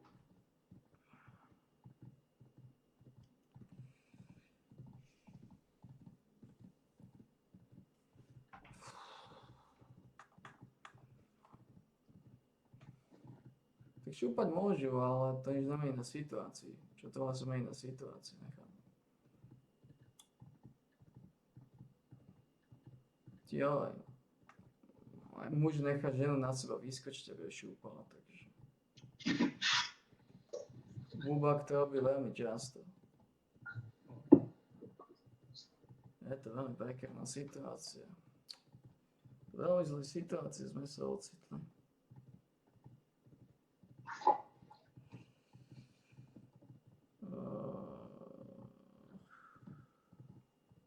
A čo keby si kúkol Michaela videa ako štípatnotko na džungli? Mike Evage je kvalitný zaostalec. Aspoň sa povedať, či sa zlepšil. Jasne, zlepšil sa. Veď kurva.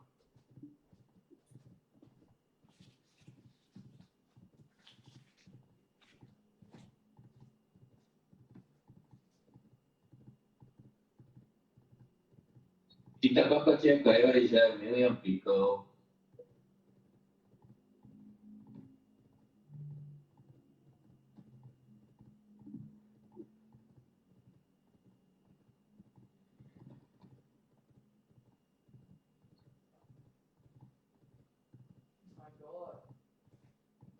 keby som vedel vrátiť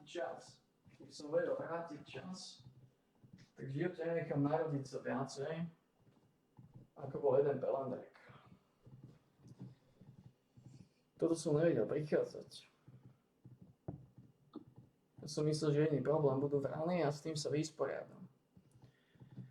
Lenže problém sú ľudia. S tým sa vysporiadam už neviem. A teraz sa dostal do veľmi zlej situácie. A teraz mi to budú komplikovať fašírky, potom praclíkovia. Kriste, to bude zlé.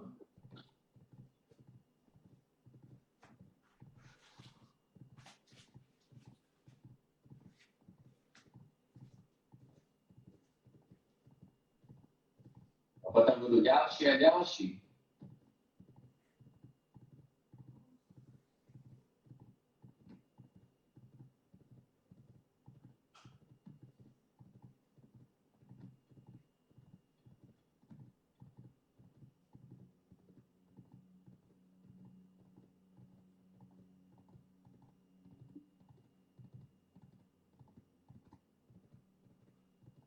Prečo vlastne Belok dostal mužské meno?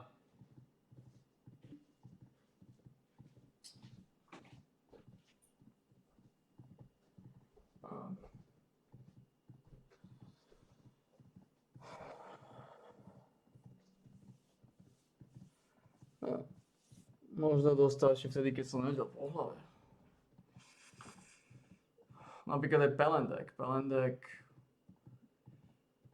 keď som dneska tuším aj nevidel. Alebo videl? Včera som ho videl. Pelendek je žena? Ne, pravdepodobne.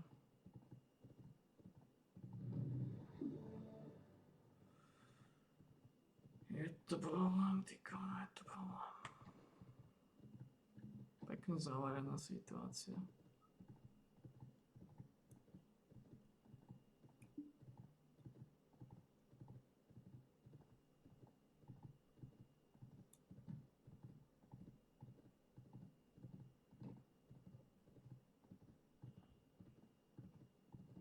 Takže už ten disk spustil, ale nespustil do môjho vzdušného priestoru. Zaujímavé. Prečo to takto rieši?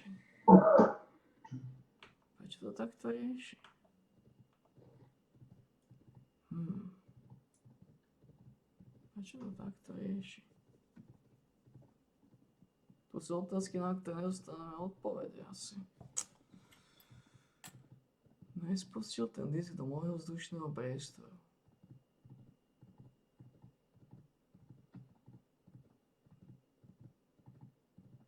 Zaujímavé.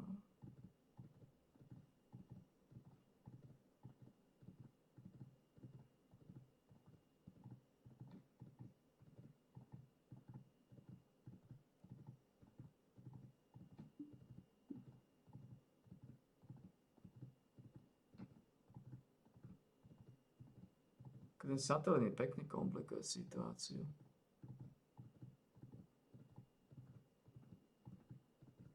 A ten satelit, on má aj výhody. Výhody je tá, že keď odtiaľ kádia, tak by to v živote nemalo spadnúť na balkóny pičusov.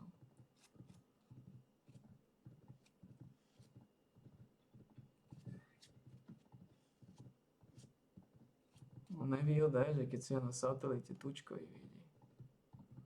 Mne sa zdá, že aj tomu vadí.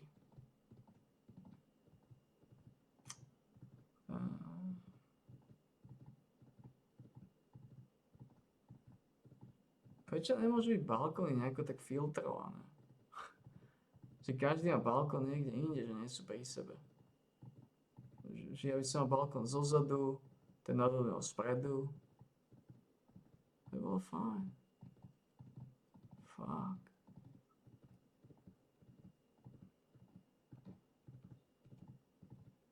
Piču sa sa im ukazujú na oči.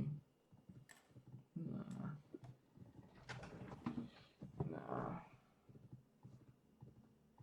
Dáme napäť pánovi štolárkovi.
Si tu?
To sú kliky. Takedy som klikal, že ty mal najradšie, lebo ešte najľahšie. Teraz idú najťažšie klika žltý. To by to kedy povedal. Počúvaj, mám na teba jednu otázku. Tvoje otázky, keď zaspávaš, stoja za to. Keby sa vrátila Gurmiciusia, žena Gurmiciusa, spoznal by si ju? Nemyslím si, že by som ju spoznal. Že, či je nejaká možnosť, že tam chodí, vieš, sa napíja, ale tak na to. Myslím, že nie. Myslím, že to možnosť nie.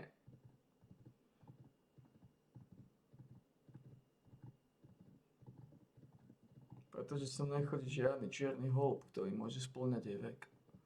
Ani jeden. Chodil som iba noháč. Noháč to bola iná tematika. A noháč už nechodí? Už nechodia. Veľa holubov už prestalo chodiť. Neviem, čo sa s nimi stalo. Veľa štamgastov.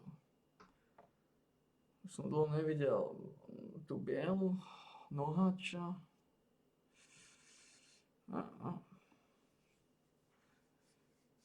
Veľa štamgastov zmizlo. Neviem prečo. Ale sú to smutné časy. Nemám nejako rád štamgastov. Čo? Ty si ani nejako neobľúboval štamgastov. Ne, ale ty ležíš, to znamená často zabaliť. Robert Fico potrebuje prevalovať. Fico to polčaný. Teda tiež všetci sú pekne starí, ty kokos. Ešte zostali. No, všetci sme zostali, sme úplne hlavne namočení. Je to beda, no.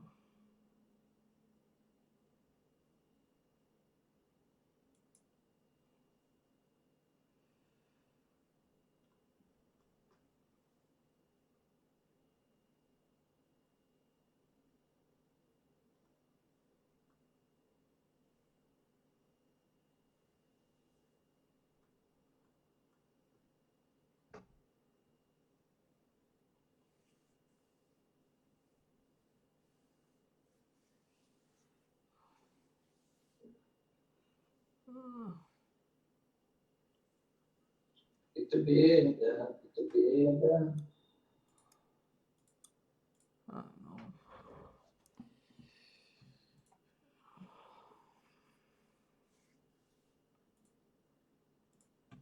Doba to ne. Veľmi krušné časy nás čakajú, veľmi krušné časy.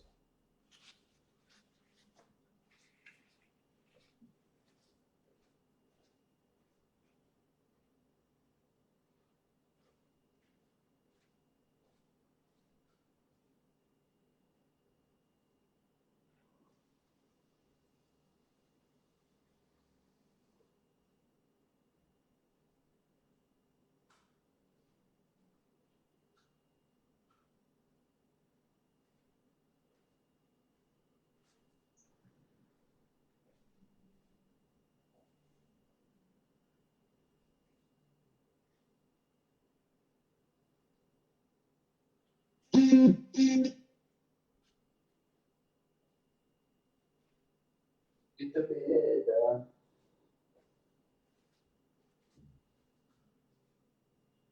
Michael má 2-5.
zaboliť.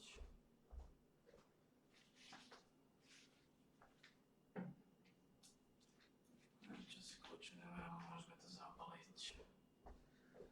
Je to strašné fiasko. Takže stretneme sa o 5. O 5 korálne vtáčatá.